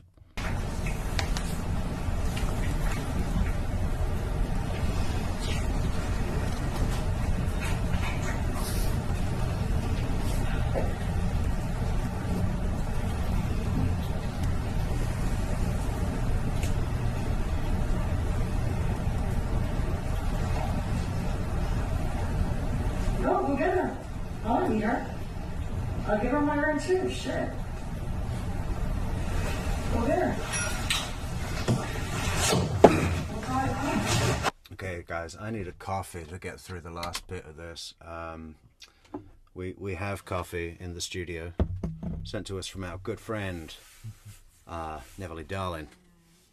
Actually, I can't find that nice coffee that you sent, and I've got this one, which is really, really cheap, and it's just not the same anymore.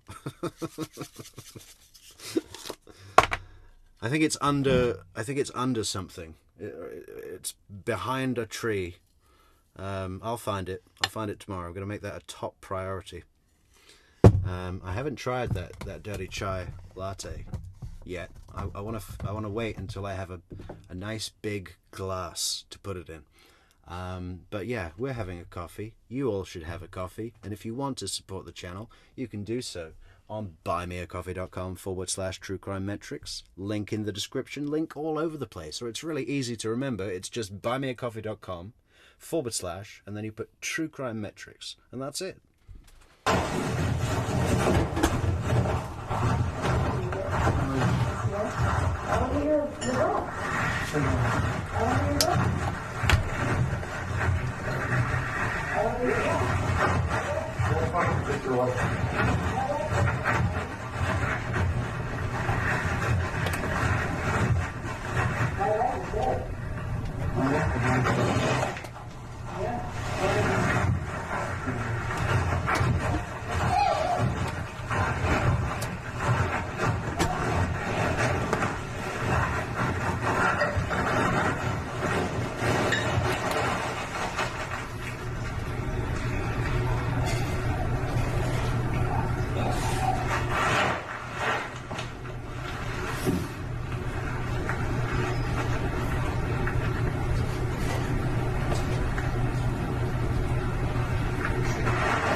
Yeah, don't call me. Just go. I'll call you later. No, she's tripping. I'll just call you later, alright? Bye.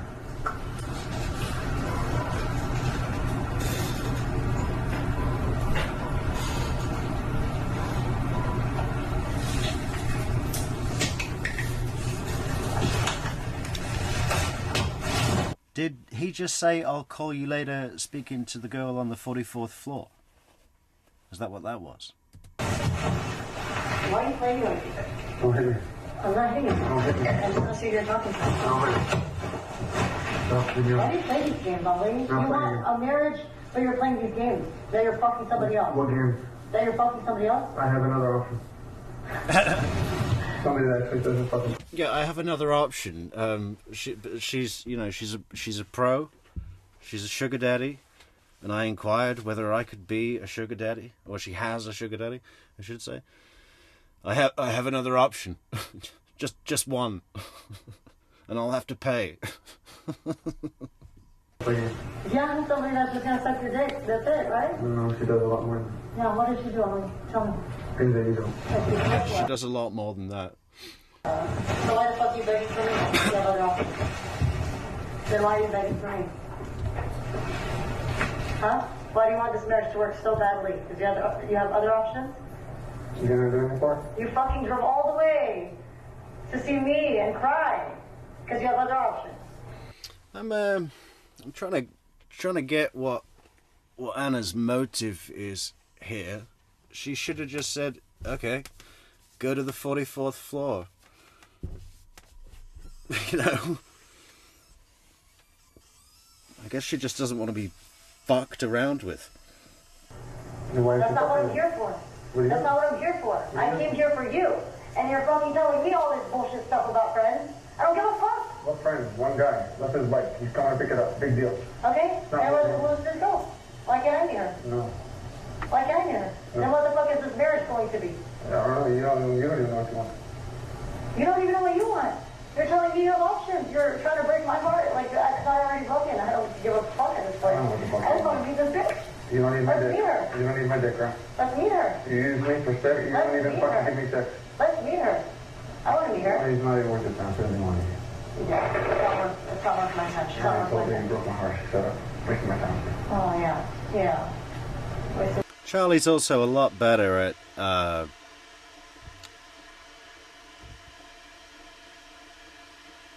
identifying what people need to hear.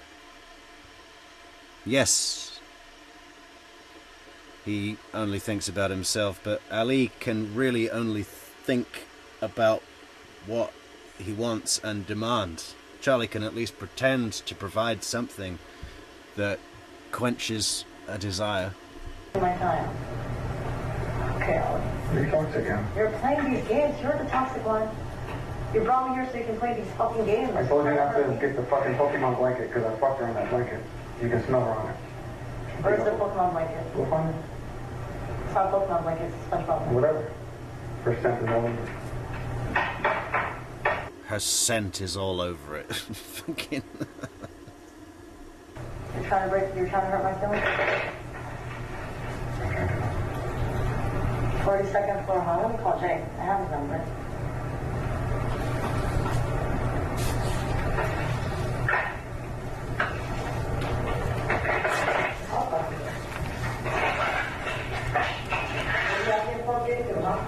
If you want to.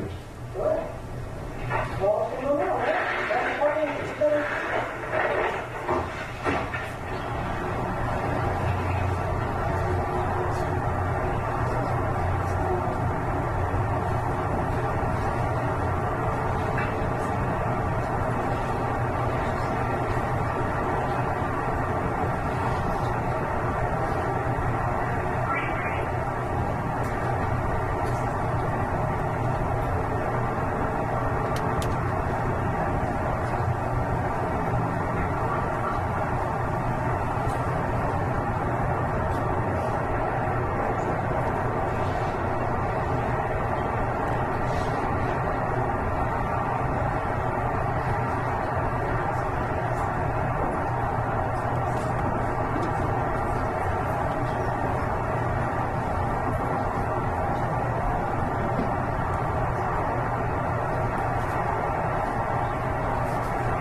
Keep saying you're done. Why don't you just leave?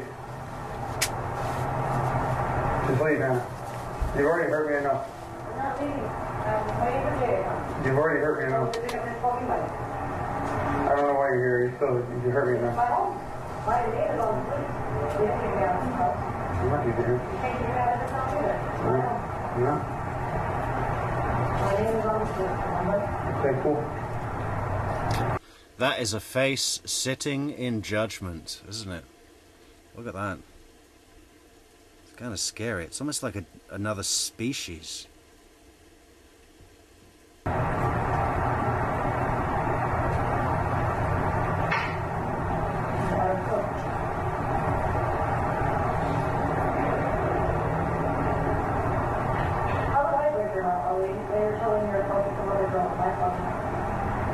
My daughter's fucking with and I'm breaking your heart. And I'm the psychopath? Come on. Stop fucking calling me in the middle of the night crying.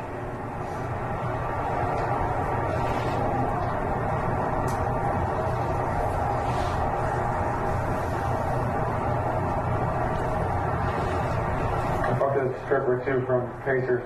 Her name's Angela. Yeah. I guess I know what I'm doing. Have fun. I knew I stopped loving you when I stopped giving a fuck if another man touches you, because I'm not touching you anyway.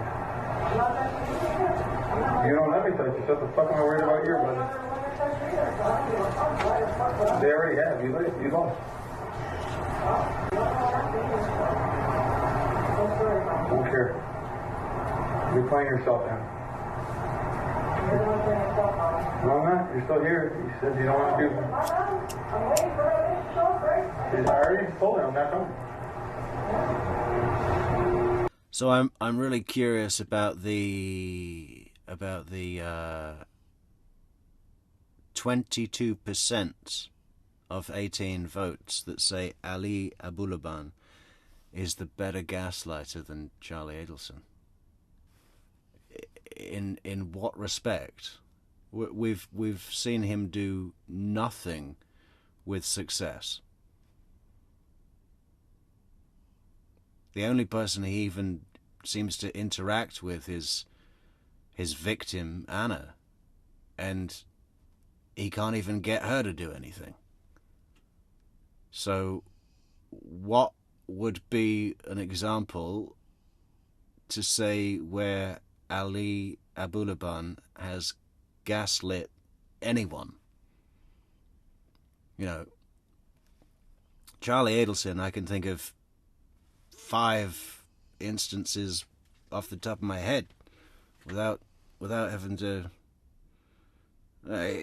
not that he's any fucking mastermind, mind you. I mean, he had difficulty playing Junam Chinder after a while, and that has got to be the easiest mark in anywhere. Yeah.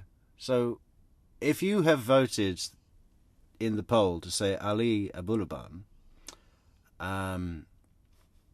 is the better gaslighter, I'd love to know one single example of something he's done to gaslight anyone with success. I'm not saying there's not one, but if you know one that I don't, I'd love to hear about it. You know.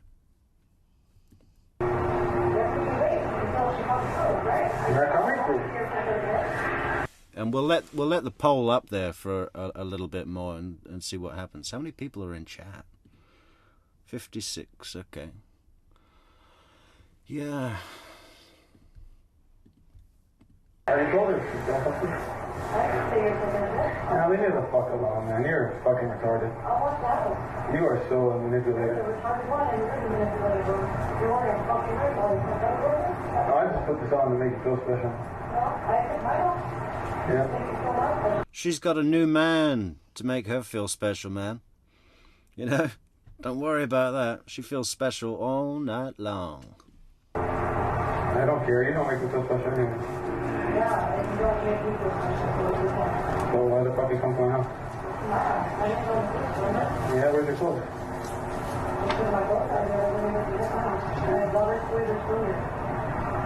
Yeah, you're so dumb.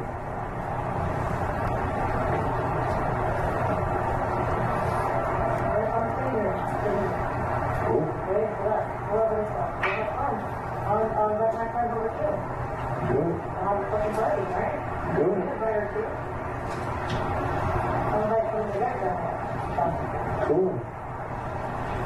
Don't care, Anna. Don't care about guys. You're the one that's breaking my heart, not fucking me.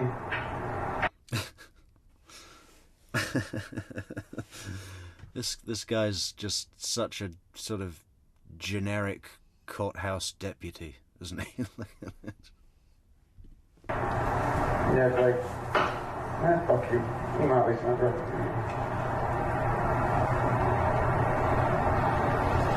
Both of you guys. He's fucking emotionally destroyed me. You took a good man and turned him into shit.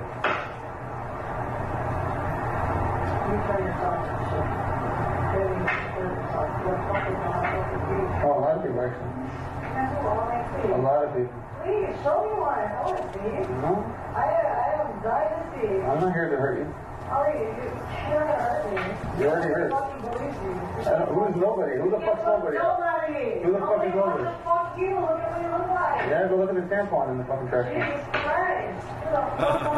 You don't wear tampons, right? There's a tampon. Go and look at the tampon in the trash.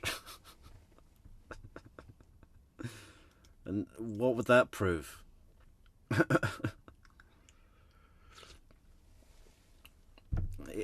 If your relationship argument contains the phrase, go and look at the tampon in the trash, do yourself a favour, okay? On the trash can. Go ahead. I don't need to lie, Anna.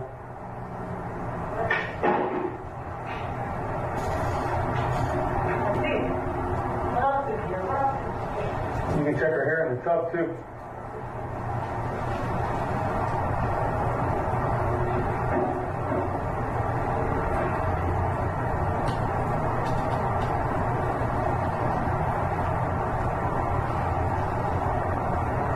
Like, what is he hoping to achieve here? You can check her hair in the tub, too.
Yeah, it didn't go well at all, Udi.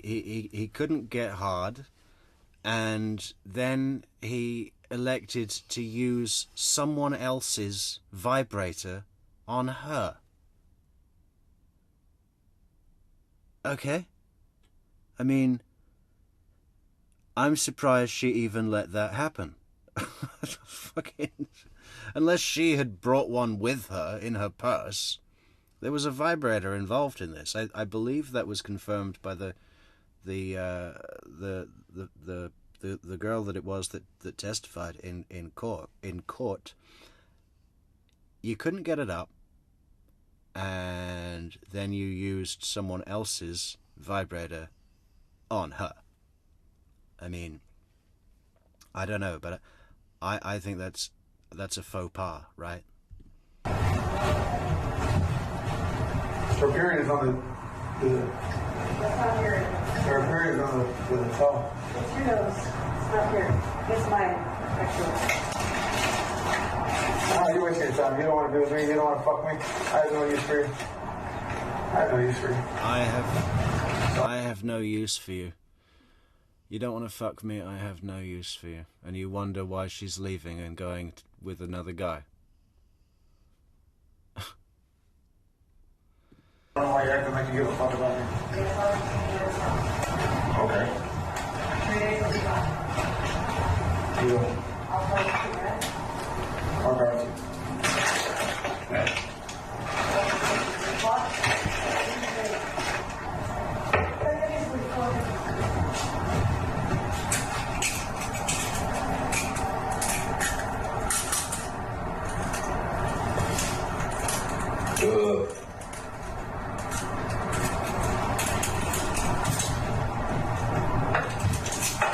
It's funny, you got all this energy for this bullshit, but you don't even have energy to fucking lay down and make up your husband.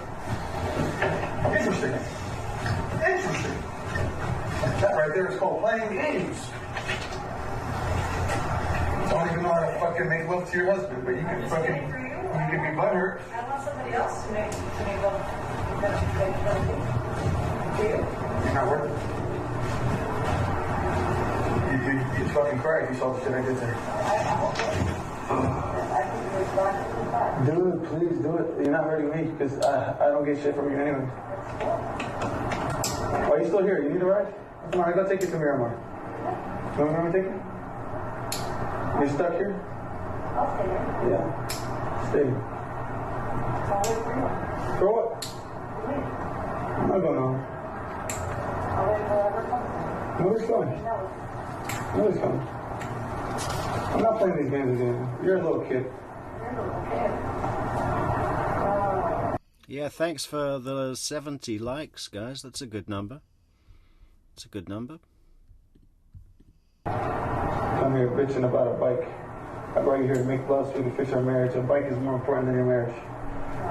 You're dumb as fuck.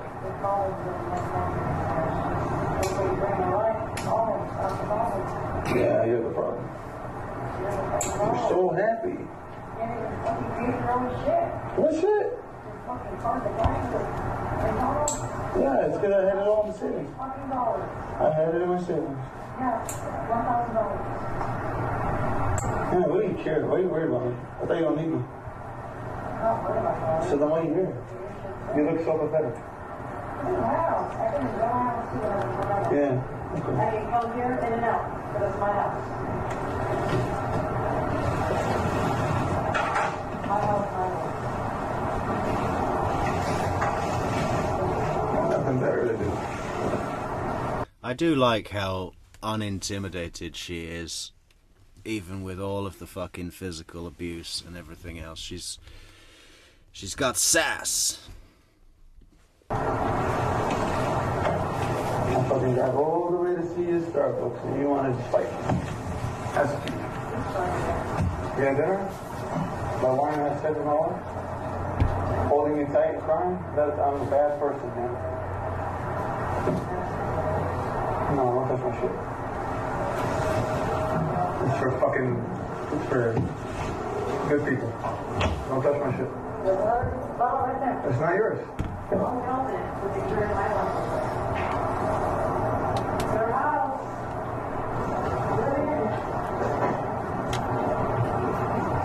You should go smell that blanket though.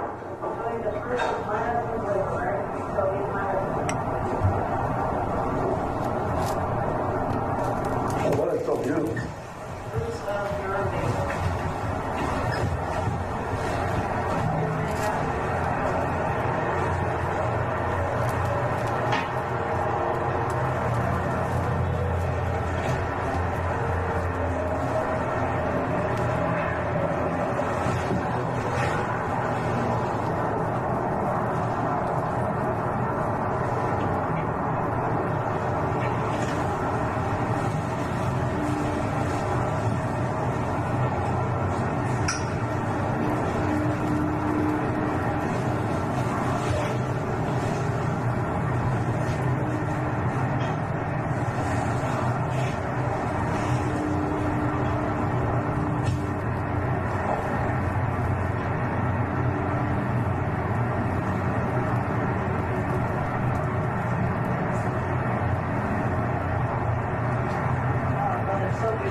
Yeah, for the ponytail, your name needs to either be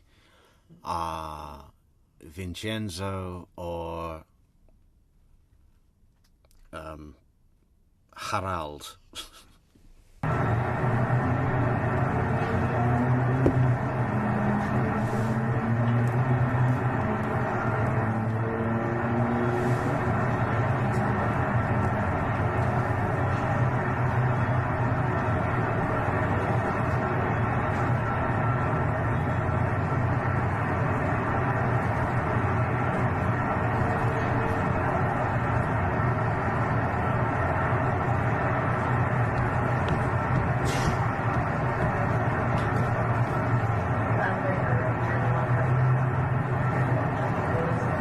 Oh, it looks like this goes on and on and on. Is there another? I want to see some questions.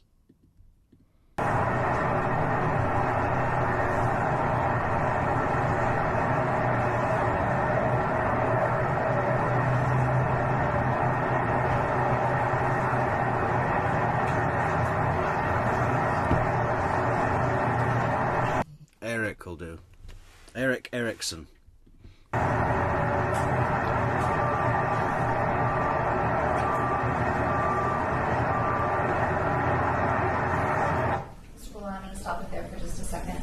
Where are you and Anna at this point, if you remember? Are you in the apartment?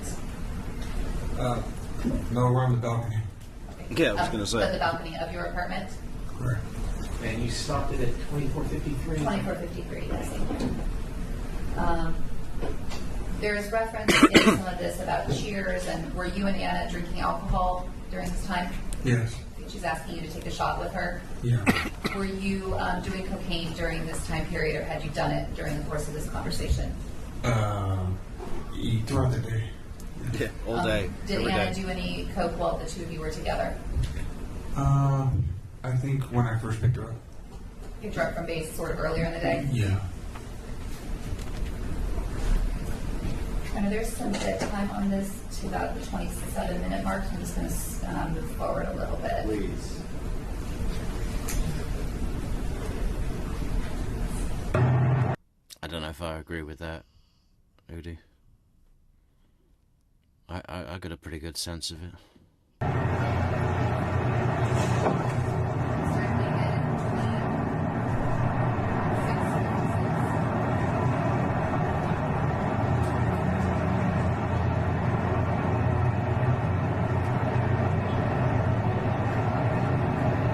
As much as I love listening to traffic noise, is there any meat left on this?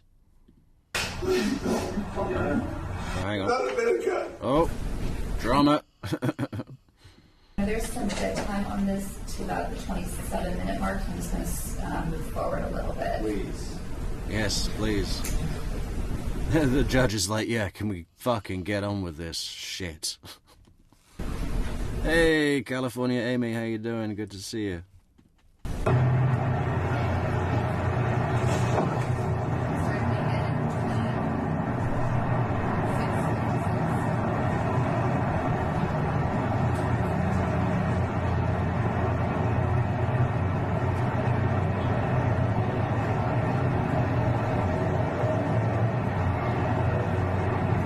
Fine.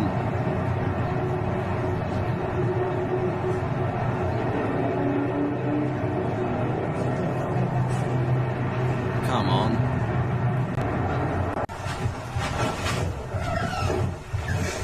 You're harassing me. Not a bad guy.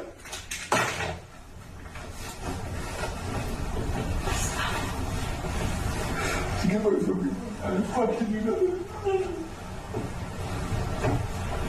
Oh, here come the fucking waterworks. Listen to this guy. Stop, you're just drunk. Stop.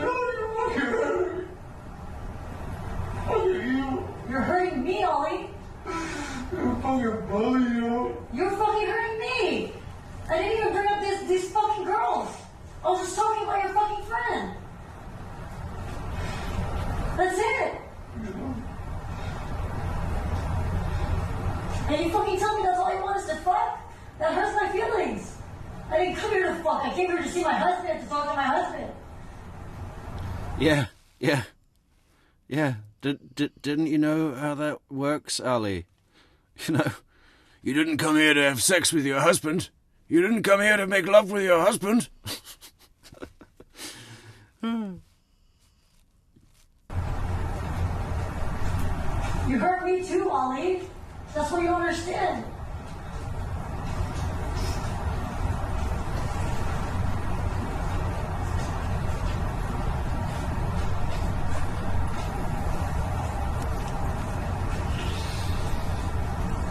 You're not a fucking good person anymore.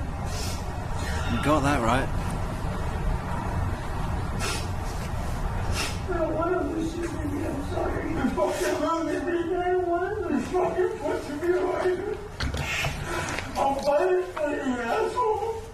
It's okay. I don't want to lose you. You don't want to fucking do this, you asshole. This will be okay again. Please don't. Fucking.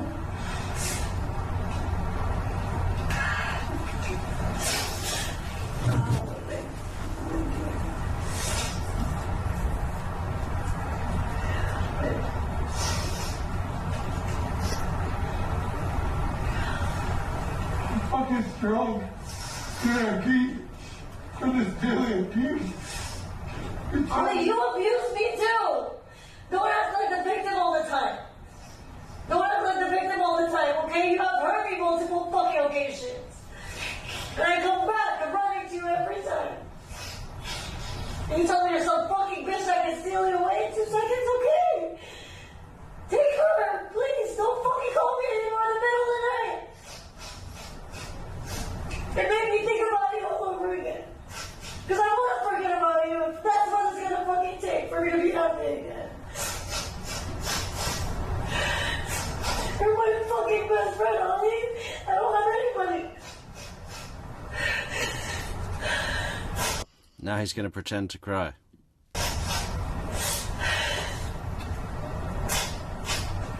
Watch closely. Does anybody see one single tear? I don't know if there's going to be one or not. I've not seen this portion before, but I suspect not. Oh, was that? Yeah, okay. There was one. There was one.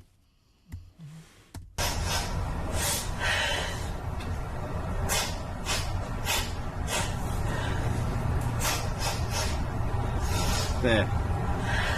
Fucking man. Or maybe it was just a rock of coke that fell out of his nostril.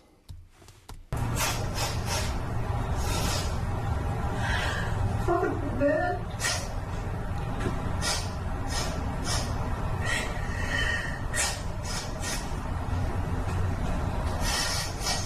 Seven years only I've been voting that shit to you. Only you. Only you. And you fucking know that.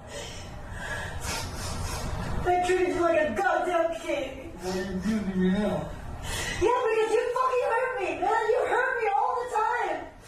And you continuously hurt me.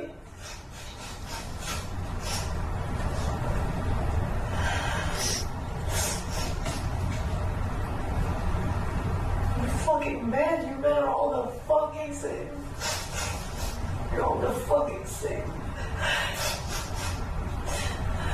Fucking 7 years, man.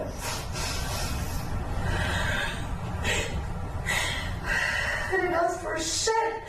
For 7 years, I'll leave nothing. Nothing. Fucking, I got devoted my life to you. You stupid fucking ass. Fuck you guys.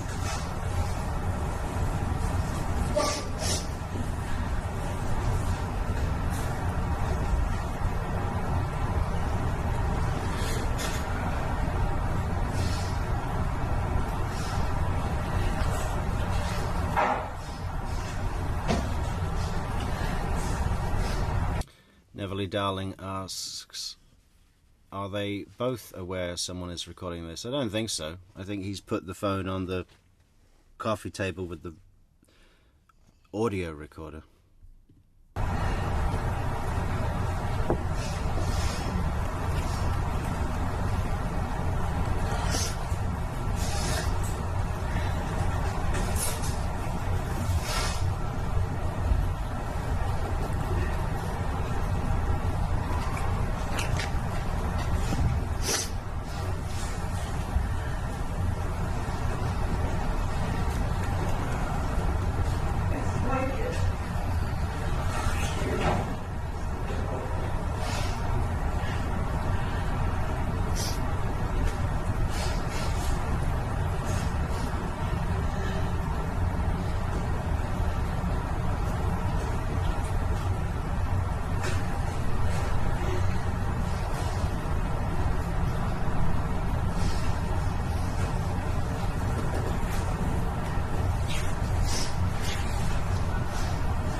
stop it at 3347. Mr. Abulaban, are you and Anna still in the apartment together? Yeah. We have just heard what sounds like Anna and you crying with each other back and forth. Is that a fair recitation of what we heard on this? It was a moment of us being completely honest with how we felt towards each other versus the charade we were going, that we kept hearing, conducting with each other.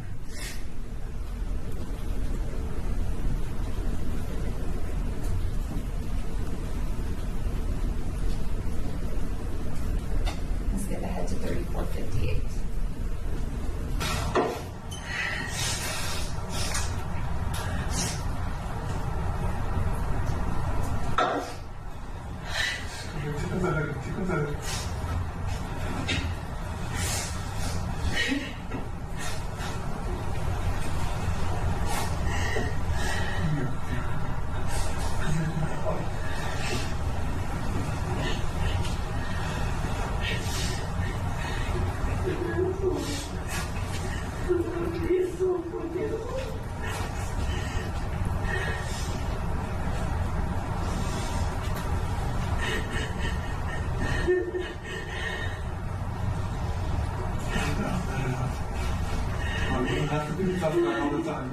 Just let it out. Real emotion. Real fucking emotion. We're both fucking... Yeah, now he's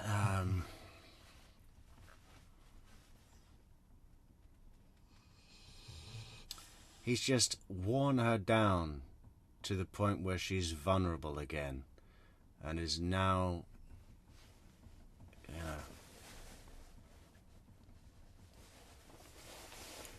taking advantage of that. You're hurting, man.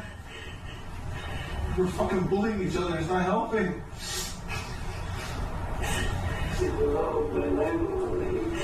Why won't you let me be that?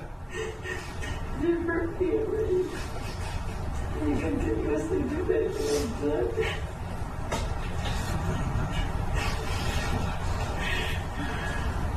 It is something real.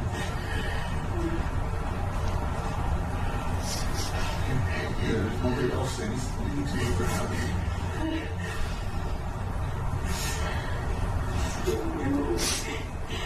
She's not recording it.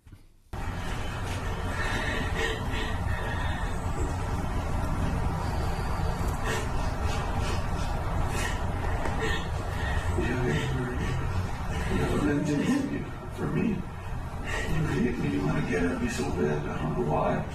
Did I hurt you that bad? Yes. I never wanted to hurt you. Because you have this vengeance, this hate, and fire in your heart. You want to hurt me so bad. I don't want to be hurt, and I'm not trying to hurt you. I'm trying to heal. I know. Hurting me is not going to make you feel good. Hurting me is not going to help you. Hurting me is not going to help you because you are hurting me. It's not.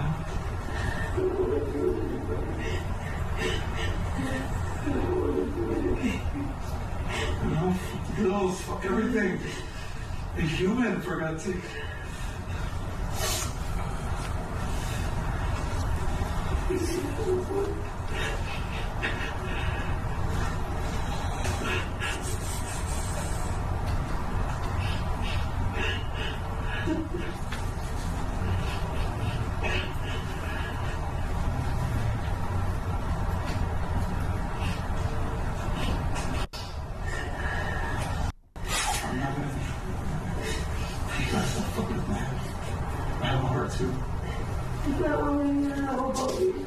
I'm not exactly sure why they're playing this. What is this showing the court or the jury? Especially from the fucking defense perspective. I'm trying to be nice to you. You hurt me a lot. I did stay telling you that I'm hurting and you don't know how to fix it. How? You don't know. You want to fight me? Because you're not even fucking doing anything to fix it. You don't know. You don't know shit. You just wanna fucking hurt me. I just wanted to be left alone.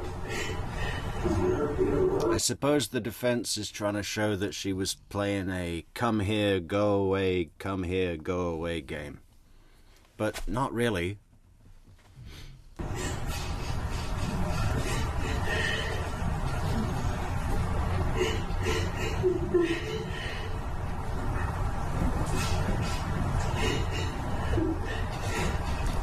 Yeah, really, Neville, darling, that's the best descriptor. He is nobody, a nothing.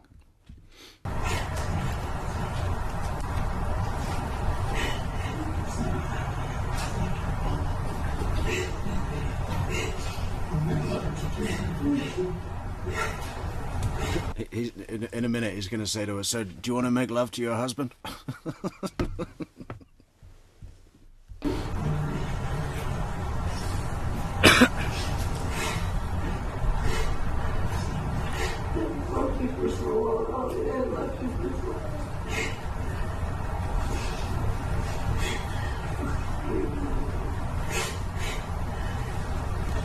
Udi says, no spoilers, but he cried like a bitch at his sentencing. I haven't seen his sentencing. I did see Anna's sister come in and scream at him. That was good.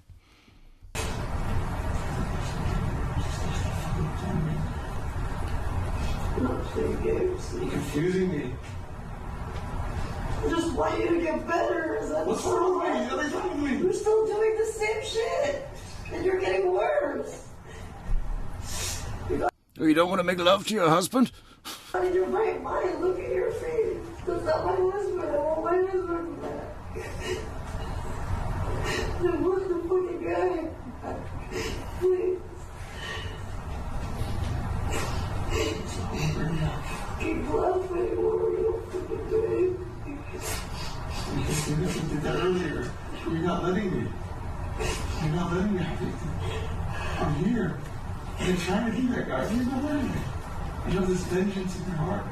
Because I'm hurt. I know. I want to help you. You fucking leave me out there in the middle of the night. You fucking hurt me. I'm hurt. No. How do I forget it? How do I forget it? Let me fucking How do I forget it? Love me. Love. Love heals. Love. It's a good memory. No man does that shit. Nobody does that. Nobody does that. Please don't get me. I'm not sweet like. Don't do anything for me.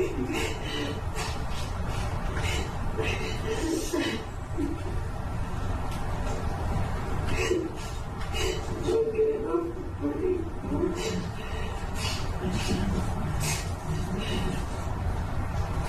Just want to be loved, honey. Listen, real love.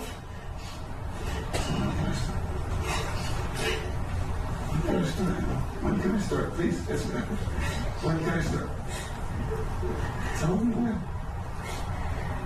You're still fighting me. I know you're hurt. Okay, you're hurt. It's not going to make you hate. Yeah, she didn't say she wanted to be loved by you, man.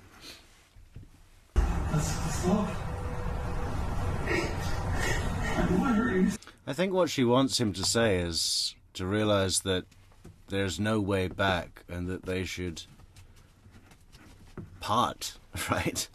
I'm pretty sure she's already got the other guy going on, right? And is having a good thing going. I know I hurt you. You don't have to keep telling me. You don't have to punish me.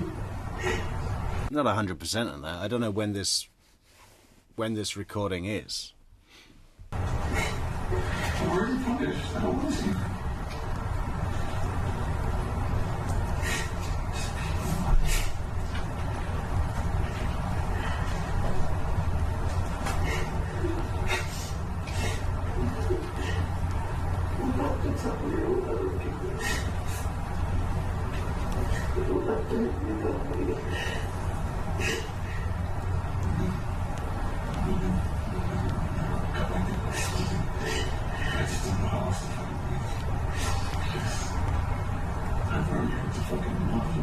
Just love people. You love me.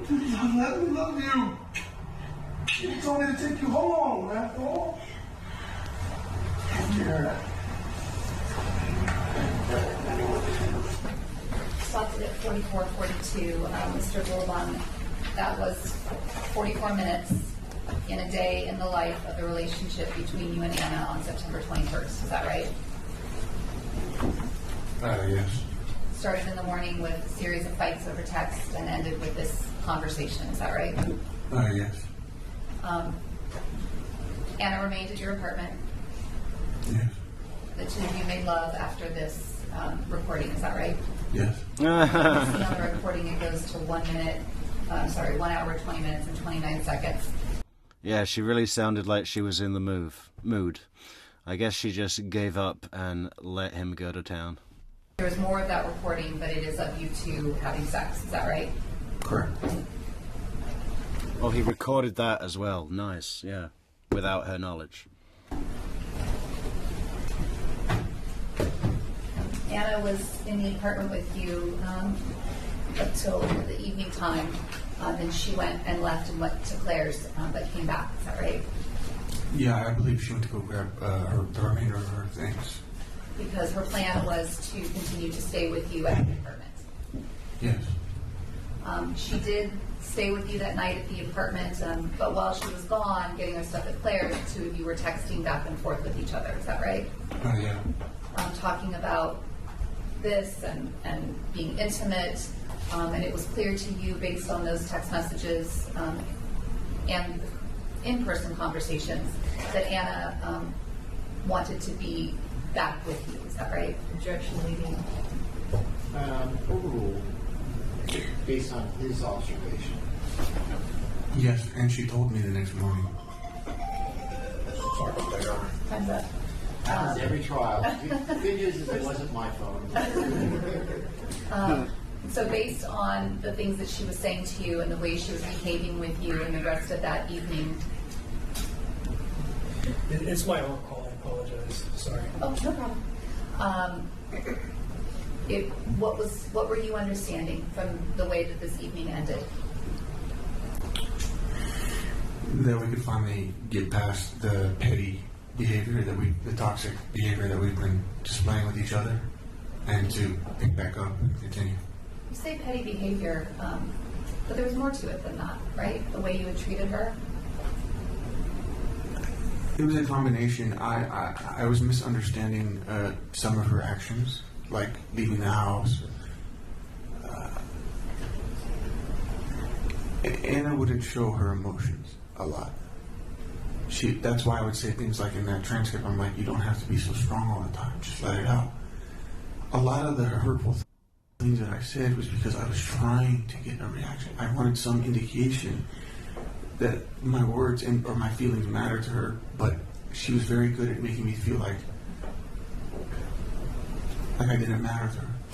When you would have these conversations and they would keep escalating and getting bigger and bigger and bigger, and they would result in, the 2 times on September 8th and September 11th that you ended up touching her physically, pushing her and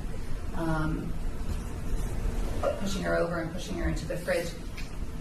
Those were things that were clearly upsetting to her. Of course. And I wasn't realizing it. I wasn't realizing, obviously I know it's bad. But in my... Welcome to Discord, Queen Olive. And anyone else who wants to join, there's a link down in the description. And it's great, it's awesome. State of mind, my coach state of mind, I wasn't understanding the impact it had on her. Because her instinct was to get up and run off with Julia for God knows how long, or Claire. And I wasn't seeing whether or not she was crying. In my mind, she's out partying, like as if nothing happened. But this was the first time where she's telling me, you fucking hurt me, I need time to heal. These are things that I thought she wasn't feeling because she was so good at masking these emotions. And that's why we say these triggering things to each other, because I'm trying to let her know that when she's away from... What triggering things? Like, go and check the tampon in the trash! Her period blood is all over that towel!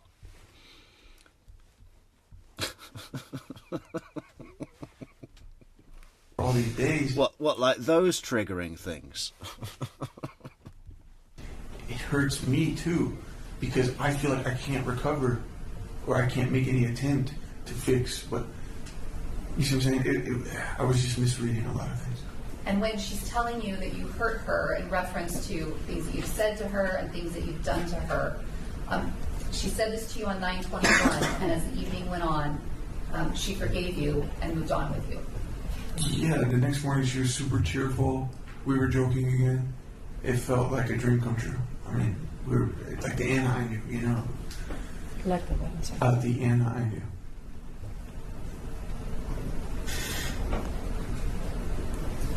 Do you want to stop here, or? Yeah, if you're moving on to another. I am. Perfect. Okay, ladies and gentlemen, then, you are very focused, which I really appreciate. I realize that we pay you $15 a day, mileage one way. In the perfect world, I would knock down our old courthouse and build you a parking lot, but that world doesn't exist right now. I hope you're finding this interesting, and I really mean this, where the jury system is the most efficient way and effective way to find the truth. It's not, in terms of economically to society, many countries have like 3 or 5 judge panels, which is very economically efficient, but terrible at finding the truth. The jury is the best way to do it. And that's why we need people like you to come in. Personally, and we can debate this, I think it's probably the most important civic duty you do, perhaps, maybe including over voting. We can debate that, but it's that important, because without you coming in and doing this, we can't have a jury system. So I really do believe that. I was at lunch today. I have a college-age daughter that is supposed to serve in August, and she can't make it, so we're kind of trying to move it to July, because I think it'd be a great experience for her. And I hope you're enjoying the experience. Again, it's a very important thing to do.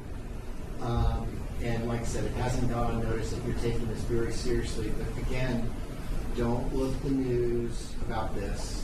Don't go on social media about this. Just stay true to your word. So I will see everybody tomorrow at 9 a.m. Same schedule.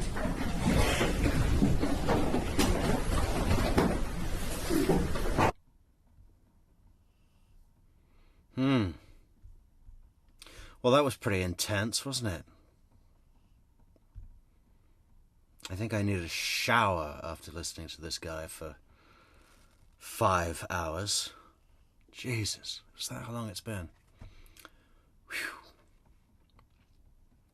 What do you say? Should we round off the evening with a couple of his TikTok videos? Oh, let's go to the TikTok.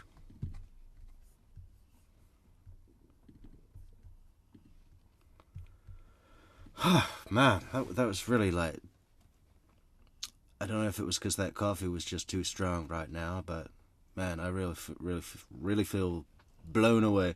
What's his fucking stupid name? JinnKid.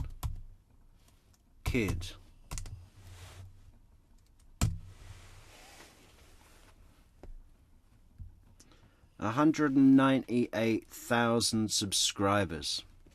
Well, it's not that much. Grizzly True Crime's got like 320,000. God, she's done really well on her channel. I've been looking for you. She's done really well. So, what have we got here? Shorts. Why can't I scroll when we... That is so annoying. Okay. I wanted to find a specific one. Tony Montana at U.S. Immigration. Let's just search for that. Tony Montana at U.S. Immigration.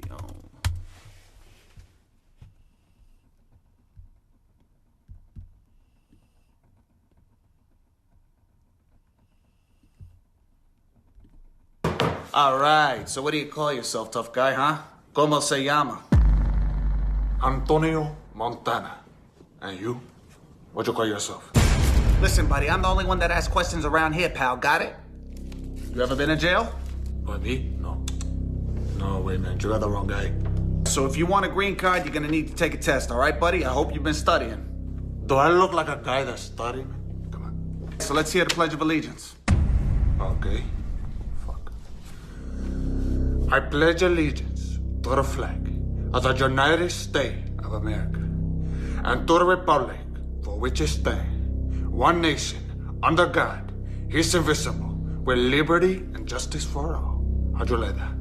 I have to be honest with you, that was absolutely disgraceful. Get him out of here. Okay, that's fine. You can send me here, there, it don't matter. There's nothing you can do to me that Castro has not already done to me. So fuck you, man. All right. That's what you're basing your enormous fucking ego on? I don't know. I'm not impressed. What else has he got? What you call yourself? Me? No. No, wait, man. You got the wrong guy. Do I look like a guy that's studying? Come on. I pledge allegiance. Yeah, well, we've seen that.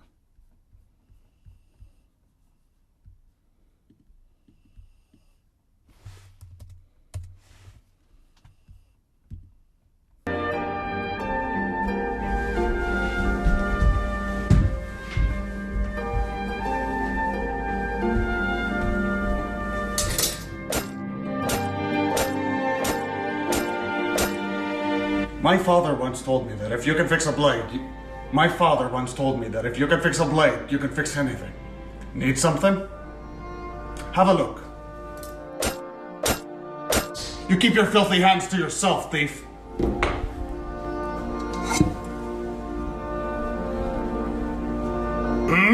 Someone there?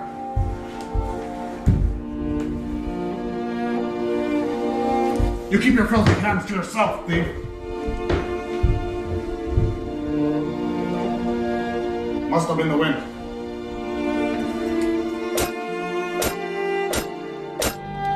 Need something? What is Skyrim? Is that a game? He's pretending to be a game, right? That's what it is? Where's one of the ones with Anna in it? Oh, there's Anna. Oh, hello, traveler. Welcome to the King's Keeper. Would you like a room?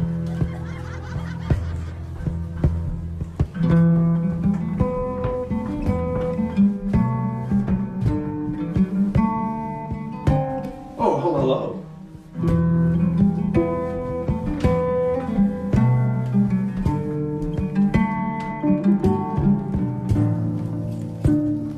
Oh, hello. Yes? My father owns a shop. It's not much, but it gets us by.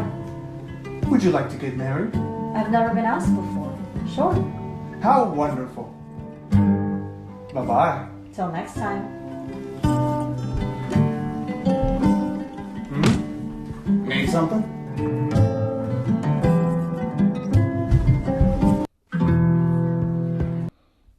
I mean, what about it? Like, this is what paid for that Jeep? Yo, man, yo, show him the pussy, man. Show him the pussy. Don't look like you're fucking steal money. I tell you, man, I don't fucking like you, okay? Get away from you. What the fuck your problem? Huh? Bro, give me the 6'9". 6'9"? Yo, word to my mother, I smacked the face out of all of y'all. You feel me? What, y'all the internet gangsters? Not for real.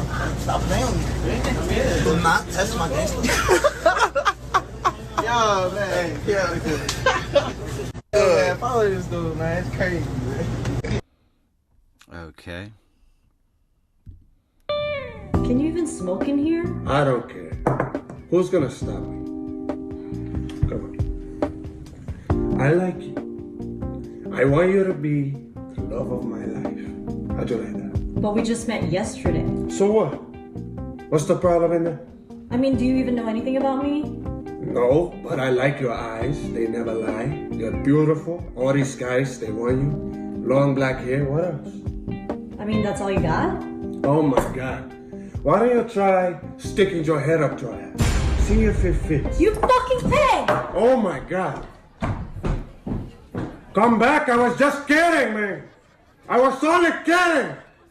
Are you fucking high? Fuck. What you looking at, man? Huh? Did you like this show?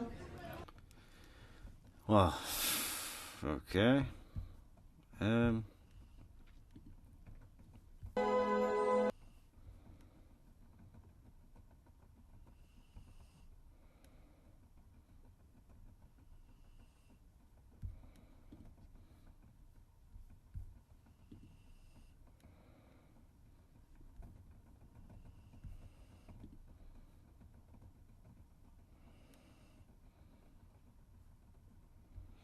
I don't know if I can watch anymore. One more. What's this?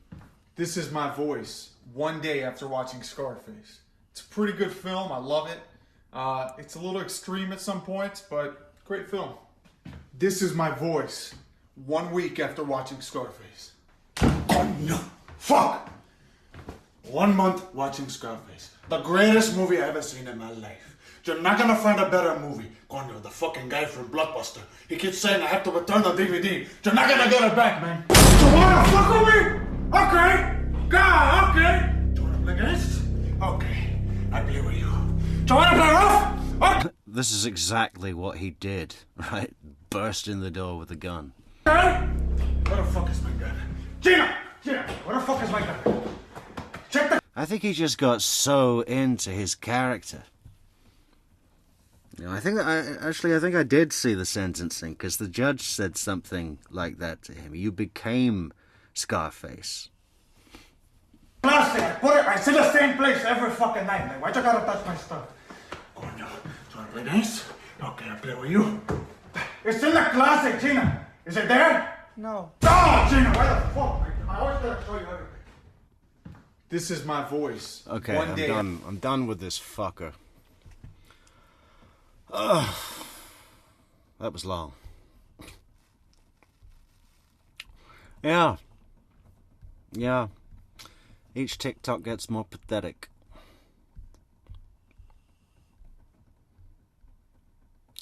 Yeah, who watches this garbage? Not even funny. Not even funny. I gotta go. I am falling asleep. Yeah, okay, so we have got one more hour of direct examination, I think, and then it's cross examination, which you think we've seen some crazy shit tonight? Wait until we get to the cross examination. He's been an angry fucker on the stand in his own direct testimony. He starts to go nuts in cross. It's gonna be good, and the prosecutor is strong. So that should be good. Are we on tomorrow? Maybe. I can't commit right now. Many thanks to everybody in the chat. Many thanks to the supporters. Many thanks to everybody. Just everybody, you know. Everybody, so good to see you. So great, all your comments, as usual. Fucking love you guys, man. You know, otherwise it'd just be me watching this on my own, talking to my dog.